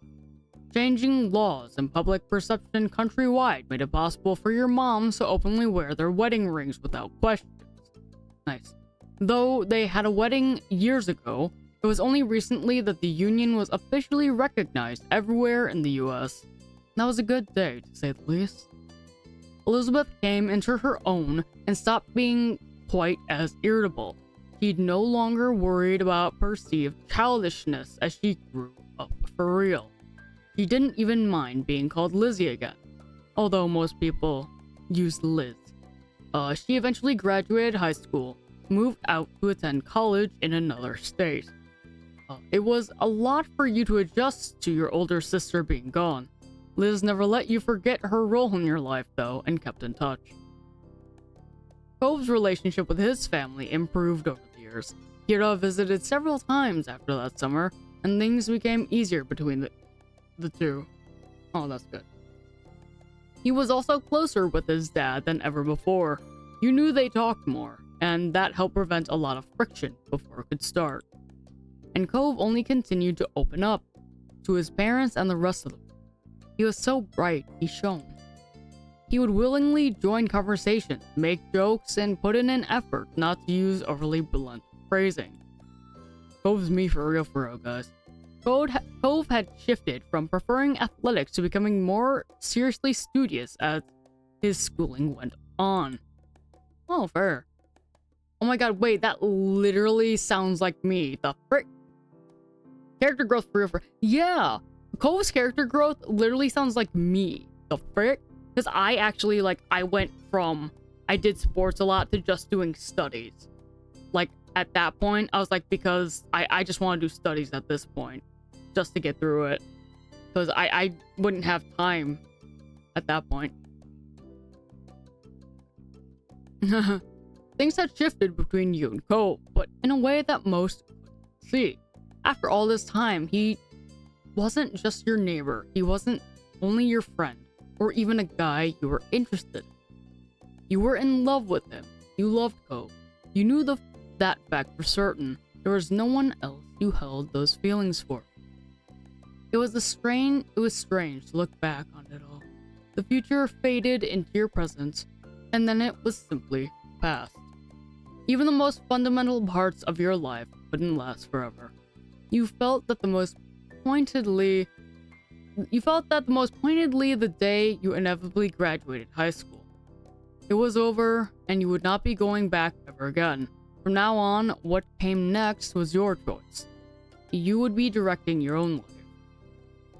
That was where you were currently, the summer after school had ended, the first summer of freedom. What used to be a reprieve from the typical was now going to be your first step into adulthood.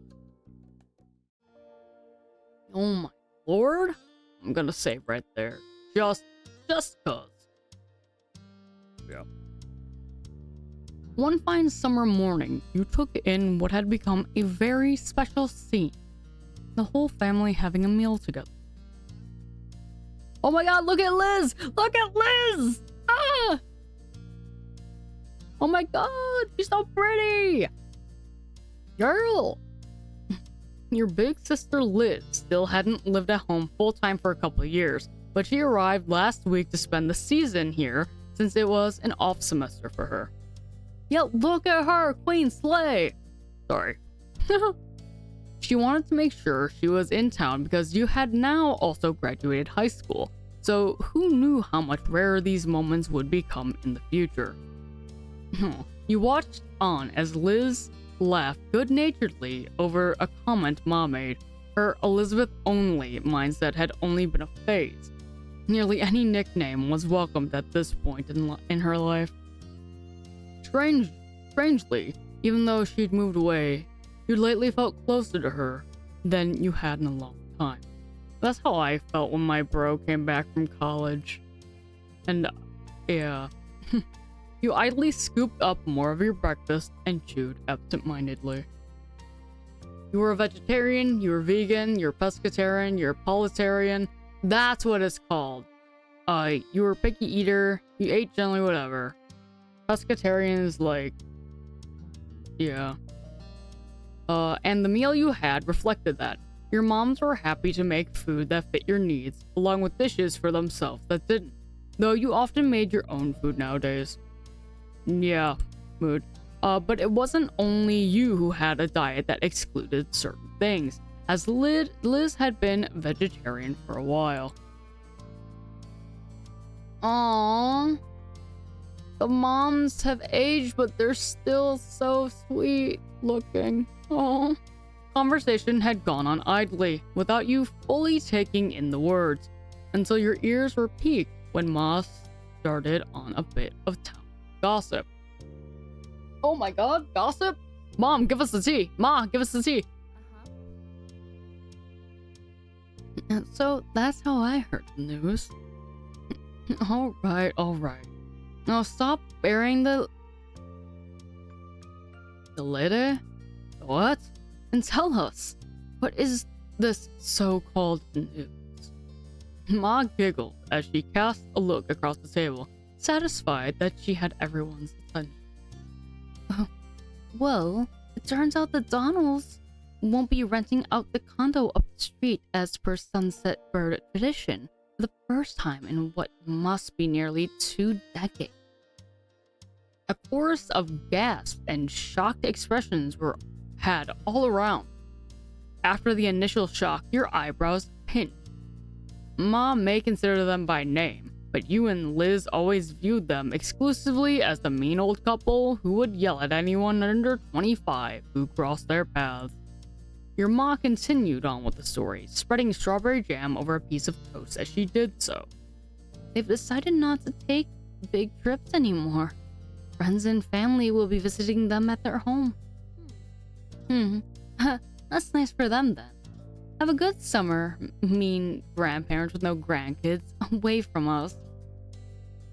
That's a relief. It's kind of sad they can't travel anymore. I hope they're still okay, even if they are mean. My thoughts exactly, Liz. Finally, they can piss off. You didn't have anything to comment on. I mean, I hope they're still okay, even if they are mean. Like, they've had a very full life. It's nothing to sneeze at. And you be nice, Liz. You don't want to end up like them, do you? You and your sister cracked smiles at the joke. At least they won't be here to yell at my children anymore. Lonnie. At the blunt comment, and that blunt comment got laughter from all three of you. Engrossed in conversation once more, you continued to chat with your family until the meal was over. Nice. Step 3. Third time's charm. Ayo. Oh, wait. Log? I missed something already?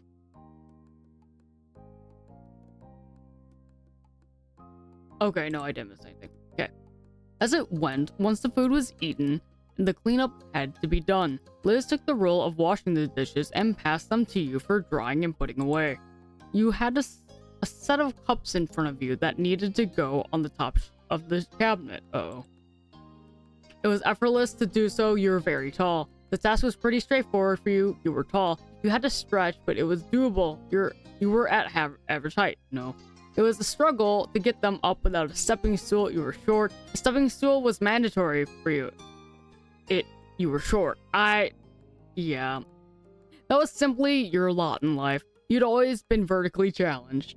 You felt great about how things were. You hoped you might still grow more. You wish you had stopped growing earlier. You didn't think about it much. You didn't even know what to think about it.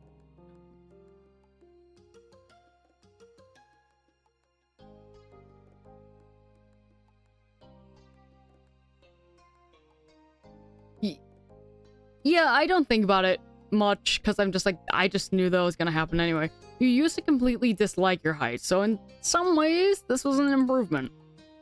Liz shook you out of your internal musing by starting up an impromptu conversation. She seemed to be voicing the thoughts that had been buzzing around in her own head. I have to say, going back for another semester this fall is pretty intimidating. You'd think after the first year or two, I'd have a handle on things. But no. You stole a glance at her, still placing cups in the proper place. I guess that's only fair. My first round was pretty general classes, and year one of my architecture major was the basics. And now it feels serious.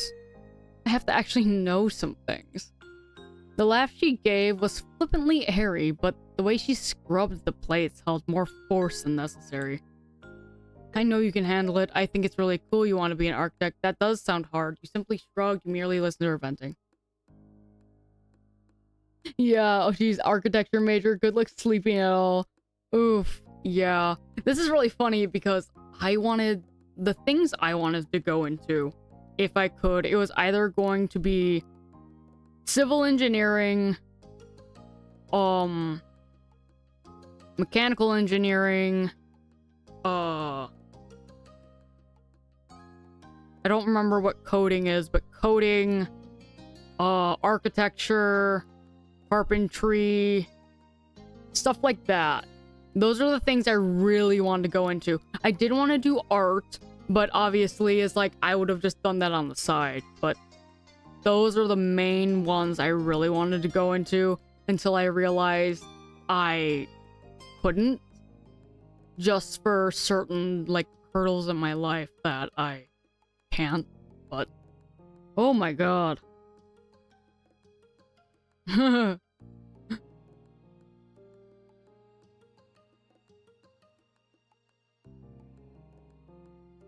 But yeah. But I feel like, yeah, totally fair, yeah. No, I know you can handle it. Sweet of you to believe in me. Thanks. Your older sister's mouth quirked into a small smile. It'll be fine one way or another. Oh, but I'm not trying to scare you away from college, if that's even your plan. What is going on with that anyway? You had a solid plan set for a long time. You came to a firm conclusion recently. You had kind of a general idea. You had absolutely no idea. You hadn't even let yourself think about it. It was too much. Yeah, I kind of had a general idea. You answered the question as much as you were able and willing to. Liz's smile grew more reassuring as you did. Aw. You made it through 12 years of full-time education already? You've got plenty going for you. Sometimes it still felt hard to believe your public schooling experience was over. In the end, you'd graduated as top soared through with high marks, worked extremely hard but were rewarded with great grades.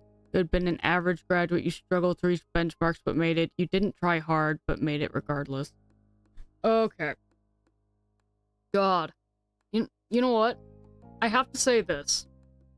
The only...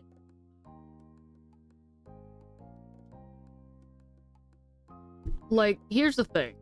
I did struggle through my classes, but it was not for the class itself. It was for having...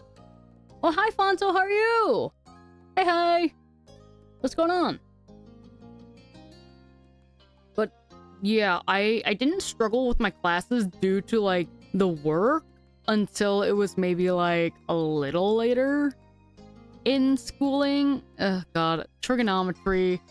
Like, it was easy, but it was the fact that they didn't let us have reference at all. Not much, just wanted to stop by. Thanks for stopping by. I hope you've been having a good day. But yeah, other than that, I was pretty good with my classes, except for physics, because again, it was the math aspect of it. The way they teach math in general tends to suck. It really does. I remember one time in physics, though, my teacher, he was putting up how he solved the thing, and I was like, wait. I raised my hand, I was like, wait, professor, like, I got the same answer, but I didn't do anything that you did. He was like, huh?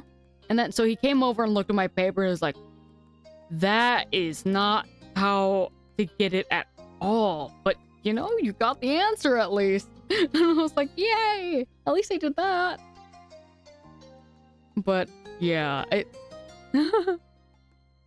God dang. But yeah, other than that, other than like the social stuff and some of the classes, and oh my god, I regret taking AP classes because of the what's it called, the tests at the end of the year, but or midterms and stuff like that. But they were still fun regardless. I just had terrible test anxiety because I needed to have a longer time to take the test because everything they had time tests. I'm like, I can't do this. I can't do this. I can't do this. If you can get the answer and it's reproducible over 100 different equations with your method, then it's not really wrong. Very true. On especially with handwritten stuff. Yeah, I wish I could have taken AP classes. No, see, I was glad I could take AP classes, but at the same time, some teachers were like, oh yeah, even if you get in the AP class, it's literally just like a regular class, just with more work. Oh no, ads. But yeah, it was very fun for the AP classes I did take, but again, it was just a lot more work and a lot quicker pace than expected. Agile. No. For me, I'm actually the opposite. I'm great at tests, but I suck at homework. Oh. Yeah, I'm not good under time constraint. For me, it feels like, quote unquote, it made me feel stupid, but I did know the materials enough to like be able to do the work for it. Yeah, it was just, I can't do time constraints, man. I wish I could though. But it's very fun. Yeah, time constraints suck. Yeah. If I get another ad about that evil YouTube mom, I'm gonna crash out. Evil YouTube mom? Which one? Sorry, the fact I have to say which one is wild. I was like, there's a new one?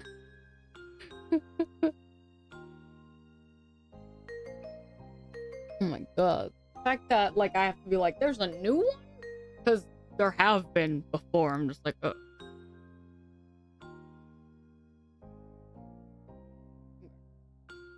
Gonna finish.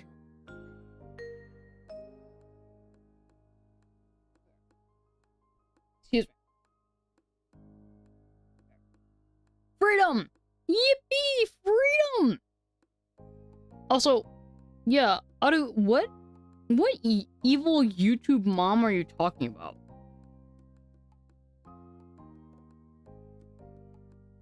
Freedom! Yes! Also, the fact, yeah, Fonto, the fact that Ruby Frank, oh. But yeah, like, I don't know if you heard Fonto, but yeah, freaking the fact that you suck at homework but tests are good. Like, I can do tests, like, if it's like a standard test, but when it came to like midterms and stuff, ugh. They have an EOC on it on Hulu. Dang, everything's like, I love how they like specifically make things for certain streaming sites, and then it's like, oh, you have to subscribe to this one, you have to subscribe to this one, they have to subscribe on this one, and it's like, I don't have the money to do that. Yeah, dog, okay. That's fair. Oh. Yeah. I can get 90% on 99% of tests, but on homework, I am unlikely to get an overall grade over 50%.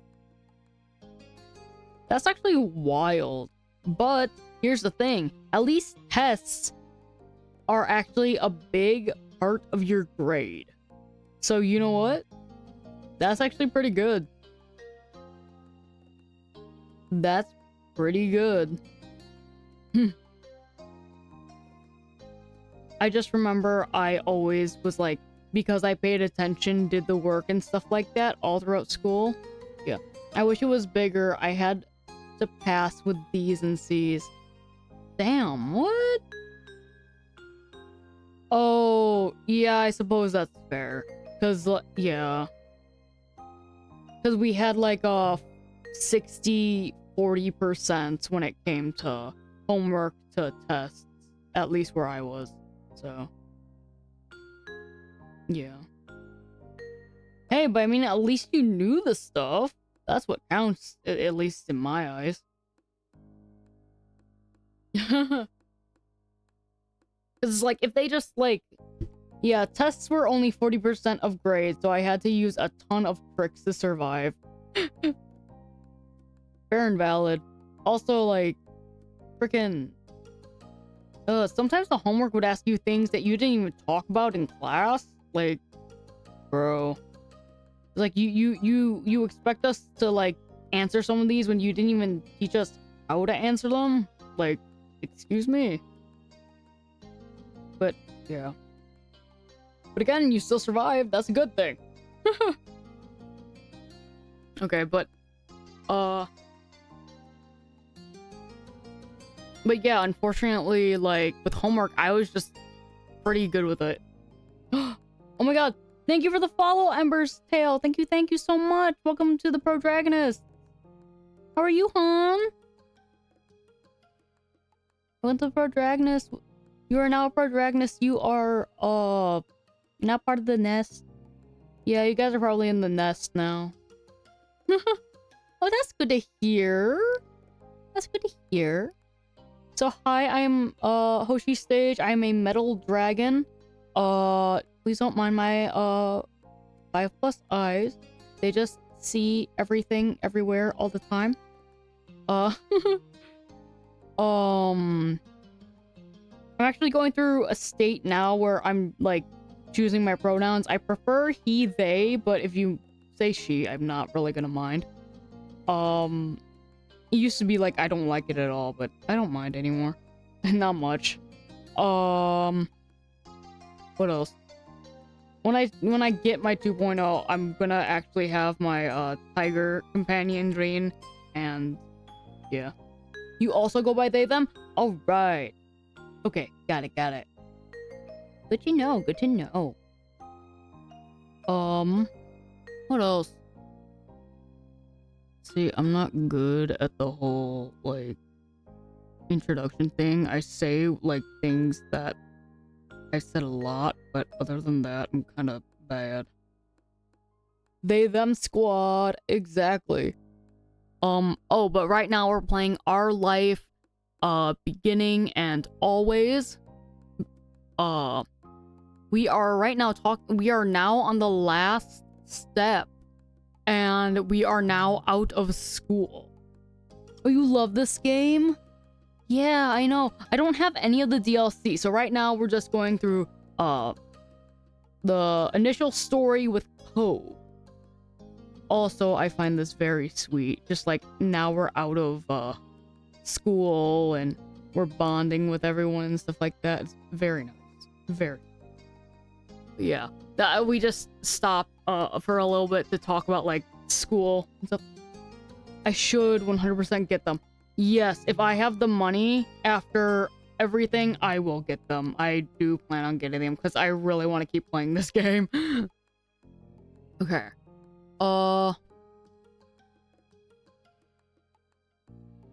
Yeah, I sort through with high marks.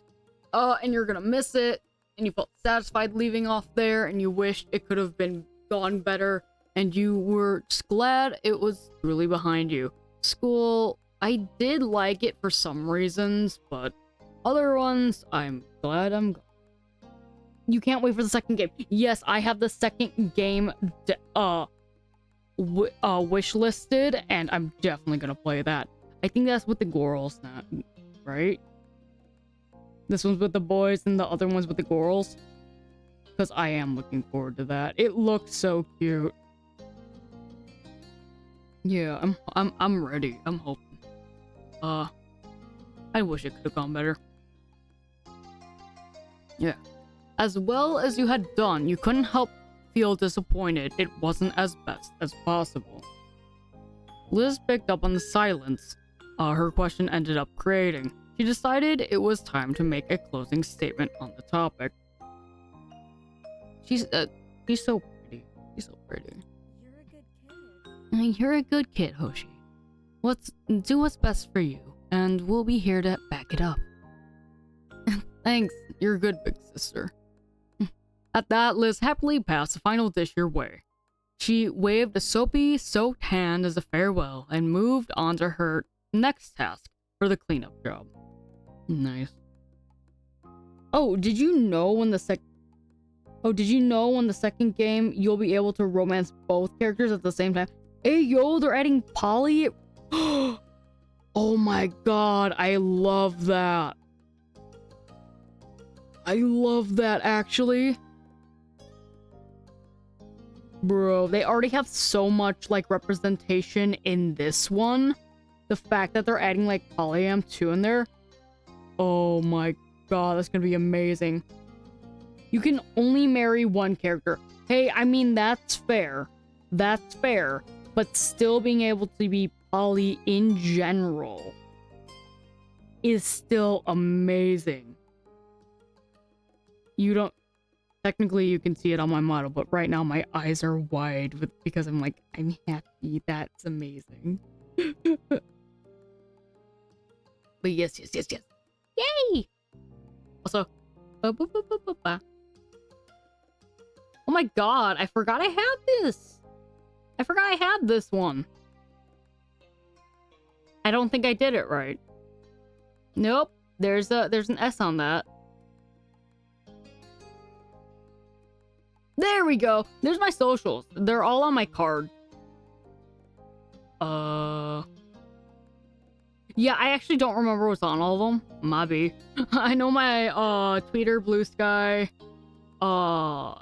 Twitch. What else? There's a lot of stuff on there. Yeah. I don't remember, but they're all on there. I think my Discord's on there too. But it's a community Discord. It's a community Discord. It's not just mine. But yeah, if you want to join the community Discord, please do. I'll actually just send that one in here too. Hold up, my phone being weird.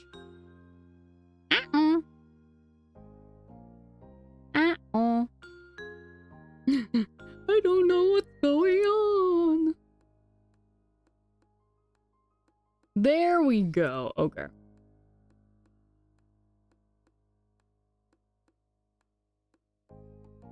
It said, no, you're not allowed to do that. You've done this too much. But yes, if you want to join our community Discord, we love having new friends in there all the time. You guys are also lovely, and I just so you know, if you ever see me like send anything like in there, I will call you lovelies more than protagonists because it's all of you, and you end up being more than just someone following me. You probably end up being someone that follows everyone in Mythics at some point, and it makes me so happy, especially with how like sweet everyone is to each other and stuff like that. And we're all so supportive. So yeah. It is. Yes. Okay, but I am definitely looking forward to the next game because it's so much. You need to finish streaming this game. Oh my god, yes. That would be amazing. Oh. So if you are a streamer too,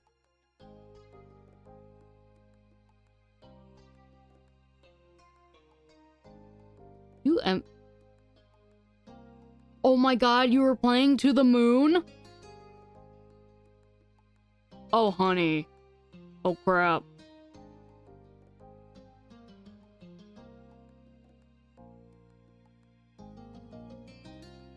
You're playing a good game. You're playing good game. Oh, shit. Okay. Wait, there was someone... I was like, there was someone earlier I had to check fast following, but... Oh, boy. I That was my friend Tasty. I'll check. But yes, you're playing such a good game. Go follow them. Go follow them. Oh, I love it. I love those games. I suck at finding things and solving puzzles. Don't worry, I am too. When I played One Shot, there was an entire VOD of me probably 6 hours trying to solve something that literally was so simple. Was so simple. And then the next stream, it took me like an hour to 2 hours to realize how easy it was. Or it took me an hour to 2 hours before I was like, you know what? I'm just gonna look it up. I'm gonna look up the guide. And then I felt stupid. But we kept going. So yeah, it's okay. Finding things and solving puzzles, like, I love it, but also hate it. It's my frenemy.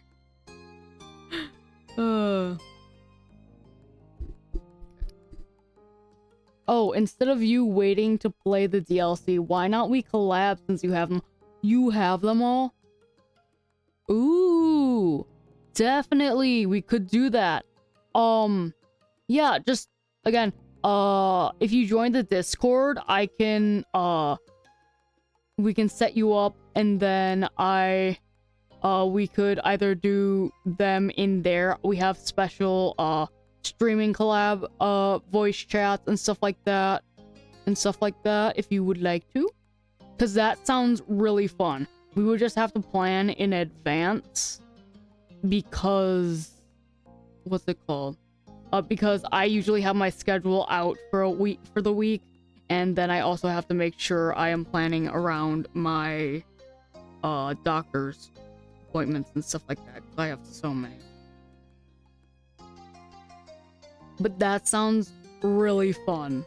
I love, like, meeting new people and being able to do collabs and stuff like that. It sounds so fun. I would love to. Because I was trying to think of which things would be the DLC, and I was like, oh, wait, it would be the other guys that were involved in the steps, right? But, oh my god, yeah, that'd be so much fun. We could also choose, like, who's voicing what. I'd love that.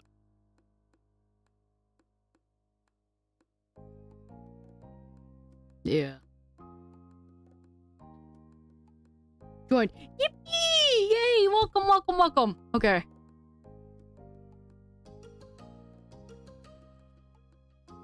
Yay!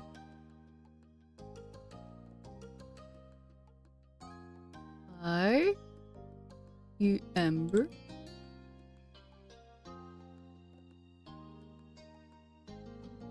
Boop, boop, boop.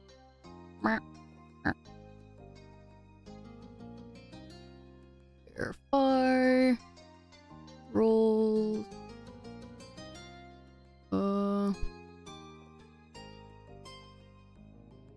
Okay, streamer. Okay, they got verified, correct?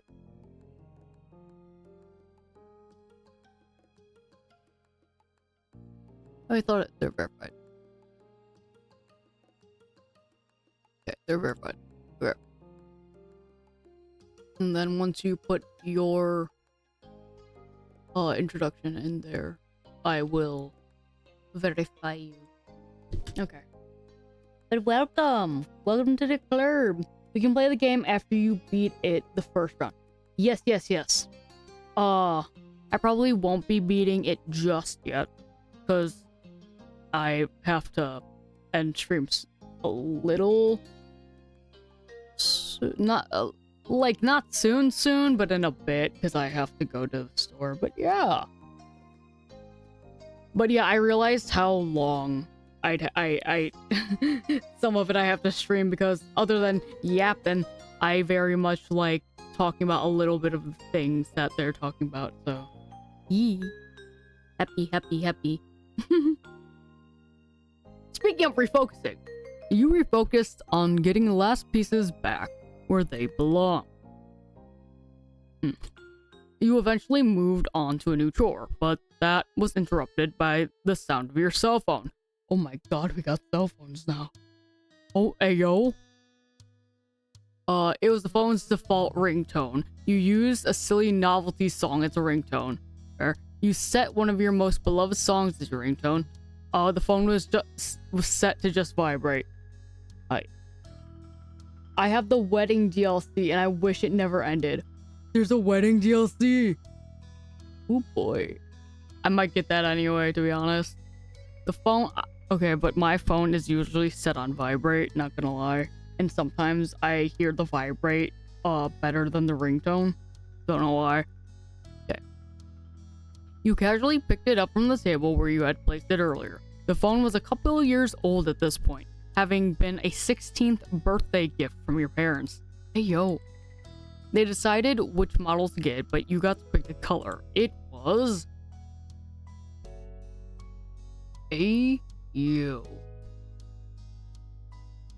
turquoise. I love the turquoise color.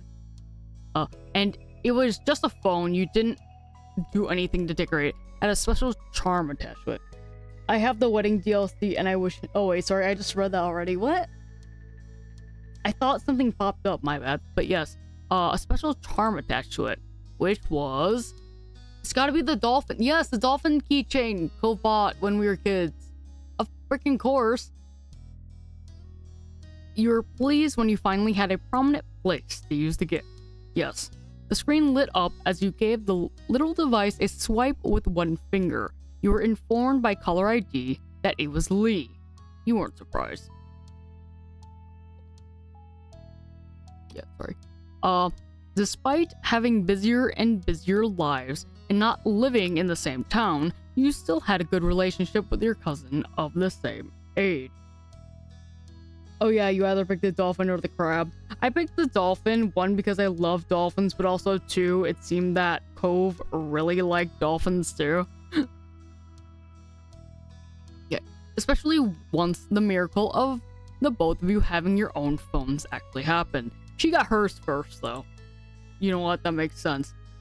Tapping at the accept button, you answered her call. A familiar, bubbly voice came through right after. Hey, Hoshi! Oh, you get to see it. What's up? I trust I'm not interrupting anything major. Only some cleaning around the house. Yes, Lee! Hoshi, look at her! Oh, then you're welcome for my call. A distraction from that must have been desperately needed. Yes, thank you, my dear cousin. Hey, I love doing chores, you joked. I like cleaning, you protested earnestly. It's good to hear from you. Wifey for yeah. Even though she couldn't see it, you shook your head at that.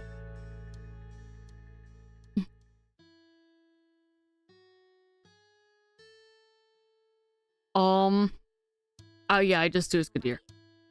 Right? She giggled and you could hear the jangling of the jewelry she must be wearing. God dang. Nothing amazing is happening for me either. I'm bored and felt like chatting. My morning shift ended, so I'm free for the rest of the day. Woo! That's good. You were off from your part-time job today. You hadn't started working anywhere yet, so you couldn't really. No part-time job. Like you, Lee has started dipping her toes into the workforce as of late. It made keeping in touch frequently even more complicated, but you both managed. I love the cousin in this game. Also, Baxter is in the second game. Baxter? I don't think I know who Baxter is. Was Baxter ever brought up? Uh-oh. My memory's already gone bad. Baxter is one of the DLC romance characters. Oh, that'll be interesting. What about you? It's been pretty normal. Cool. That's you then. So, how's Mr. Cove Holden doing? How's Mr. Cove Holden doing? Oh my god.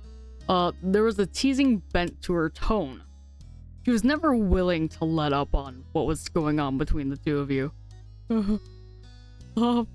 But the name was incredibly familiar to your ears. Cove, your next door neighbor for the past decade at this point. But he was far more than just someone who lived in the same street. You vividly remember the summer day you expressed feelings for each other as little 13-year-olds. Oh my god. You started officially dating. I feel like...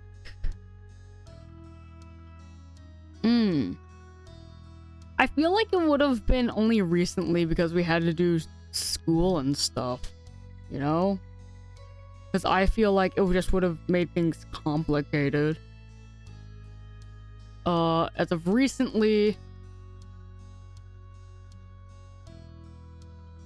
And you were in love with him but didn't want to talk about that at this point in your life.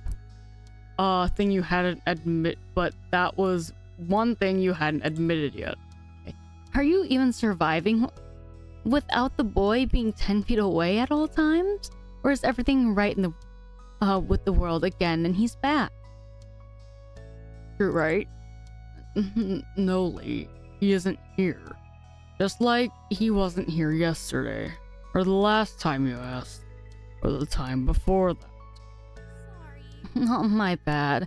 Can you blame me? Doesn't it seem like he should have had his grand return already? Plus, I want to visit soon, and he needs to be there too. You could understand where she was coming from. This was certainly outside the norm. For the past couple of months, and the last few weeks especially, Cove had been going to his mom's place in Nevada. The two of you still regularly stayed in contact over text and calls, but still. Your mind began to drift back in time to all the prior trips he'd taken to visit her.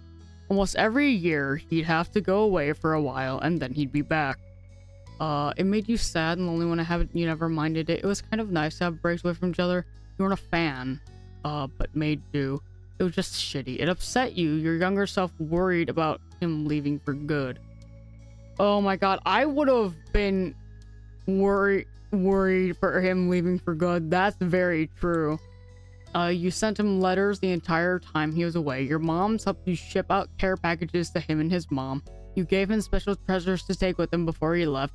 You kept an eye on his house for him while he wasn't there. You were incapable of doing anything until he was back. No, I would have sent him, like, packages and stuff. It was always full of really great stuff. He sent you regular letters in return. And that's how it was in the past, but lately he had been trying to see her as much as he could before taking long trips to another state. Became too impractical to do. His part-time work could become full-time soon, or he could be moving somewhere else for school. Cove hadn't actually been entirely clear what his plans were after graduation. Oh no. Cove was hesitant to speak on that, even with you. It couldn't be avoided forever, though. You both knew that. Well, Maybe we should switch this up to a non-Cove related topic? That works. And the rest of the conversation rolled on. Not much longer, though. Lee had to go, and you need to finish your responsibilities around the house. The both of you exchanged goodbyes, then you went back to what you'd been working on before the call came in. As you wrapped up the last of your chores, you were approached by Liz wearing a cheeky smile. I've got Mom's keys. Want to get out of this tiny town to do some shopping in a real city? Yeah, it's been way too long since I've gone anywhere exciting. Good, I'm driving. That was obvious you didn't know how to drive. Yeah, you were glad for that. You still just had a learner's permit, even though you could drive too. It was her plan. She could do it if she wanted to. It's nice of her to do that. You had a license, but been trying to avoid driving. Yeah, I don't know how to drive, man. Go get your wallet and anything else. We're going now. With a nod, you make it a quick detour to collect your stuff from your bedroom. You had money saved up from all the part-time work you'd done, as well as from gifts you received. After making sure you both were fully prepared for the long haul to the largest city in the surrounding area, you buckled into the car. It was a smooth ride there, with light conversation about what shops to stop at, and the radio blasting. Liz controlled what was played, but She made sure to pick songs she knew you liked. It was something the two of you had always done for each other. The trip there breezed by, and in what felt like no time, you had gone from cruising down the road to cruising through the mall. Liz had her interests to check out, and you yours. Your hobbies and skills were still the ones you developed when you were younger. You had gotten into new things since you'd grown up. Oh, I mean, mine were pretty same. Yo, America. What the fuck is that? What? Boone? Oh, that's a bookstore. Okay. When turning a corner down a new length of the mall, your eyes caught on a little gift store. Your friends and family had recently given you many presents for graduating high school. You realized you wanted to get a graduation gift yourself to give to Cove. You had a gift of your own ready to give to Cove when the chance came. You really appreciated what you got. I had one ready, but I'd still want to get him one. It was something you had known you wanted to do, and you were looking forward to seeing his reaction. Graduation may have already come and gone, but Cove wasn't really around, so you had to wait. Eventually, the mall was explored in full, with every shop of note being checked over. Rather than going home, you decided to walk over to some smaller stores nearby. Liz had many thoughts on that topic. Honestly, malls are not a bastion of society. Even if smaller stores require extra distance, the brands are so much more. And then your sister abruptly stopped speaking and walking right in the middle of the path. It was a good thing no one was behind her. She seemed to entirely shut off for a moment. Liz? The attempt to catch her attention was unsuccessful. Something else had all of her focus. Before you could puzzle out what might be happening, she began to mumble out of the corner of her mouth. Hoshi, don't draw attention, but look. What? With a harsh whisper and a subtle jerk of her head, she urged you once more. Look. You followed her gaze as best as you could to a large bunch of colorful teens strolling down the same path. Okay. I want to get the art book for this game and the second game in order to cosplay as characters. Oh my god, that would actually be so amazing and fun. Not gonna lie. I don't know who I would cosplay. To be honest, I feel like I want to cosplay Cove, but I'm not tall at all. Believe it or like, I'm not tall at all. I'm 5'2".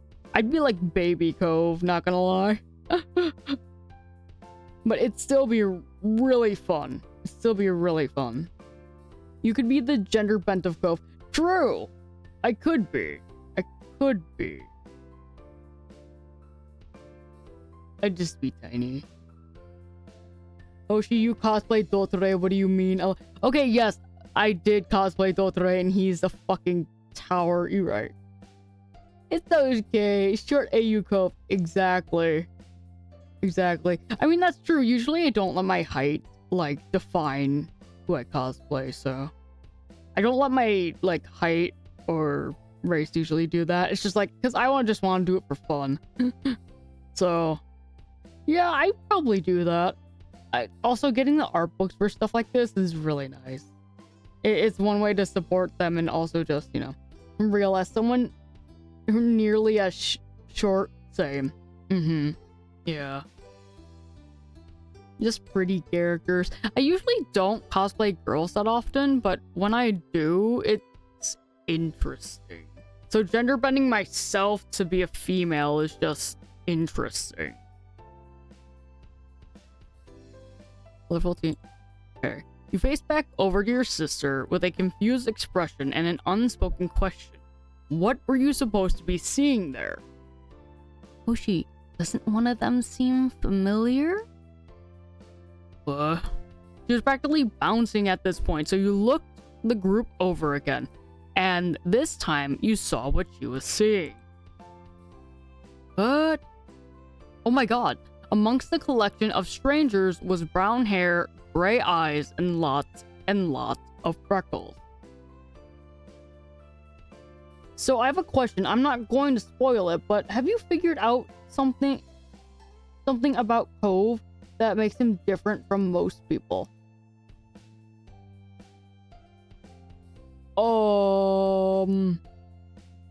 There are a few things that I like think of beside the hair. I don't know, it reminds me of like what's that Disney movie original movie called, like 13 or something, where the kid, like, he literally was a freaking mermaid. Like, he went through puberty and mermaid, but that's only just like, it just reminds me of that because he likes water so much and shit. But no, that's probably not going on. Yeah, the 13th year law, exactly. But I don't know. It is a really good movie. But other than that, I'm not sure. Because I think there's a lot of, like, interesting things that make him different. But I can't really pin one down. It makes sense once you find out about it. Oh, okay.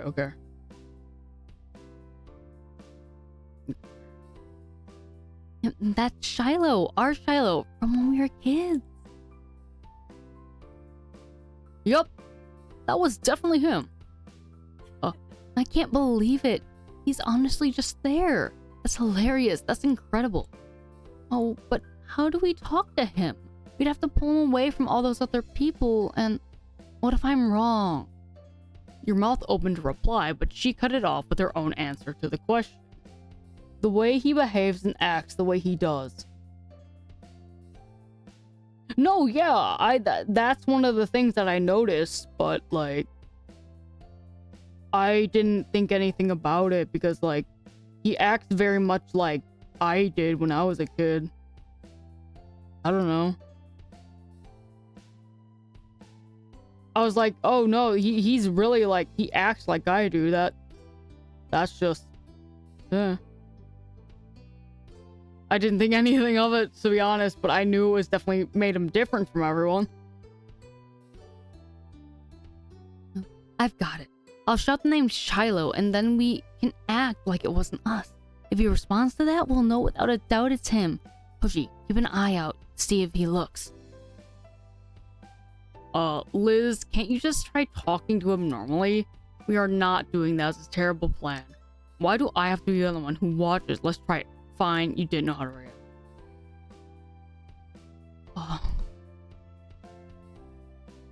react. Liz, can't you try talking to him normally? Like, without even hearing what you had said, Liz put her plan into action. Of course. Shiloh!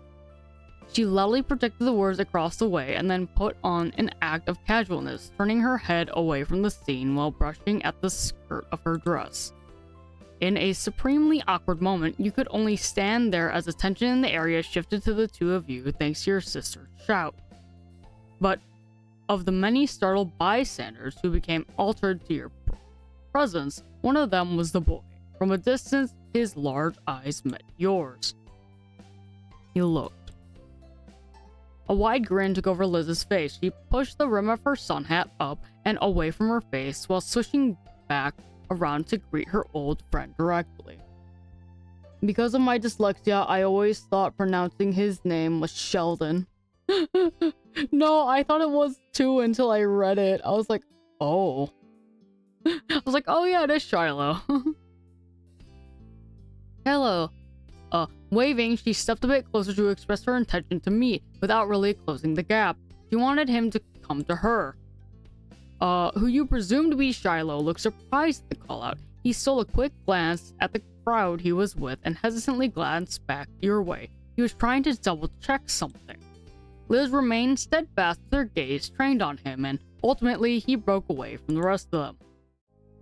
After a light-footed jog across the brick path, the young man pleasantly presented himself in front of you and Liz.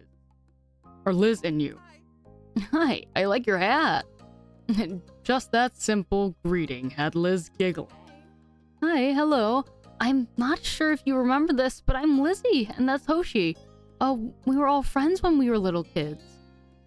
His already wide eyes grew even larger, their gaze darting between you and Liz. his previously chipper demeanor faded into something delicate. I'm really sorry, but I think you have the wrong person. You could tell not being instantly recognized was going to make this exchange more of a challenge. Still, Liz was undeterred. I have to say Baxter's romance story is a roller coaster, but I was so determined and never gave up on him. Throughout the game, I was stubborn. Hey, I mean, being stubborn isn't a bad thing. You know? I didn't even know there was a Baxter, though, so that's interesting. It was a long time ago. You were really young. I get why you feel like that. However, I'm positive I'm right. You're exactly the same. That face, the freckles, how generally you try to phrase things. You're even still wearing a hat. Instinctively, he looked up at his headwear with creased brows, not making the connection on why the hat meant something to her. We knew each other, okay? An uneasy smile settled on him as the silence followed Liz's speech. He was picking his next words carefully. I'm pretty sure you get to meet him in this part of the game. Oh? Okay. And then the quiet was obliterated by a new voice bursting into the conversation. Shiloh, what are you doing? The rest of the group already left. A field trip is not a vacation. We're on a schedule. Oh.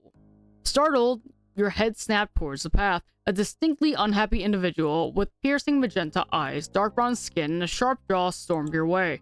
He carried a cloud of authority with him despite looking like he wasn't even 18 yet. Sorry, I didn't mean to ditch. Shiloh, whose name was now officially confirmed, gestured with a hand to add to the explanation of his absence as the stranger watched impatiently. They thought they recognized me as someone they knew, but it was a tiny misunderstanding. Liz theoretically as well as literally put her foot down at that, stomping in frustration and getting more childish the longer she was around her childhood companion. We do know you. Shiloh merely shrunk in on himself. The tone he spoke with was pained. Sorry. You honestly couldn't tell if he was apologizing for the upset feelings of your sister or the palpable dissatisfaction of his new acquaintance. That in itself was very Shiloh-like. Oh, you know him? Is that it?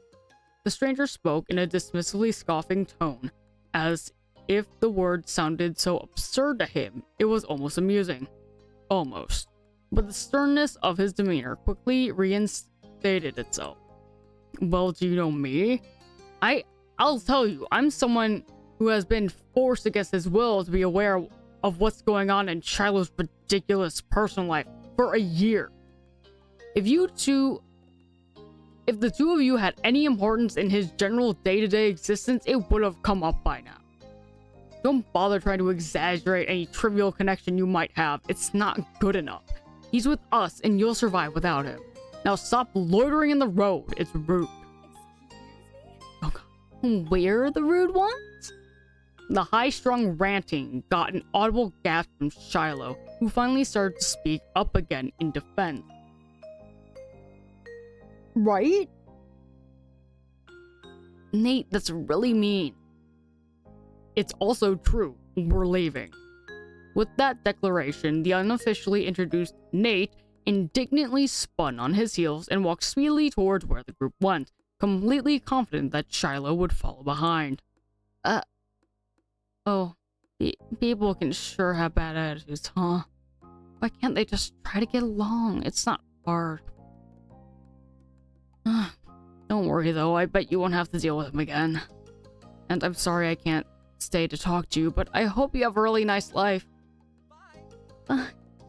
Yeah, but right. And that was it. His final parting words given. Shiloh left the two of you behind to catch up with his own life that he had to go live. Liz watched his exit stunned. only to frown when it hit her that he was really gone as quickly as he appeared. It happened so fast, you hadn't even been able to get a word in. She sighed, all the energy she built up releasing with a breath. I could have told him his last name was Fields, his birthday is October 30th. That would have proved it, but no. I'm sorry, Liz, while Shiloh grew up to be dumb while you're left feeling equally. Whoever Nate is, he sucks. Well, damn. Couldn't help but laugh. No, I'm sorry, Liz. You felt so bad for your big sister. He had been such a close friend in her early years, and the reunion was completely ruined. Why aren't you running after him? Liz merely shook her head, pushing off childish thoughts. I think we can leave it there, thanks. He's in the middle of a high school field trip, and it was already enough being able to see him. There's something reassuring about witnessing firsthand that he's still out there, enjoying his own part of the world. Though, if given the chance, I could definitely have a few words with him about the company he's got. She laughed, but you could tell there wasn't much humor to it. She was mad at that guy, even if she was happy to let Chuck go. Yeah, that's so sweet though. At least she knows, like, it was at least good to, like, see him in the wild and stuff like that. That he was living his own life. It's very nice that she was just like, well, not like she's not being as, like, quote unquote possessive as she was. Maybe they're only with each other because of the trip, and it's not usually how things are. Right? True. We can only hope the same for him as he did for us. Have a nice life, Shiloh. Have a good life. Bye.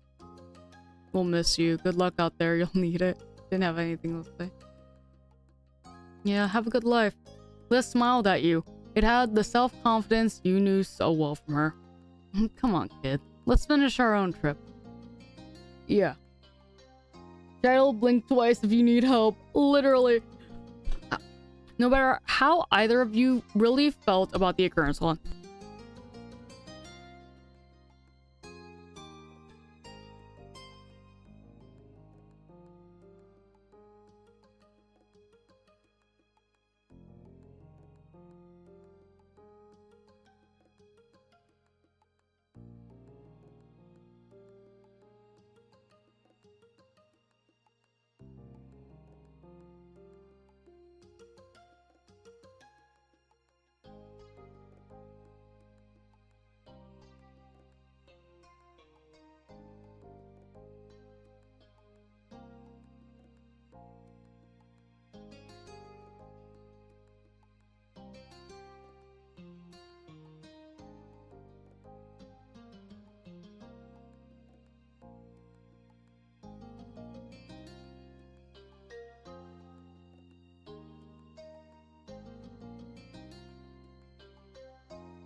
Okay, sorry, my brother had just gotten home and he came in and asked if he wanted pizza. So, if I go quiet again, I'm probably just gonna send us to BRB for just a moment.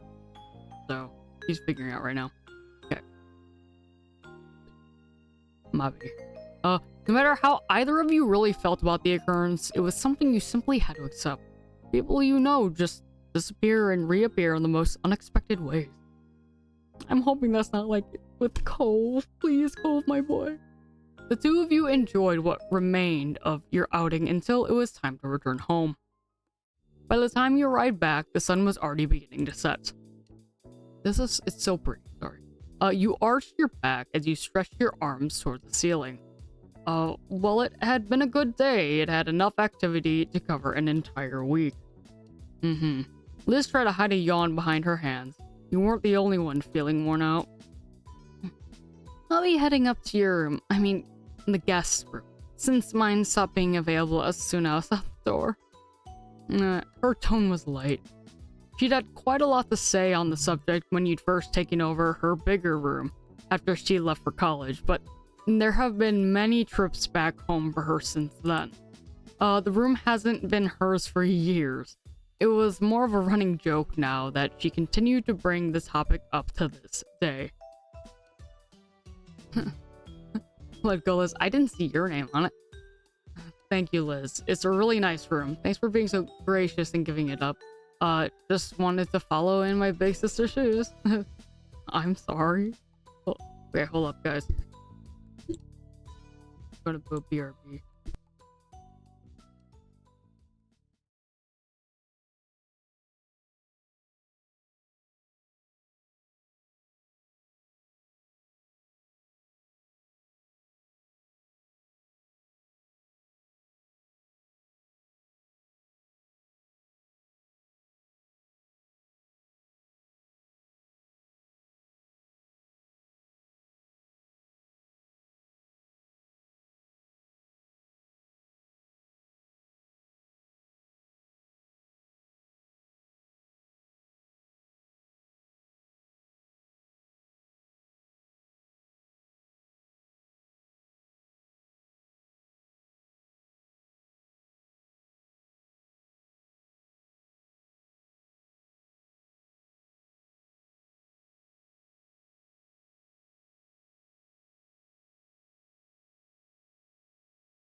Alright. Sorry, brother was like, yeah, we got the figured out what pizza. Oh my god. Ad starts, and then it's just gonna be freaking. Okay, well, if you didn't already, I guess we're just gonna go on break for another however long ads go. But yeah, what happened was that my brother figured out what kind of pizza we were kind of hankering for, and then we talked about like toppings and stuff like that, what soda we were gonna get, and then he wanted me to see his as he said, his impulsive purchase, which was a subscription of circle filters for his water bottle. And freaking circle is great. I just personally can't afford it. So, into the ads. I'm so sorry, guys. I'm so sorry. But yeah, we'll be right back.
Boop boop boop boop. My B.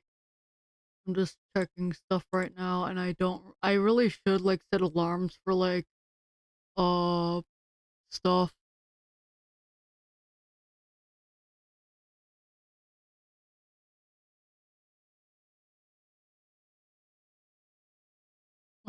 I say stuff, but like breaks and stuff like that, because I don't know time. So I think we're good. I think we're back. If we aren't, I'm going to actually but might as well get back into it. Sorry, welcome back. Sorry, welcome back, guys. Oh, that's okay. I was helping out my brother, so it was perfect timing. Nice. Again, I hope your brother's okay, but also he needs to stop saying the stuff he says. He needs to just keep to himself.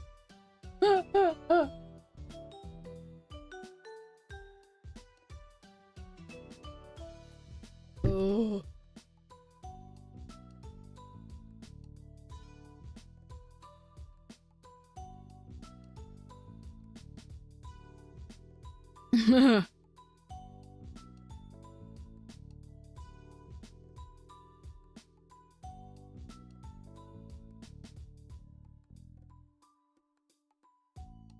Yeah, he does. Shaking in rage. Exactly. Also, for the moving into Big Sister's room, here's the thing. I probably, like, if it just had more space, I guess that makes sense. But if I was, like, content with all my stuff, I would have just stayed in my own room.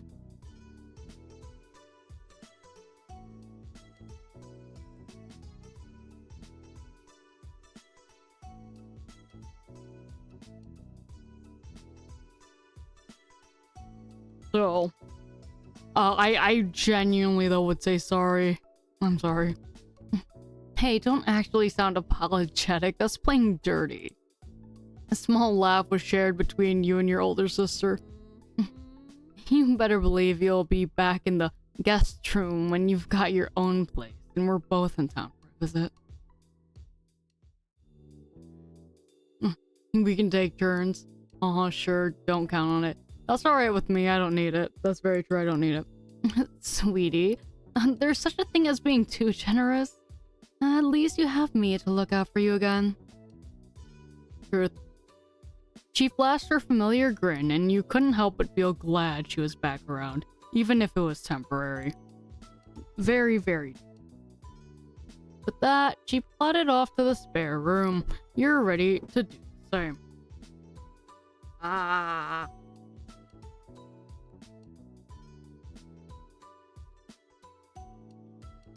Hey, yo.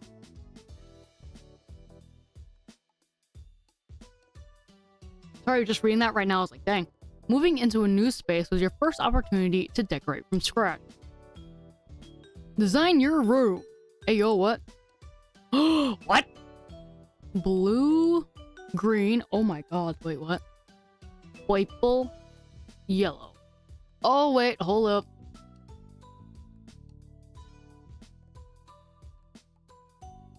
I really like this yellow setup.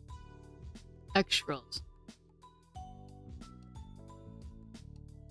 I would not keep my trophies, not gonna lie. Like, I guess if here I would have them, but I don't want, but they'll be there. Window left, right.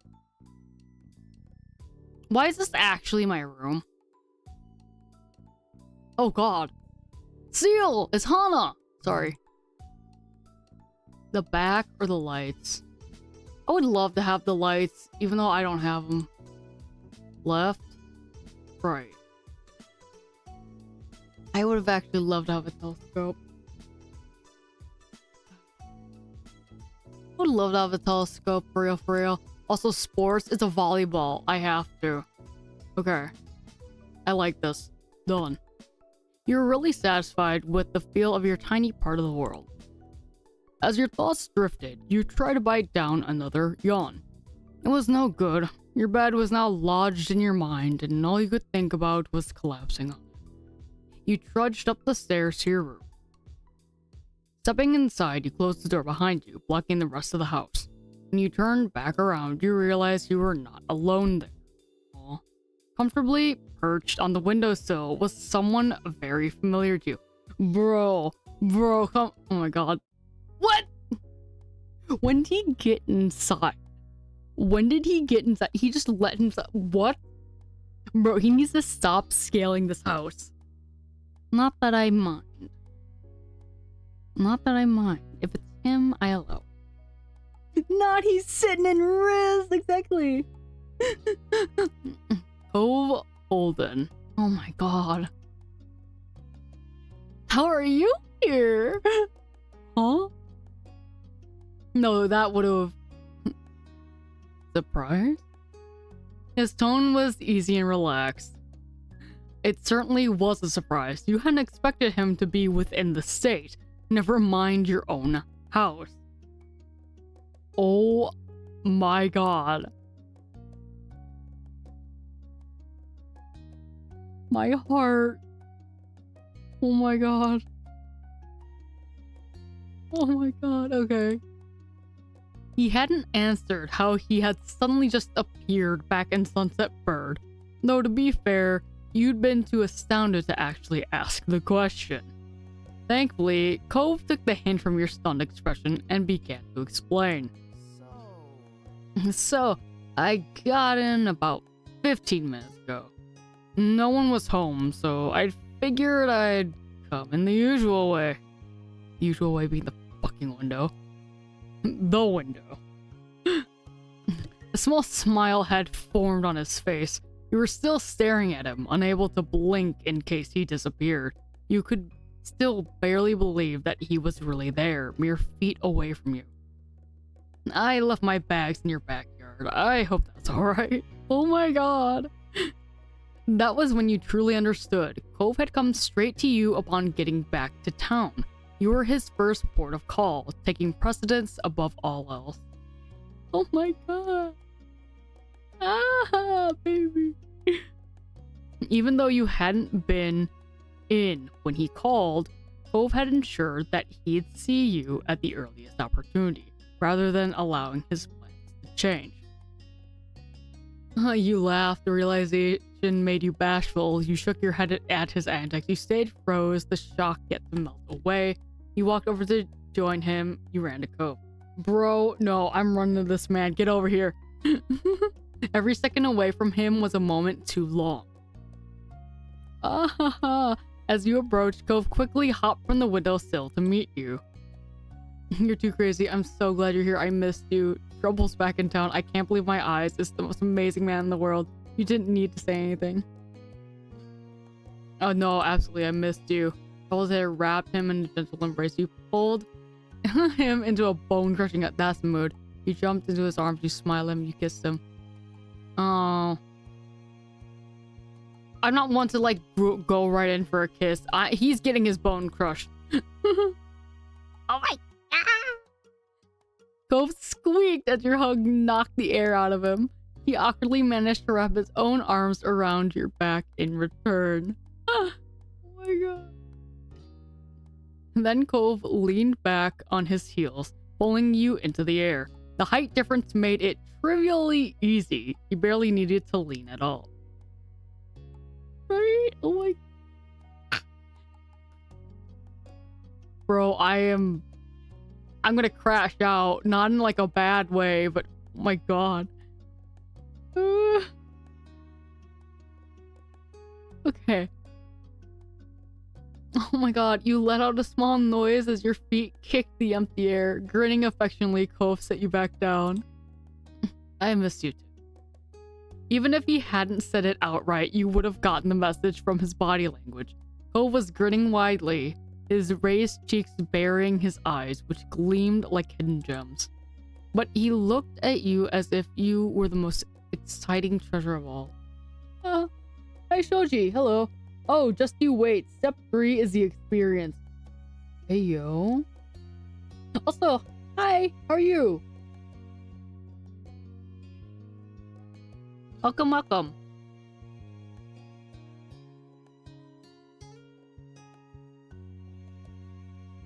Also, if this is the experience, I'm gonna... Oh my god, I'm gonna have to calm down. I'm gonna have to calm down a little bit. I'm so glad I have all my anxiety meds and my inhaler, like, right at my desk.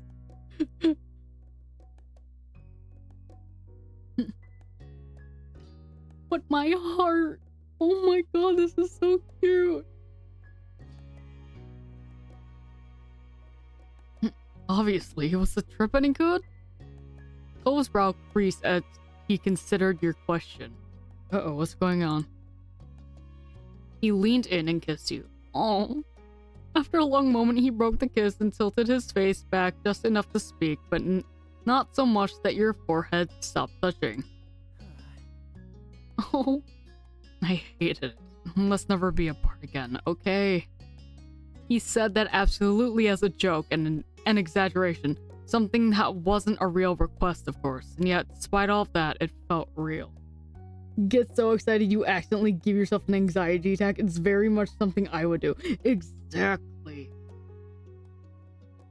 Your heart hammered in your chest. Your head swam, cast adrift to a tide of thoughts and adrenaline. Welcome back, Draven! How was your trip to the store? How were errands? This boy just appeared in my freaking windowsill. Oh my god. Bro, if someone did that to me, oh my god, yep. It's either creepy or head over heels, but yeah.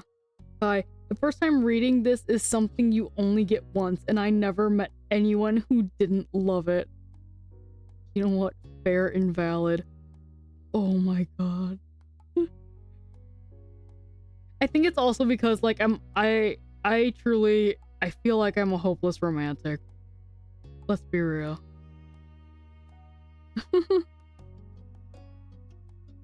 Oh my god. It's just so cute. It's like these things always make me like, I love it for them, but I also wish that it could happen to me. Errands went fast, but god, I get mad at people every time I go to Walmart. I'm so sorry that you went to Walmart, of all places. But I'm glad errands did go up. I can't have someone be in my room like that. My first reaction is to throw something, LMAO. Your first read was during a very extremely stale long distance relationship that I was fed up with going nowhere with no effort. Oh, I'm so sorry, guy.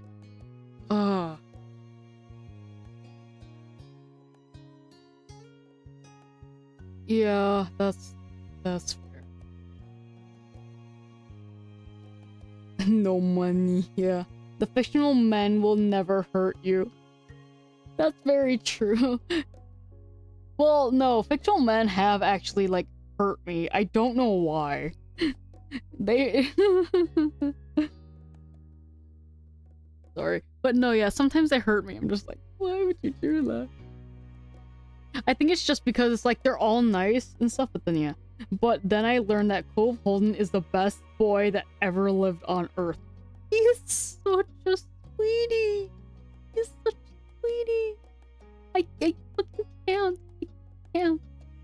He's, oh my god, he's so precious. Cove, my son, yeah. Cove smiled as if offering a silent apology for his sudden onslaught of tenderness, but he let the words proudly hang in the air all the same. Cove told you about how his trip back had gone. Soon you'd even recovered enough to actually listen. His mom was doing really well. He had a project in the works that she was thrilled about. As a result, Cove was going to be sticking around in Sunset Bird for the time being. Things were settled as much as they could ever be. With Cove back once more, you felt at ease. Cove stretched his arms out over his head, his eyes on the window and the world beyond. The sun had set while you'd been busy reuniting. Well... I should probably get my stuff and see Dad. He glanced over to you with a familiar, expectant look. Wanna come with me?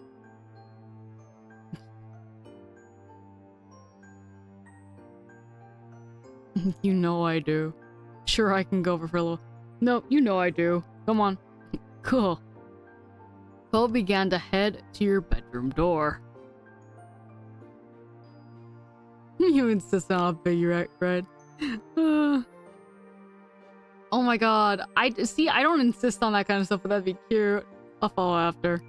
The two of you casually went down to the ground floor of your house. In all of the excitement of Cove's return, you hadn't even remembered the gift you'd prepared for when he got back. It would be best to give it to him now before he left your house. Can you wait here for a little while? I got something for you. And Cove's eyes widened as he tried to conceal a smile. He toyed with the collar of his top. Really? I mean, you didn't have to do that. Yeah. You nodded with some eagerness, trying to imagine how he'd react when he actually saw it.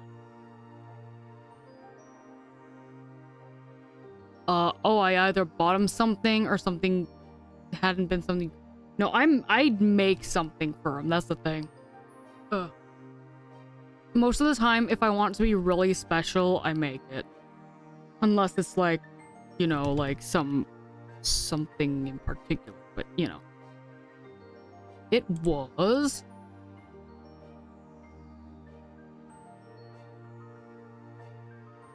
Oh my god, wait. He never got the orange shell? I thought he took the orange shell. Oh wait, no, he said, it's like, no, I don't want it. No way. Give him the fucking orange shell. He should have had that already. You quickly went up to your room to collect the shell, knowing exactly where to find it. It had been housed in the same box since you were a little kid, after all. Taking great care, you extracted it from the case. Though it had been a long time since you'd taken it out, the grooves were as familiar to your fingertips as the opening line of your favorite song was to your ears. Cove had admired this shell ever since he first saw it, declaring it to be the best of all your treasures. Despite that, he'd never accepted your offers to take it. You hoped that might change tonight. Yes, you closed your hand around the shell, not wanting Cove to see it until you were ready, and headed downstairs. When you were back in front of Cove, you cautiously lifted your arm up. He locked on curiously as you unfurled your fingers to show him the gift. Please take it, or I'll have to smuggle it into your house. I really want you to have it. Cove stared down at the familiar shell nestled in your palm. His mouth parted, though no words came out. He drew his eyes up to meet yours silently and found the answer to whatever question he couldn't speak. He put his hand over yours and broke the silence. Okay. It was as quiet as a whisper. His fingers were as gentle as his words, brushing against your palm as he took the shell from your grasp. He cradled it carefully against his chest and smiled at you, his eyes bright. I'll keep it forever. Oh my god. Cove reverentially laid the gift safely on the counter, but he didn't turn back to face you once he had ensured it was secure. Though his face was angled away from you, you caught his eyelashes fluttering as if batting away tears. His throat bobbed as he swallowed bubbling emotions. Oh my god! Baby! You knew that Cove could be sentimental.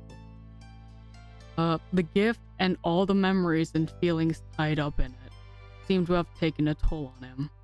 Oh. When he began to sniffle, you felt the need to reach out. Cove? I can't, you just... Hoshi, I don't know what to do.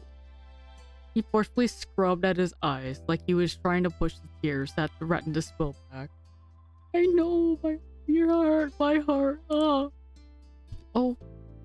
Cove, it's okay. Do you need to cry? No, he's crying. No. Nevertheless, tears had begun to spill down his cheeks. Even as he wiped them away, more took their place. Oh, thank you. His voice quavered as he spoke. Cove reached out. You gladly stepped forward to meet him. He laid his warm hands against your cheeks and brought his lips to you. He is such a softie. I love it. The kiss was as quick as it was light, like a butterfly fluttering against you before skittering away, but it couldn't have been any sweeter. You're such a crybaby. You're welcome. Don't worry. Oh my god.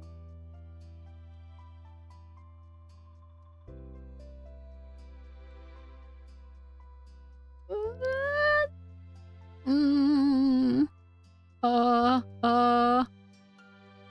worry about it. Cove let out a steady breath. It was far removed from the shaky gasp that had accompanied his sniffles. The tears had dried.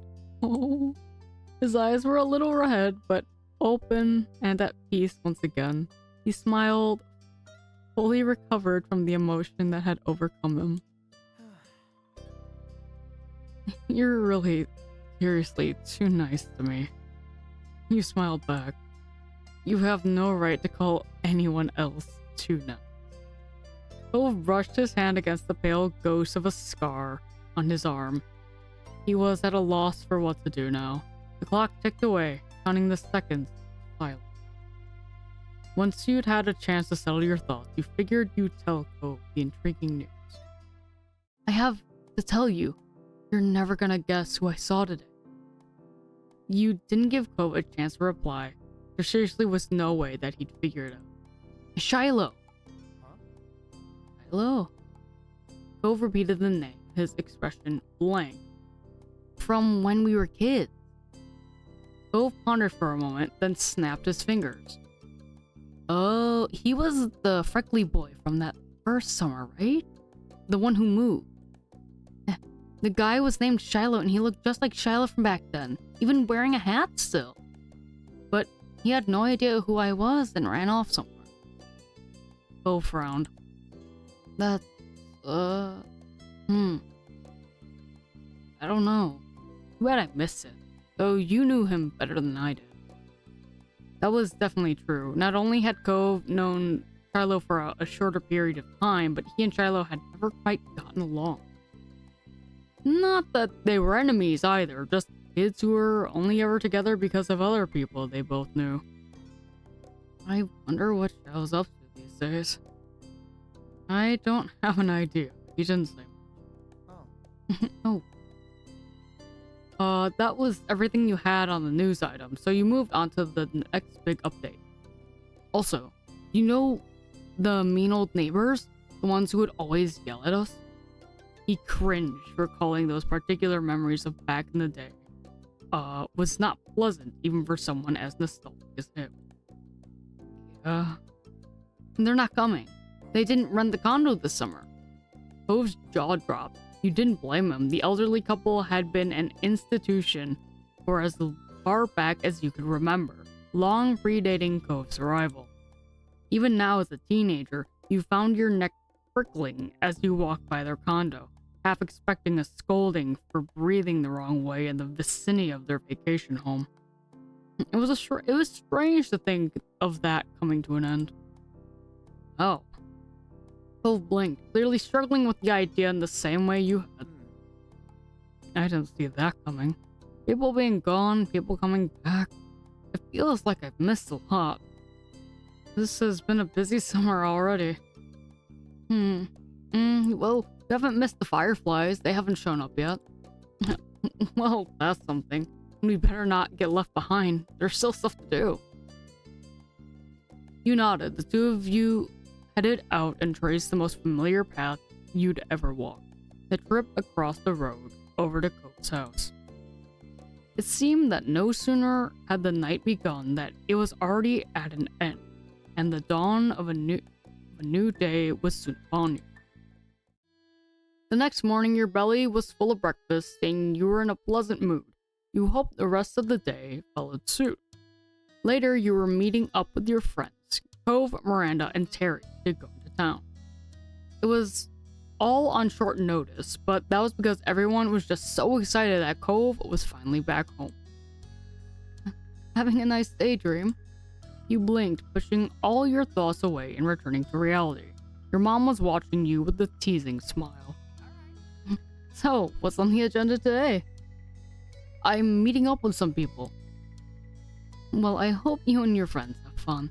Don't get into too much trouble. She winked at you, You knew both of your moms wanted you to enjoy every bit of the summer before all the big changes started. I'll try. But before you go gallivanting around the town, could you bring the mail in? I'm finishing up putting the dishes away over here. Alright. And thanks very much. Hey, yo! Did his hair get longer? Or did he just change the style? Okay. As soon as you were outside your front door, you couldn't help but see Cove and his dad standing around in the road. And they noticed you too. Hey there, Hoshi. Hi, good timing. You should come join us. You waved at him, you hugged him, you gave him a high five, you gave him a noogie, you ruffled his hair, you kissed him. Hug. Cove took you into his arms and held you tightly until you were ready to let go. His eyes shone brightly at you, sending your heart flutter. His cheeks were flushed, and you could tell that he was a bundle of nerves. You were tempted to hug him again. You noticed Mr. Holden was taking in the scene of you and Cove with a self-satisfied smile. Hubby? Hubby, he doesn't age, what the fuck, right? Yeah, he didn't age much, but the moms did. Cove followed your line of sight and shot his dad an unimpressed look. For a moment, Mr. Holden seemed like he had a thought dancing on the tip of his tongue, but he decided to keep it to himself. So, what are you up to today? Me and Cove are meeting some friends later. We're gonna paint the town red. Exciting. They won't know what hit them. Cove shook his head disapprovingly, but you knew him well enough to tell that he was entertained by your notion. Yawning, Mr. Holden stretched his arms over his head. My boy and I have just been waiting around to see what new neighbors are like. What the new neighbors are like, huh? It was definitely his idea. I don't know how you're not interested in this. It's big news. Besides, it'd only be polite to greet the new folks in town. Maybe it's a single dad and his son. You've been here too long if seeing a new person rent a condo is what you consider an exciting development.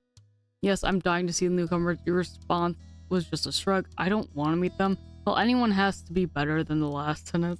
That's so true.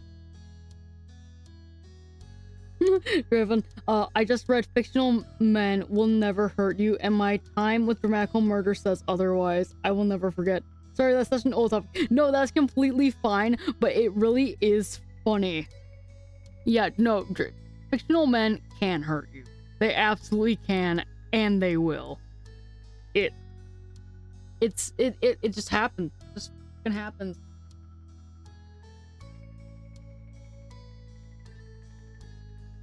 You can deny no longer that fictional men can hurt you. Ugh, God.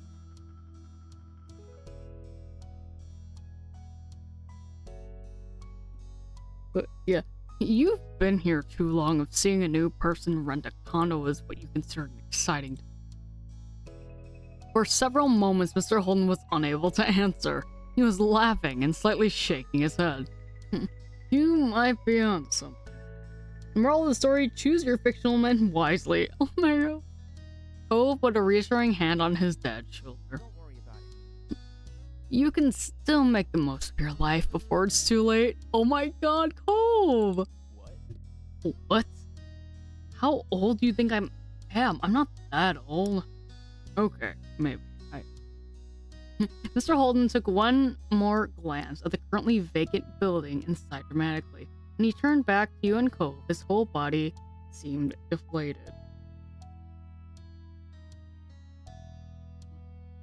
I had no idea what I was getting into with that game. Someone I was with at the time just gave it to me and told me to play it. Oh my god.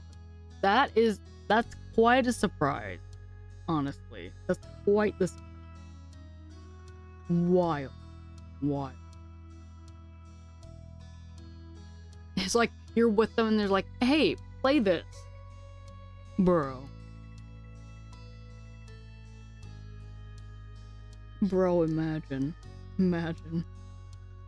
I don't think I could do that. I don't think if they did that, if someone I was with did that, I don't think I'd recover. I don't think I'd recover. That's me personally though. Obviously, like, that's just crazy though. Oh, there's no sign of them, and I still need to head over to work soon. Cove gave his dad a few reassuring pats on the back. Okay, I promise to keep an eye out. I can text you if anything happens. Proof.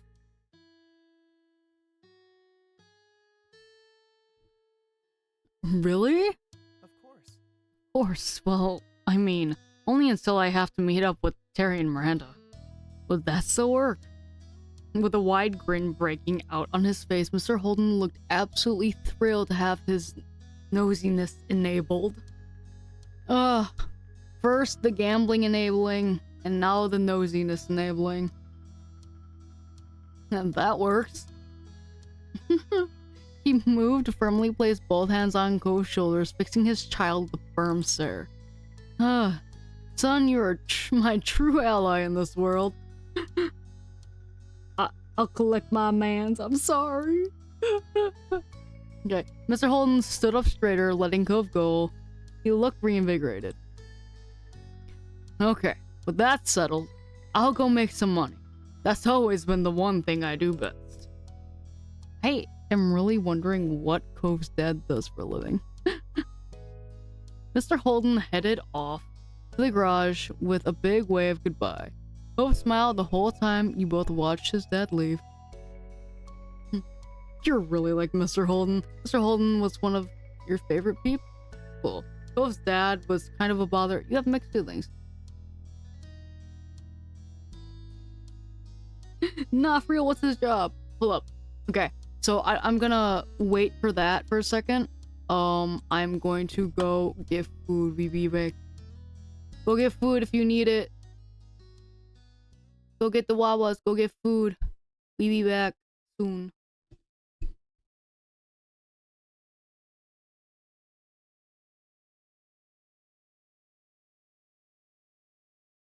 Thank you for redeeming nummies.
Okay. I have never heard of pickle flavored pizza. That sounds interesting. I'll leave that. Right now, we got what pizza we get? We got Lango's pizza. What we got on it was garlic, onion, mushroom, and then I got chicken, and my brother got sausage, I believe. Yeah, I was like pickle flavored. Yeah, I'm wondering too. That sounds interesting. And again, I don't really like pickles. At least I know the smell has deterred me many times. Also, if this says it has garlic, I am not tasting garlic, and I am disappointed. I get that pickle flavored popcorn powder, and I just put it on my tombstone. Oh, that's interesting.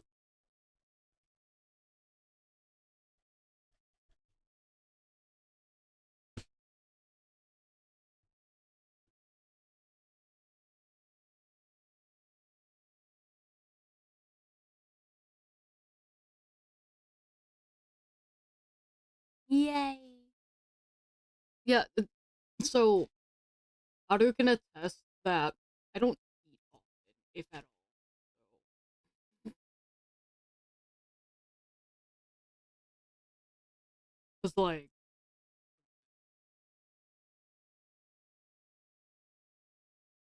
I just forget. But I can also attest that it's sometimes she does.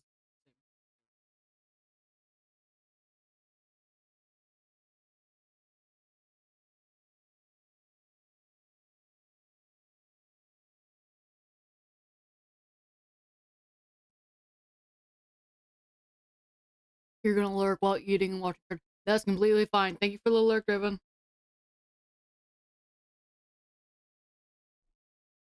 It's completely, yeah, you usually have to put it at the front. It's okay. Don't worry, I know. Thank you.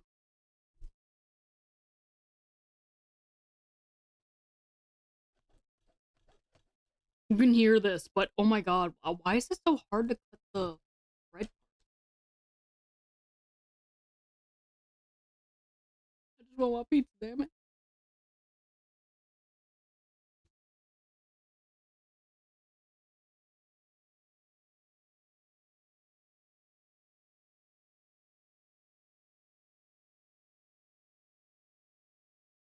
I want the animal crackers so bad. Since I realized which ones you have, I just want them so so bad. Oh so bad.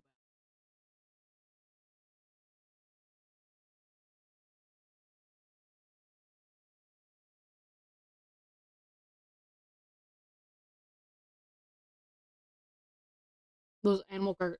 I'll trade you for a slice of pizza, lol. Deal. Bet. Get over here.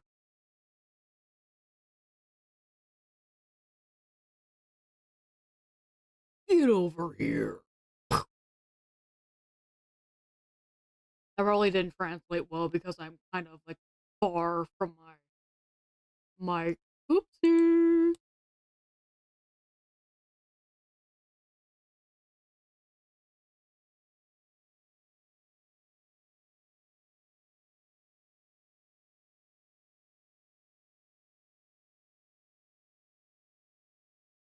It's funny though. I can eat sweet. I can eat a lot of sweets more than I can eat like hearty meals. The funny part is if I wasn't fighting headache demons, I would actually go over there. That's very true.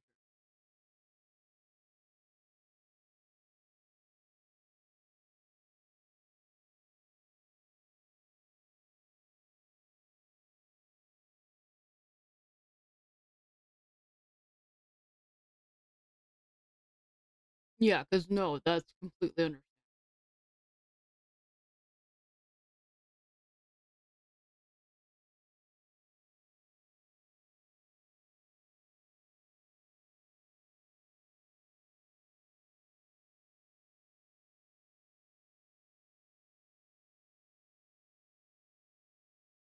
Oh, ow. boy.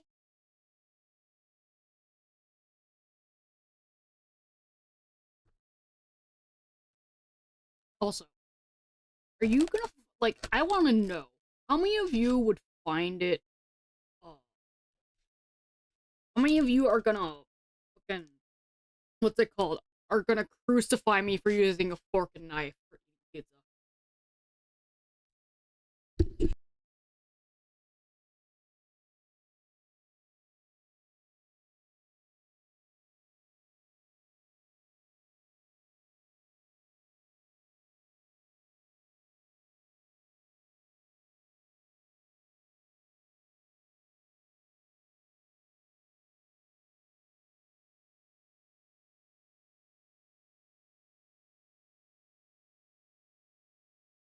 Okay, okay, okay.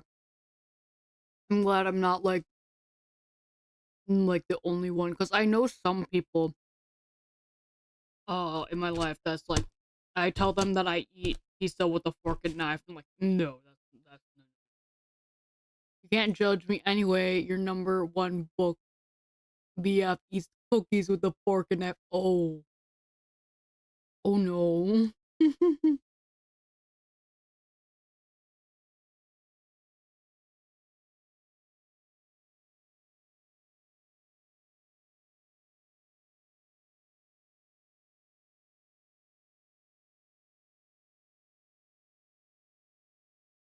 Some people are like hands food purists or something. You're so right, bye. Also, Otto, I still don't understand why that character eats cookies with a fork and knife. Like, it's gotta be like a soft, chewy cookie. It can't be like the nice, like crunchy one. If he's doing this to the crunchy ones too, I great man.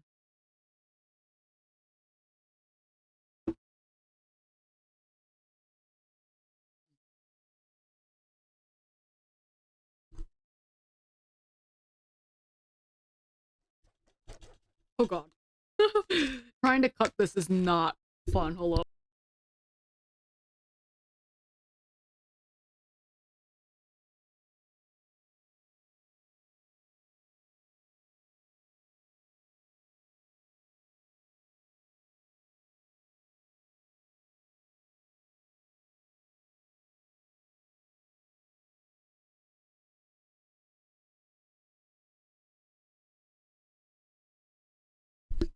But like, okay. But like, was there like just a random knife and fork around for him to do this? I don't understand. I don't understand.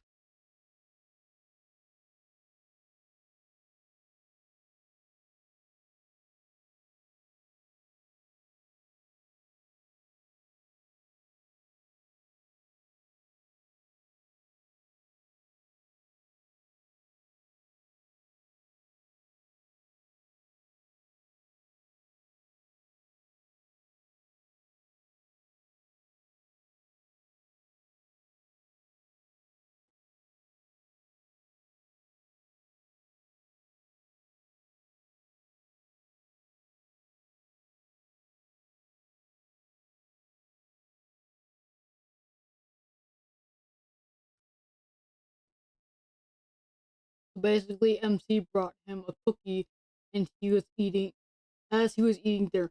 Oh, okay, okay.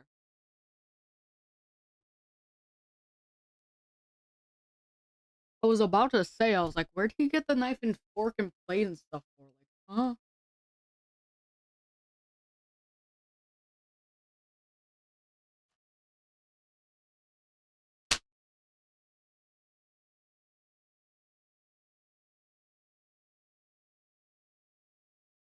Oh,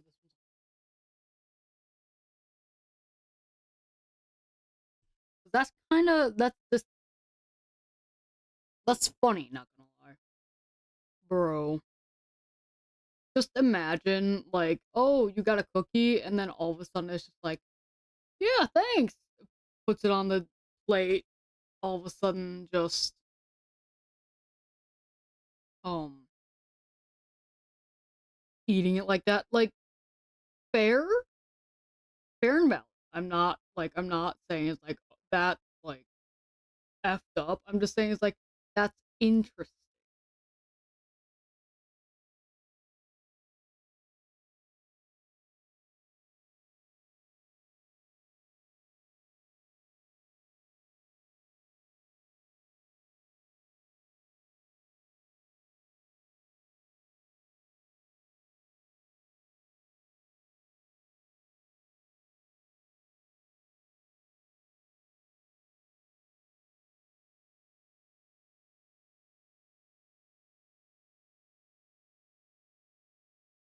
Heh,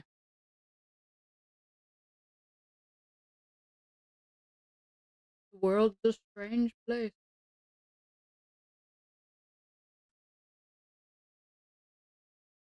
Please. So,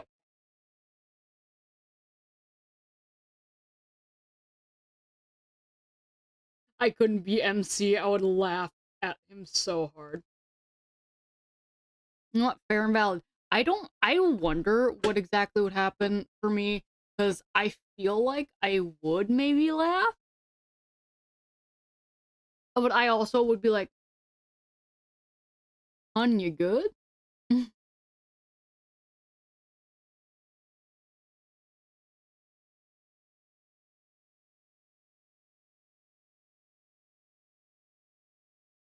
I miss him. I need to start the next book for real.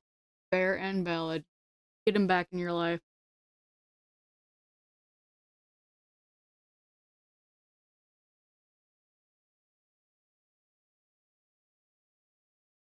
Get that man's back in your life for real. Oh, right now the only like fictional husbandos I have are the ones that I've been making recently. I've been so out of touch from media that I'm just like, yeah, I don't know who I'm like into. Like, I don't know what characters I'm into. You know?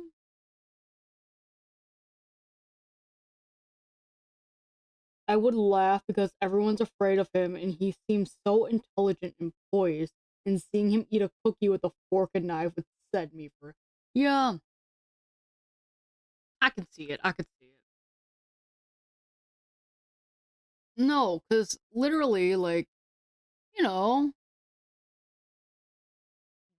made to be one way, and then all of a sudden it's like, I don't know how to do this, so I'm gonna do it how I've been taught to eat. Fork and knife.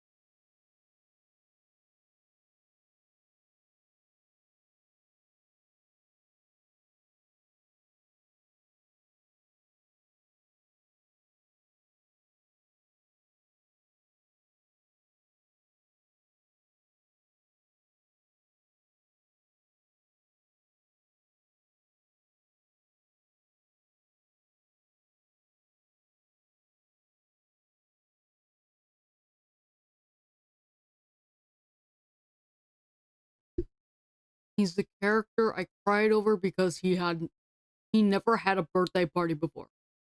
An MC threw him his first birthday party. Aww. That's actually really sweet. Very wholesome too. But no, I get it. I get it. But yeah, like since you said he was like raised to be a weapon, yeah, him not having a birthday party kind of adds up. It's like they don't consider as like, oh yeah, no, he's just a weapon. That's it. We don't have to throw a party for him.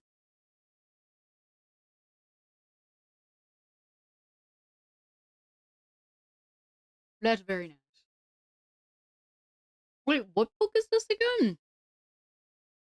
His dad is number one on my shit list. Oh my.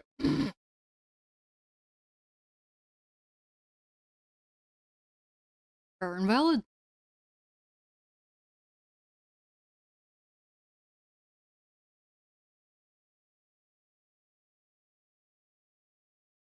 Oh, the book series is Shatter Me. Oh, that book series. Yeah, the ones with the eyes on the front. Yeah, yeah. I remember seeing those at the store. Bro, that's wild.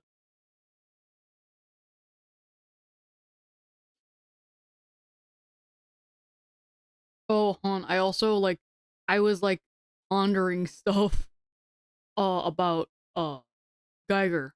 You know who he is. Everyone else is just like, who what? Geiger's one of my characters in a story a comic I'm writing. Uh he'll be brought to light eventually, but I always talk to Adu about my story characters. But yeah, I need to tell you something about him that I was pondering for so long, but I really don't know if I'm gonna do it or not. Cause like it kind of makes sense to me, but also it doesn't. Everyone else, the fuck is Geiger? Me, Geiger, exactly, exactly. Okay, ad break starts in a minute, so I'm just gonna let these roll by. So I will finish everything. My foob. Yeah, I only have a little bit left, so at least that I'm gonna eat because I'm hungry. Like I was hungry, but not hungry enough to like eat all of it. I ate half, but it was like 6 pieces, so three is pretty good.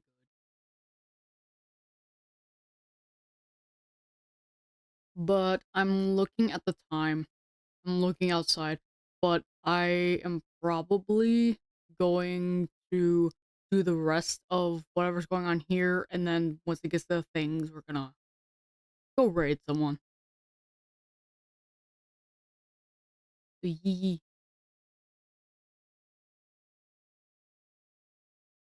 Sneep, sneep.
Yes, freedom. Okay.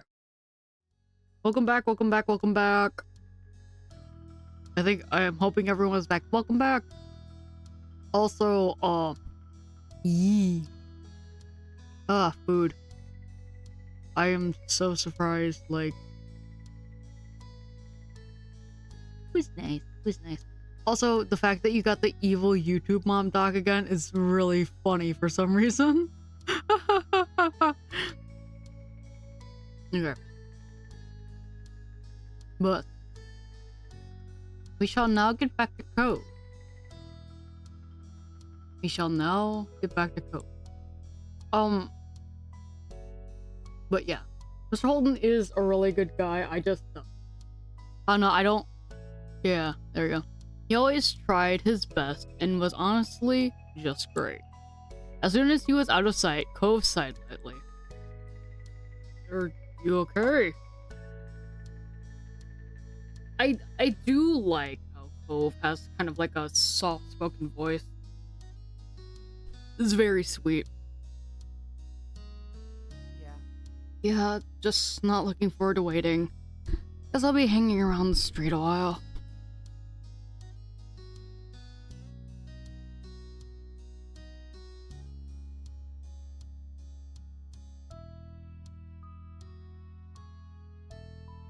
Yeah, why don't I stay to see the new neighbor and keep you company?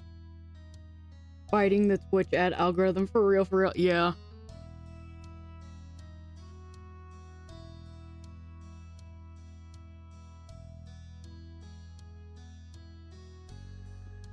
To be honest, I wouldn't say anything about the new neighbor. I was like, I can wait with you. You wouldn't abandon Cove there to wither on the road out of boredom. Really? Of course. I like keeping you company, remember? Oh my god, he's so cute. Okay. He stared at you a moment, smiling softly and thinking about his response. We're back at the cuteness. Mavi. I love how I just immediately am just like gushing about it, but yeah. Cove put his hands on your shoulders, his thumbs absentmindedly moved in a soothing circle. The look in his eyes was much firmer. He was serious. You guys can do unprotected hand holding. Oh my god. Hoshi, you're my true ally in this world. Aww. That got a fair amount of chuckles from you. He grinned, the stoicism fading into amusement. Thank you. You're always good to me. Aww.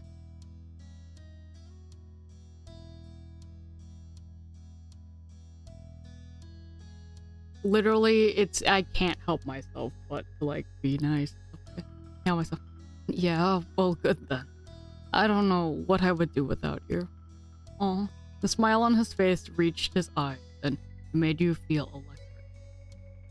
And then he let go of you. Cove stepped over to his front porch step, lazily taking a seat and leaning back on his arms.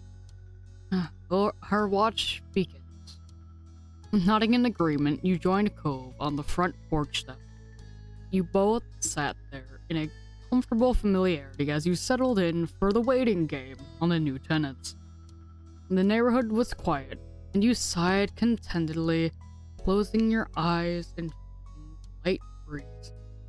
Eventually, you both perked up at the sound of a car. A taxi followed the noise, turning onto your street. Cove's eyebrows raised at the sight, and he sat up straight on the stoop. Oh? This has to be them, right? The only people who come out here live here. It has to be. Now that they were here, you couldn't help but feel just a bit curious. You wondered what kind of people would be living in the neighborhood for the summer. The taxi pulled to a stop as you expected in front of the now empty condo. It was on the same side of the street as your house, a few buildings further up. Driven, I'm gonna hop out of stream to let my phone charge. Thanks for the good advice. No problem. Thank you so much for hopping in, Driven. I hope you have a good rest of the day, and I will probably see you in the server, okay? Thank you so much, Han. Thank you. Yeah, have a good night. Have a good night. I think they're in the, like, relative time zone to us. Bye-bye. Again, thank you so much. Love you. Mwah. Oh my god, the cute.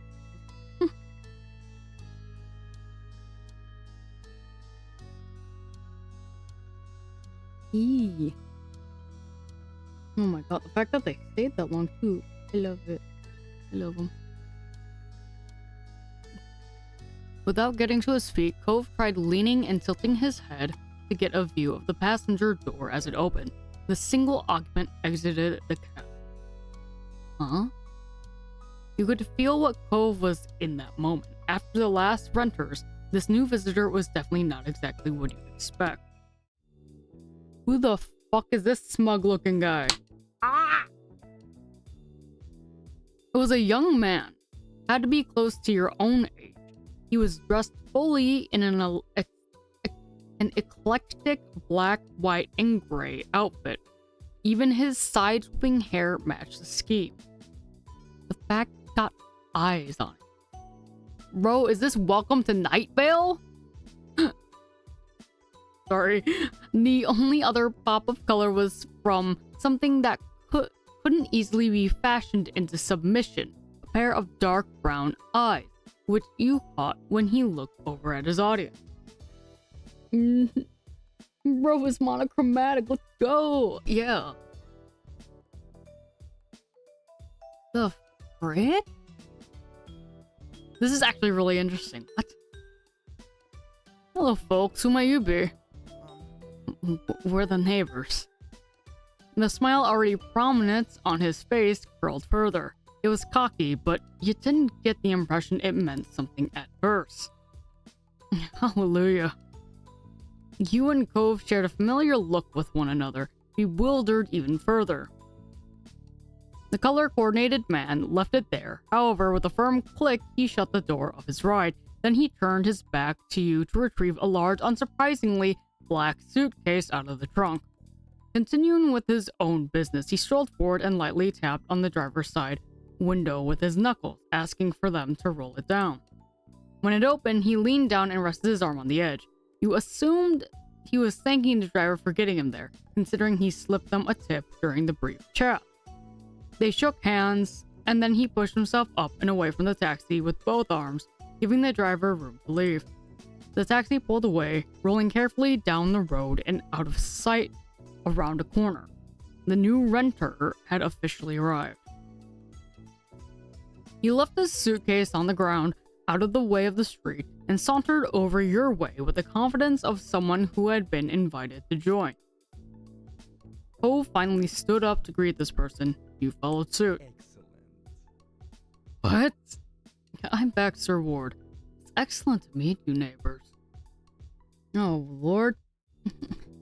You were standing on the side he was approaching from. When Baxter got close enough, he offered his hand to you first.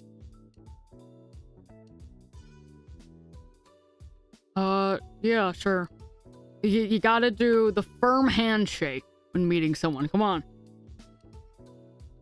I just know he's the walking hetero flag, but he's definitely fruity. Perhaps. I mean, if he's a romance option, that means he's not, but you know. Baxter gripped your hand firmly to give a satisfying shake. Oh, welcome to Sunset Birdmaster. I'm Hoshi.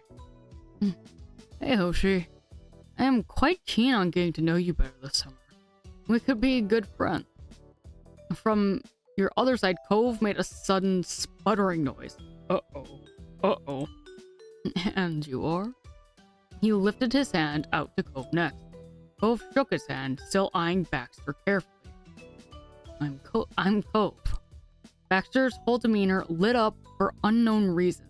His eyes shone as he studied Cove. Yeah, apparently he's Baxter. Yeah, I didn't know until like he said shit. I'm like, what? Really? No way. Is that a nickname or your real name? It's just my name. Cove spoke mildly, having given that explanation many times in the past, but it clearly charmed Baxter all the same. He tossed his head to one side with a laugh. Your parents knew exactly what they were doing. I can't imagine a more fitting name for the face I'm seeing. Cove, that's gorgeous. What? What? Yeah, exactly. It's not. It's really not. No, I agree. It suits you. Hey, only I get to fluster him? That's a lot considering you're talking to a stranger, Baxter. You just know what's that. He's taken. Bro, he's taken. He's taken. Get off. But no, yeah, it's like... It does suit him, but... Yeah, he's flirting! He's flirting! Bro, See, I don't, like... I know that...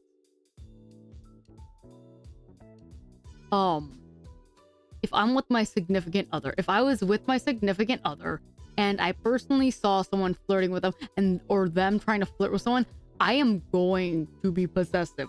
I'm sorry, but if I truly like you, I'm going to be possessive. If I truly like you, I'm possessive. I'm sorry. He's taken. See? That's disappointing, but not surprising. I'm guessing he's yours. Yes. Oh my god. I'd get territorial too, not gonna lie. Yeah, right? That freaking yell of him saying yes, though. Oh my god. He's like, yeah, get away from me. Oh my god. You couldn't believe how fast Cove was to affirm that he was your boyfriend. Cove, quick as hell, right? The embarrassment he was already feeling from Baxter seemed to have overridden the bashfulness he usually had when frankly discussing romance. She is my partner. I get it. That's crushing, but makes sense. I got here too late, obviously. Though, really, I didn't mean to intrude on anything you have. I'm patient. I'm patently against stepping on anyone's toes. He chuckled to himself. It seemed like there was some extra meaning hidden there in his words. And you noticed that Cove raised an eyebrow, picking up on that too. He wants to be third so bad. Yeah, what the heck? Baxter didn't even open his eyes to see your faces to know he had some filling. He had some filling to do. What? He stood up straighter, striking a slight pose with the position of his feet. Oh boy. Okay. I honestly, with this cockiness, I don't like him. I'm sorry. I'm a ballroom dancer. Hence the phrasing. Oh, well, I don't know much about dancing, but that's pretty cool. It's not hard once you get the basics down. Cove didn't look convinced at all. Baxter took that as a cue to keep talking. Oh boy. Well. He grinned in a way that was rapidly becoming familiar to you. If either of you are really looking for a partner, I'm available. I'll pass. Cove peeked at you, smiling softly. Oh. You felt this familiar touch as he squeezed your hand for a moment. Sorry. There's only one person I don't want to dance with. Sorry. Right, Baxter, please. I can accept that.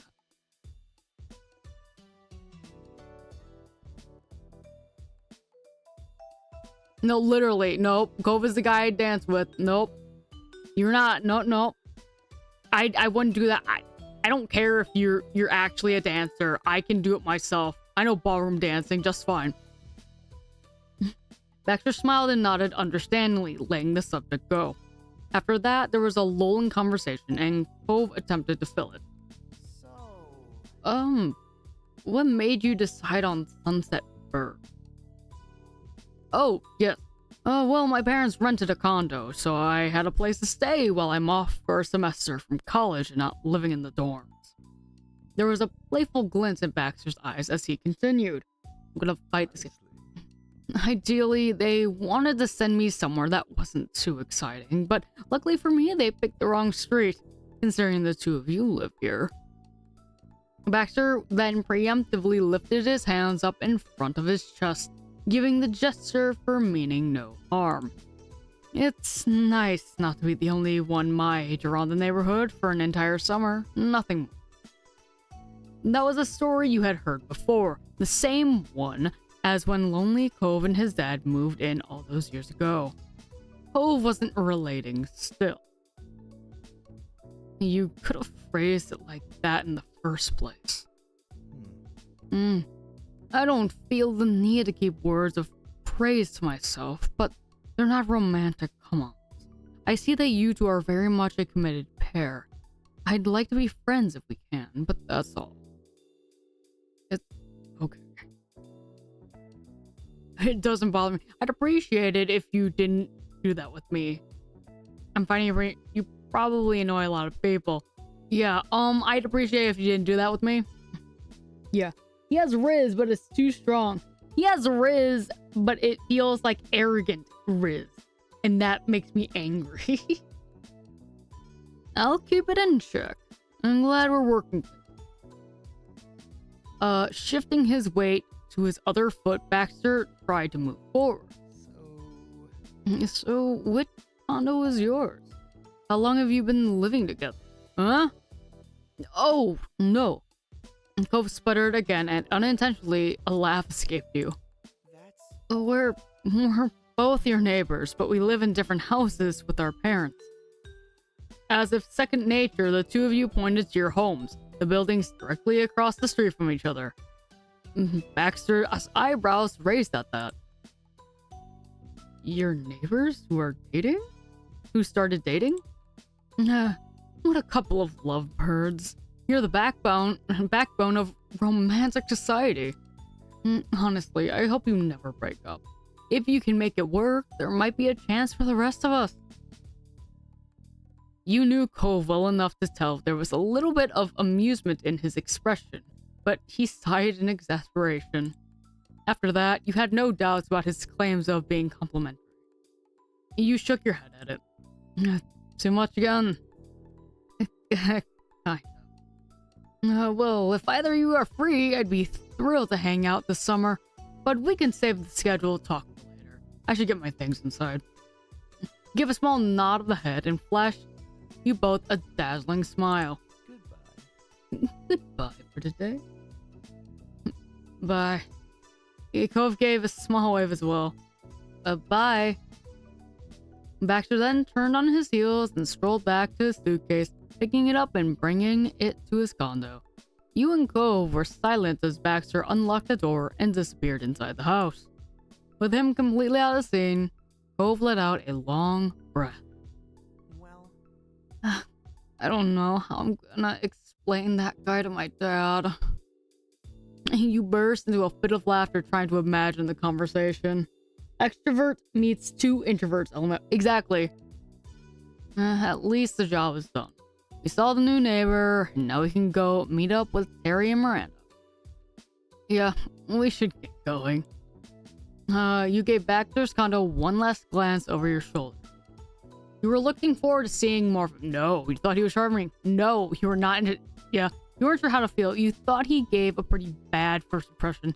You decided he definitely wasn't someone you liked. I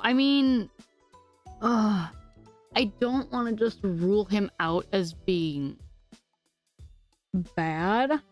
So I'm just going to say his first impression was bad. But my stomach says otherwise. Oh, you actually experienced it firsthand, but you were finding the last several minutes of your life hard to believe. You couldn't imagine what this summer was going to be like with Baxter here, and you weren't sure how much you wanted to actually see him again. Turning your attention back to Cove, you pushed all thoughts of Baxter aside. You both started making your way towards town. I'm taking your arm, boy. Yeah, bad first impression. Exactly. Bro, I'm taking your arm. I need to get the ick away from me and you close. Smiling at him, you hooked your arm around his. Cove hummed happily in response. A little while later, you and Cove reached a main street in town. All of a sudden, you stopped walking. What's wrong? I think I felt my phone vibrate. You dug your cell phone out and looked at it with a satisfied grin. There was a new message. Before you could read it, you were distracted by a small, amused noise from Cove. His head was slightly tilted to the side as he carefully looked at your old keychain. Oh yeah. I can't believe you still have that. Of course I do. You shouldn't be surprised. Well, someone was crazy enough to get it for me, so I may as well use... No. Yeah, of course I do. You meant it. The intensity of your words had Cove blushing and looking away from you. Oh, such a cutie. Okay, for a moment, you were both at a loss for more words. You were sucked into remembering that day he bought it for you. Cove was the one who spoke up again. It's nice. I'm actually glad you like it. He looked back at you with a playful grin. Especially since it cost me a whole $6. And that's like $30 in kid money. Truth. His matter-of-fact tone had you laughing deep. It took several moments to compose yourself enough to speak. I didn't realize that was the going rate. It was that.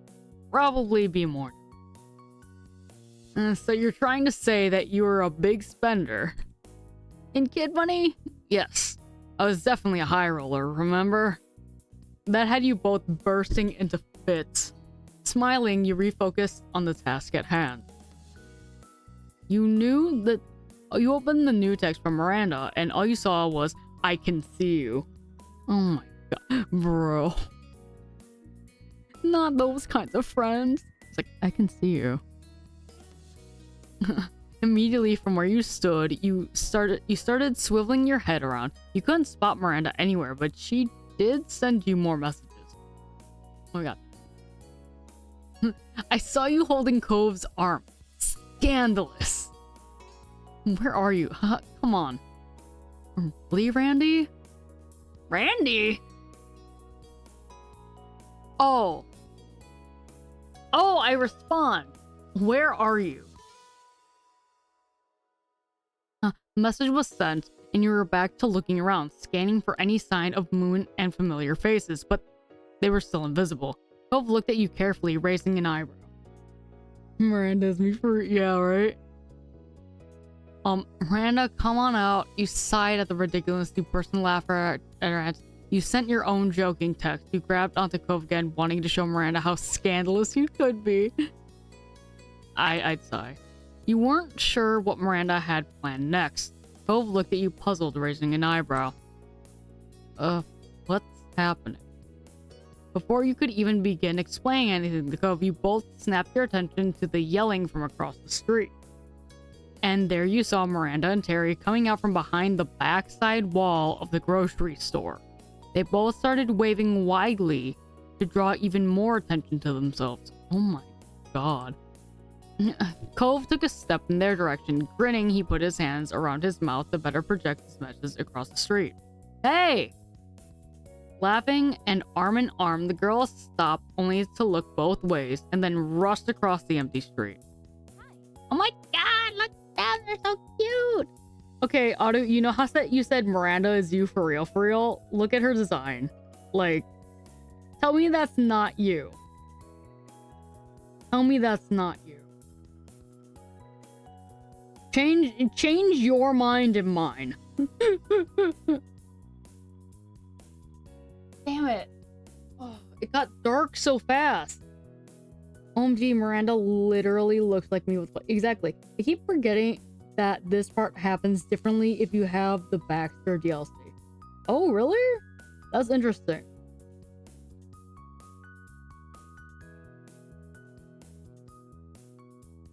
That is interesting. Hi, I hope you weren't waiting too long. Hey, buddies. Terry! Hi. That joke was not funny. Amazed that you appear out of nowhere like that. I'm so happy to see you two. I thought you two knew better than a jaywalk. Happy to see you too. Now that they were here, their joke on you was already long forgotten in your mind. Terry and Miranda giggled, smiling wide at your declaration. Terry then closed the distance between her and Cove and crushed him in a painfully tight hug. God damn. You're finally here. It's been so long. What took you? He did his best to eke what? Out of reply, with his chest being compressed. Sorry. Eventually, she let him go. Terry looked at him with a beaming smile, but Cove was distracted, rubbing his arms. Standing there, Miranda shifted her weight to her other hip. She watched Cove patiently with a bashful smile. Welcome back. Thanks. It finally felt official. Everyone was together in one place. From here, you weren't sure how often you would have another afternoon like this again. They didn't either. So? Cove? Terry poked Cove square in the chest. You're gonna have to give me your schedule by this time yesterday. No Huh? way. Not really possible, Terry, but I can say as soon as I know. So far work hasn't said anything, but I can tell you I'm busy with Orca activities. What the heck is Orca? Well, you have the ability to select indifferent with Baxter, and then it essentially turns off his DLC, and you still get this version. Oh! Okay. I see. I was like, yeah, I don't have any of the DLC, unfortunately. I'm broke. But I do plan on getting some of them before the second game comes out.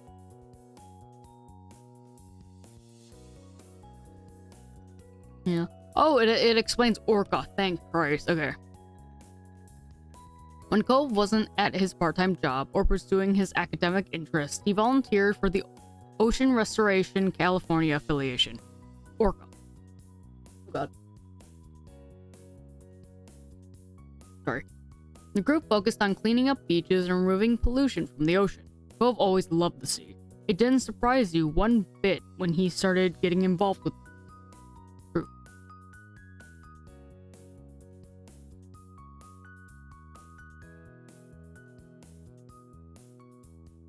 Oh no, I would join after learning about it too.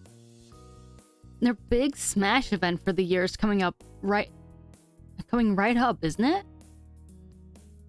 Yeah, there's not that much more to do before then, but I'm kind of looking forward to the fundraising push. Hopefully we can pull it off. If anyone can do it, it's you two. And even if it goes really bad, it'll still look good on a college application at least. That's true. Hey, guess what else? We don't have to stand here to say stuff. Let's go. I would like a meal now. Perking up, Cove nodded in agreement. Yeah, I'm hungry. It's time to head out. The four of you headed into town, happily chatting the whole way. The only decision left to make was where exactly to stop and eat. The rest of the afternoon and evening passed by in a blink of an eye. When night fell, it was time to head home, and you parted ways with Miranda and Terry. You and Cove reached your neighborhood without event. It was late enough that your out-of-the-way street was dark and silent.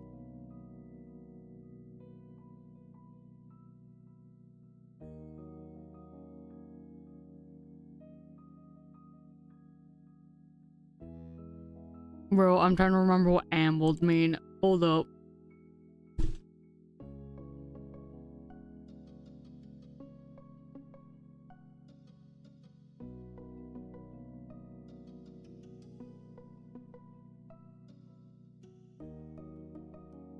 Oh, okay. Sorry. I was like, I thought I knew, and then I didn't, and then I knew.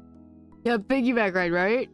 It's like, I can get piggyback rides from him a lot, apparently, but I'm just like, I don't wanna, because I feel bad. I'm gonna amble along. With every step, you knew that your fate was being sealed. Your feet were going to be sore well into tomorrow. That's usually how I did it. What the? Okay, sorry. For some reason, I thought that you guys were seeing darker than me. You might be with the color saturation, but who knows? I really can't tell anymore. It was taking a lot of mental focus to keep up and walk alongside Cove. As you peered at his face out of the corner of your eyes, you wondered why he felt so distant to you. It was out of character. For a while, Cove silently stared ahead and left you alone with your own. It surprised you when you did hear his voice all of a sudden. He still wouldn't look at you. It feels weird coming back to the neighborhood and trying to get into things like they're the same. And they're not. They've changed. They're still changing. Your mouth felt uncomfortably dry all of a sudden. It was true. The things that kept the people you knew together were starting to disappear. Each person had to make their own priorities and their own path now that it wasn't set for them. Bro, that's how I felt. That's how I feel. You thought about your own immediate future. You had been considering more and more, and ideas were starting to settle in your mind. You hoped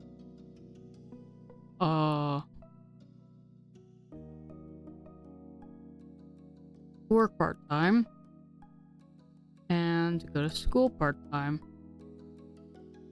and that was the basics. There's no amount of walking around with Cove that would make me feel sore. I play DDR regularly, like we can go places. I wish I could play DDR regularly, but ooh, health won't allow it. I mean, I probably, if I were to like slowly get back into it, it'd work, but I don't think so.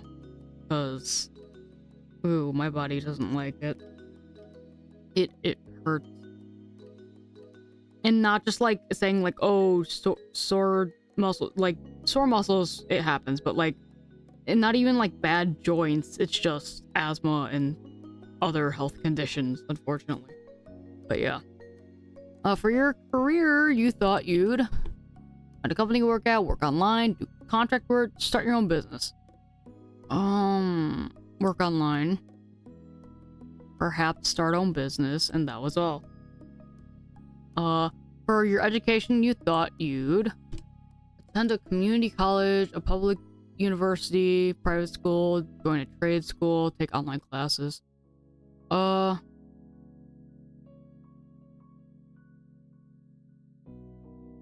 See, I've always wanted to go to a public university, but I also feel scared about that.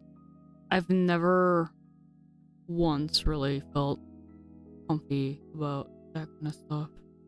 Just because I very much am scared of too many people that I don't know and I don't.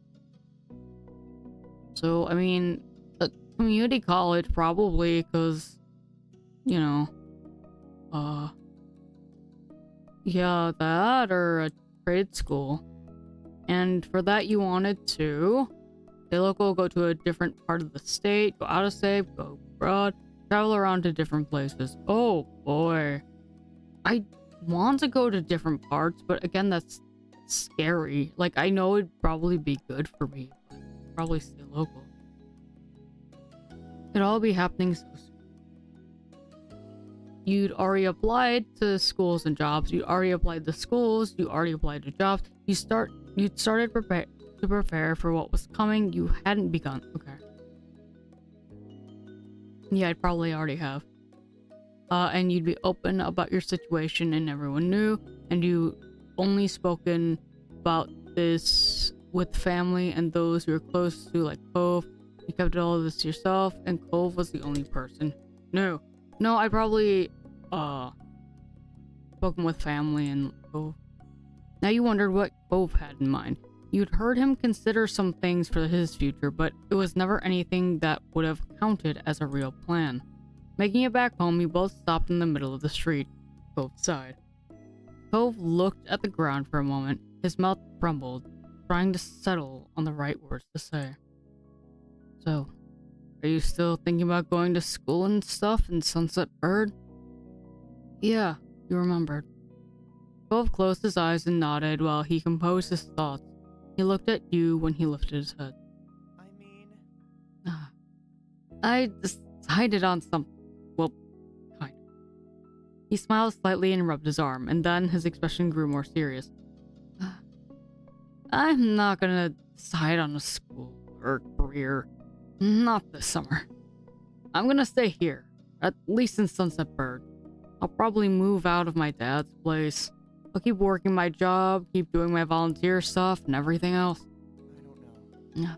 Maybe I'll know what I want for my life for myself by fall or next year.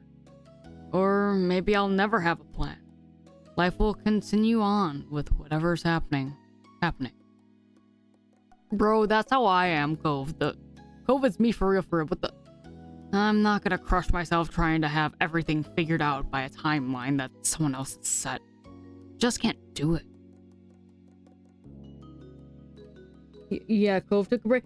Bro, I took a break and I never ended up going to school or anything like that. I wish I did, but I am like to the point of I am not sure anymore because of financial situations.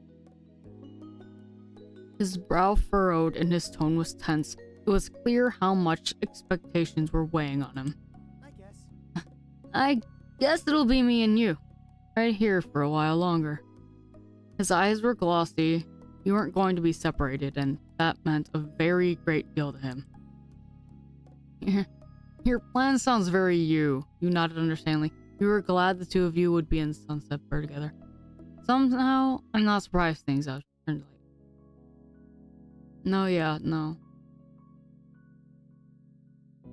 I'm glad we'd be together. Elated, you smiled. Cove looked relieved that you were happy with this turn of events. I'll see you tomorrow. I'm already looking forward to it. Night. He pulled you into an unexpected hug. It knocked the breath out of you, yet couldn't have been a more reassuring feeling. You returned his embrace and stayed that way for as long as you could. Good night. He finally let go, giving you another smile.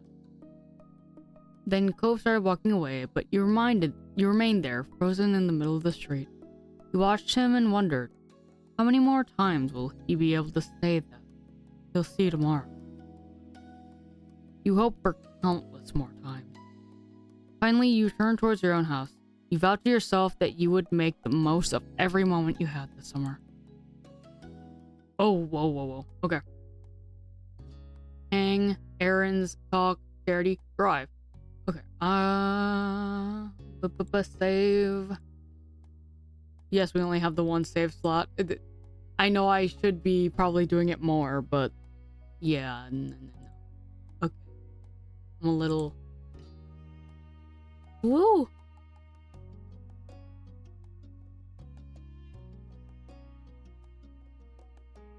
Okay, we've been live a little over 7 hours, so I think we should go raid. We're gonna raid. I had so much fun with y'all. Oh my god. Oh my god, so many of my friends are alive. We love Kovshi. Oh my god. Alright. Thank you for the stream. Thank you for coming by. Thank you. Okay, I need to see what's going on with my friend. What they doing? Oh, they're giving advice. I see. Okay. So, we are gonna go to my friend's, Mizo VT. He's a... Like, I always see him with, like, a different avatar, but he's like a fae. He is a fae. And he is with my friend Starlight Tatsuda. They are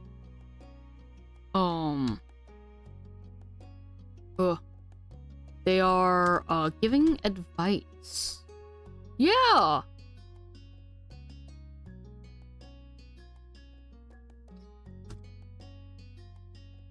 So we're gonna go over to Mizo, and he's giving advice with our friend Star. My friend Star.